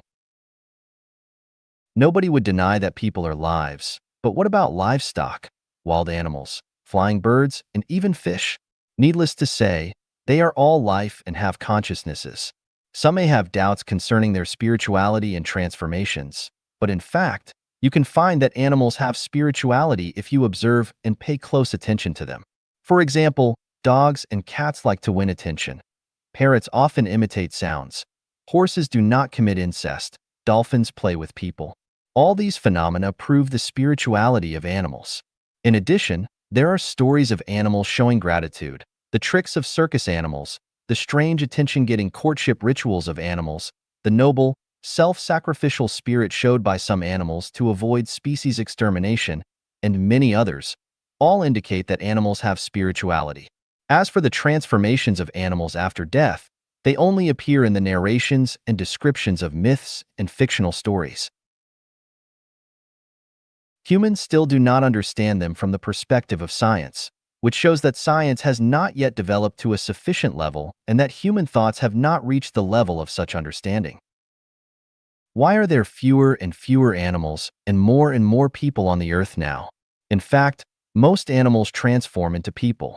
By analyzing people's habits, we find that some people are naturally cruel because they have transformed from tigers, wolves, leopards, and other carnivores. Some are timid because they have transformed from small herbivorous prey species. Some are naturally stubborn but loyal and reliable because they have transformed from cattle, sheep, and other livestock. Some are born cunning because they have transformed from foxes. Some are born clever, good at temporizing, and flattering because they have transformed from domestic dogs. Then, what about the insects and microorganisms, henceforth called microbes? Of course, they are lives too. About the spirituality of insects, please read The Entomological Memories, written by the famous French entomologist Henri Fabre. This 10-volume, 400 million word monograph is filled with lively, vivid descriptions about the spirituality of many insects.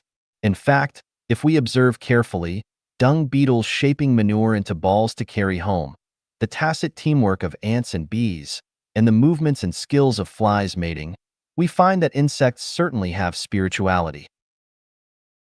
As for the transformations of insects and microbes after death, they all belong to another space, world. Though insects and microbes are closely related to people, the nature of their lives is extremely different from ours. There are no transformations between them and us. That is, people will not become insects or microbes, nor vice versa. Now let us consider whether plants have spirituality or not. I will start by referring to some instances from an article on the web. Lagerstremia indica plants in the Nan Hua Temple on Tiantai Mountain have leaves and branches that actually swing when people touch them. Mimosa draw their leaves back when they are touched. Dancing grass is so named because it has small leaves that keep dancing after the wind stops blowing. During the war against Japan, a large number of bamboos around China bloomed suicidally. The bamboo would die soon after blooming white flowers. During the late 1980s, after the Jianghuai flood in the spring, the local bamboo also flowered, which predicted the summer floods and proved the local proverb that says, "Floods will come when bamboos bloom flowers." Clivia never bloom around troubled or inharmonious families, but do bloom in advance to announce good news and when happy events coming.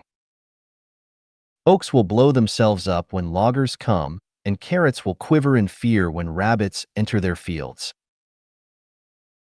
Ammeters have shown that tequila plants with palm shapes react to people's psychological feelings and even trace their owners' daily feelings of safety, danger, joy, and anger. If plants that are fond of light are planted in dank places, they become disgruntled and do not grow well, but if ombraphyte are planted in sunny places, they will become frustrated and even die. Some plants release poisonous gases. Evening primrose can make hospital patients with hypertension and heart diseases feel uncomfortable, and some plants can make the people whom they dislike become allergic and fall ill. Grapevines planted next to pine trees do not bear fruit, but ones planted next to elms bear sour fruit.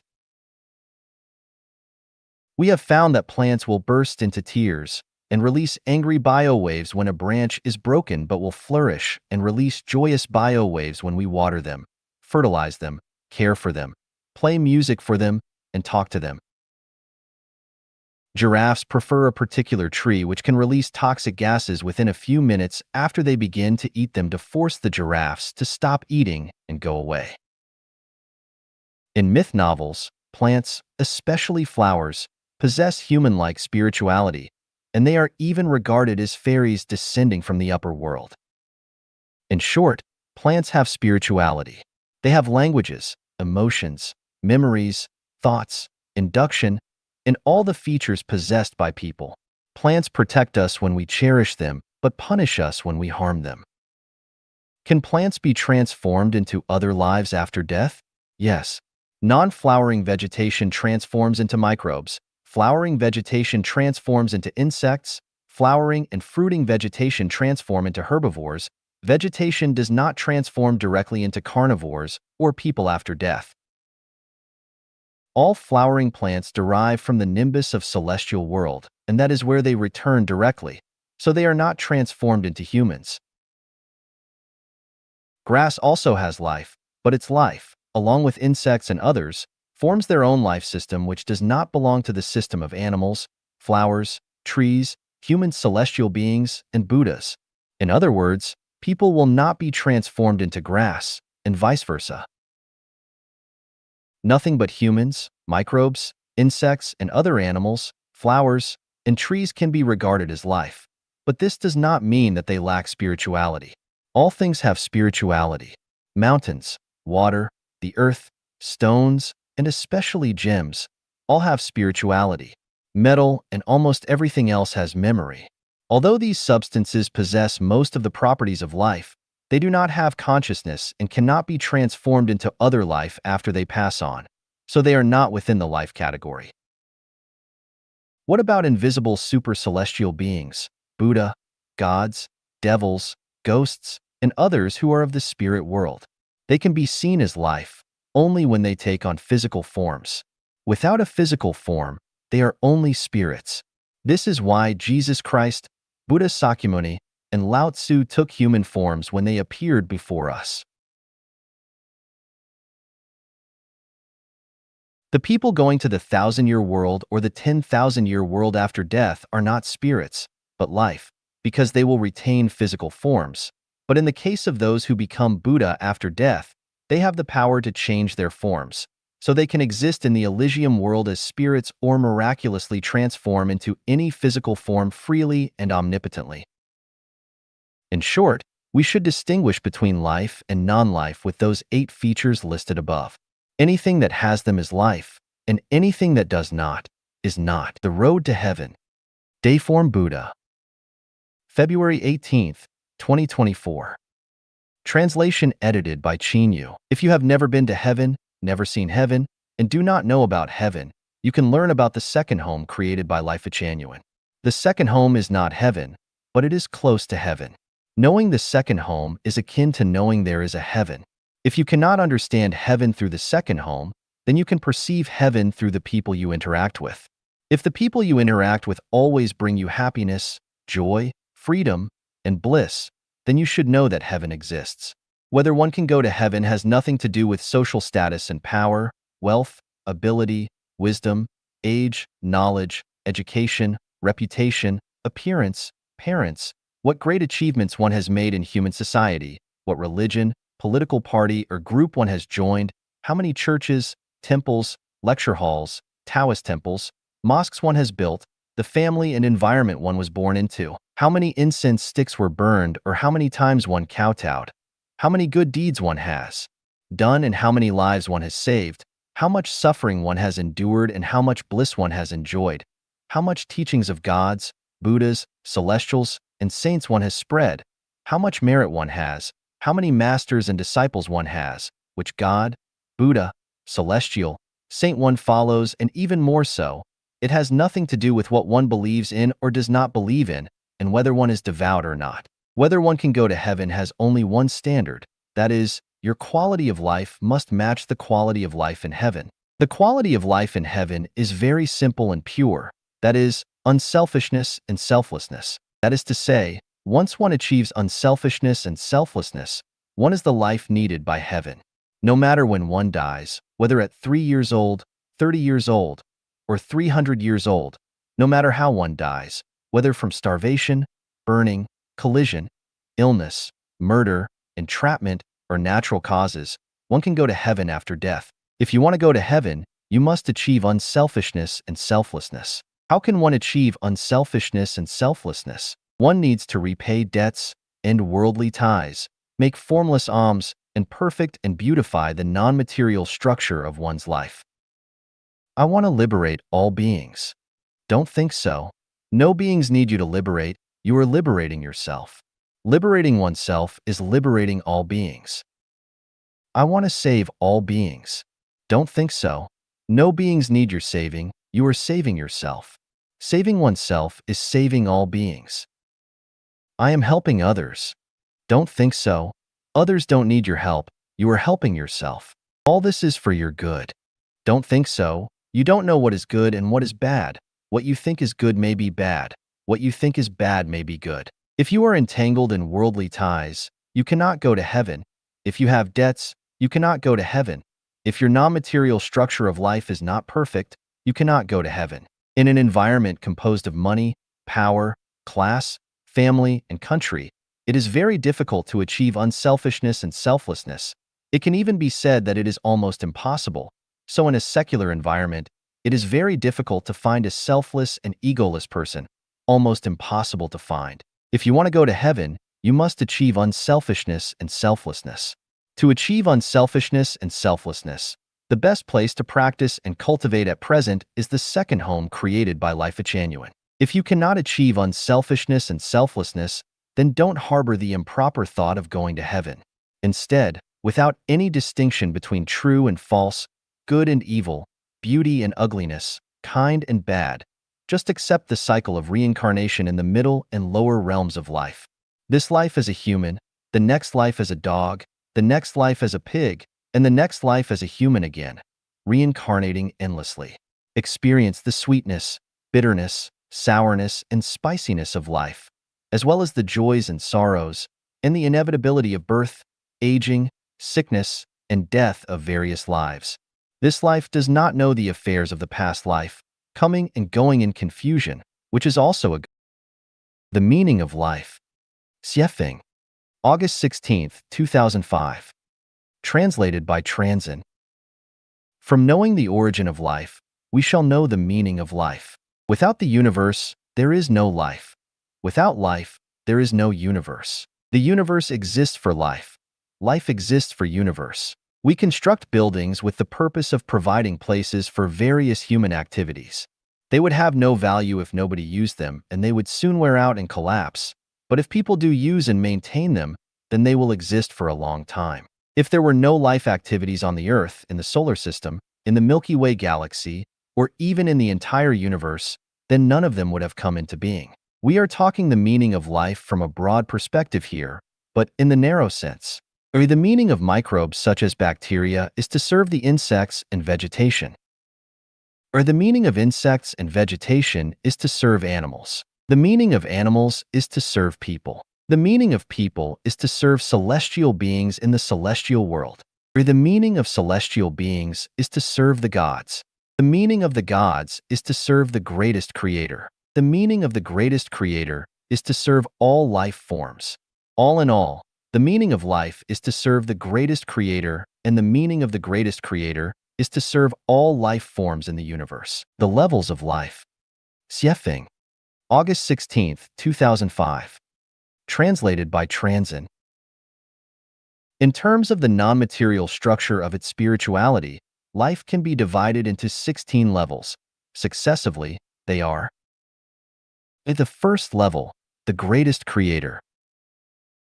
It possesses perfect non-material structure. Its psychic energy is able to penetrate all material and all spaces without any hindrance. At the second level, gods. It possesses defective non-material structure. Its psychic energy is able to penetrate all materials and most spaces, but cannot enter into the zero world and cannot compete with the greatest creator. At the third level, celestial beings and Buddha. All the celestial beings and Buddha are at the same level of life, and with only racial differences. Based on their magical power, celestial beings can be divided into the following categories: super celestial beings, deity celestial beings, land celestial beings, human celestial beings, ghost celestial beings. The basic features of super celestial beings are: they are not bound by time or space. They can sense subtle changes throughout the universe. They can sense the consciousnesses of the greatest creator and gods and make rapid responses according to their consciousnesses. They can be visible or invisible, tangible or intangible. They have ever-changing magical powers which allow them to be in thousands of incarnations and exist in different life spaces at the same time. Their base camp is the Celestial Islands continent of the Elysium world. The basic features of deity celestial beings are: they are unable to change into thousands of incarnations, yet they have magical powers to mount the clouds and ride the mist. They can be invisible and can transform and travel between yin and yang space freely. They need no food supplies and can discern past and future. They can travel billions of miles in the blink of an eye. They dislike living in groups, so they do not have any base camp. They travel everywhere they want and do whatever they like. Except for the Zero world and the Heaven world, they can travel anywhere, which is the so-called powerful and unconstrained style of independence. The basic features of land celestial beings are: they enjoy long lifespans, require less food and drinks, and are free from diseases and worries. They are able to walk on the surface of water, walk through walls, and fly over the tops of the trees. They are able to travel thousands of miles without becoming fatigued. Their base camp is the 10,000-year world. They may occasionally appear in the human world, but ordinary people cannot see or hear them or sense their presence. The basic features of human celestial beings are: they have physical bodies, but their consciousnesses are different from those of ordinary people.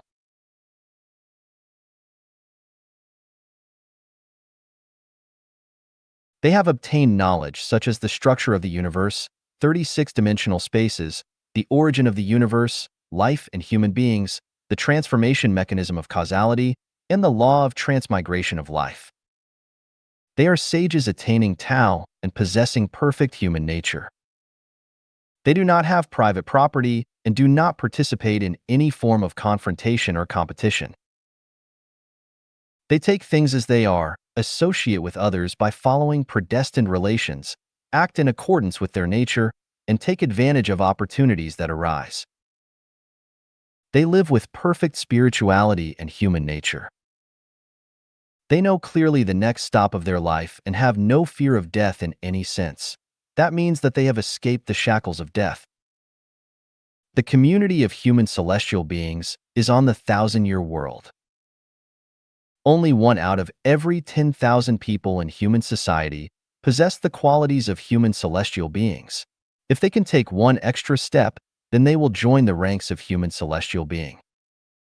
The basic features of ghost celestial beings are: their flesh is dead, but their consciousnesses still remain in the human world. They are transformed generally from those extremely intelligent people who are too anxious to accomplish their purpose. Buddhas. According to the nature of Buddha, Buddhas can be divided into 10 categories. Buddhas on the supreme authentic wisdom continent are the most superior ones. Other Buddhas live on the God's continent, Moon Temple continent, the continent for 3 realms lives to pass through, Celestial Islands continent, Amida Buddha continent, Ingwu continent, Kasaipa continent, the Borneo continent, and the Lotus continent by their levels. Buddhas on the Lotus continent are the minimum level ones.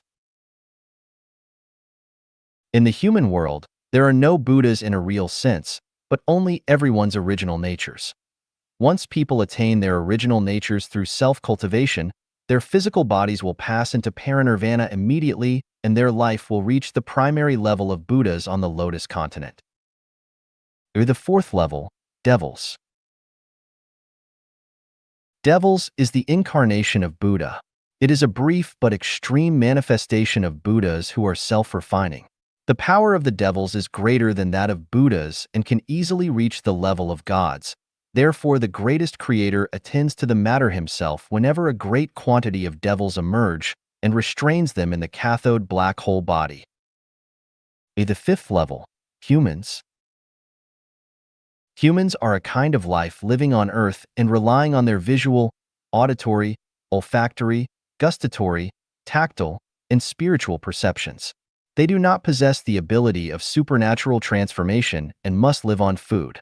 According to their origin, humans can be classified into any of 5 categories: ignorant people, laity, mortals, sages, and celestials. Ignorant people rely on instinct for survival, and their previous existence was a tree or a lower-level animal. Laity rely on desire for survival, and their previous existence was a higher-level animal, livestock,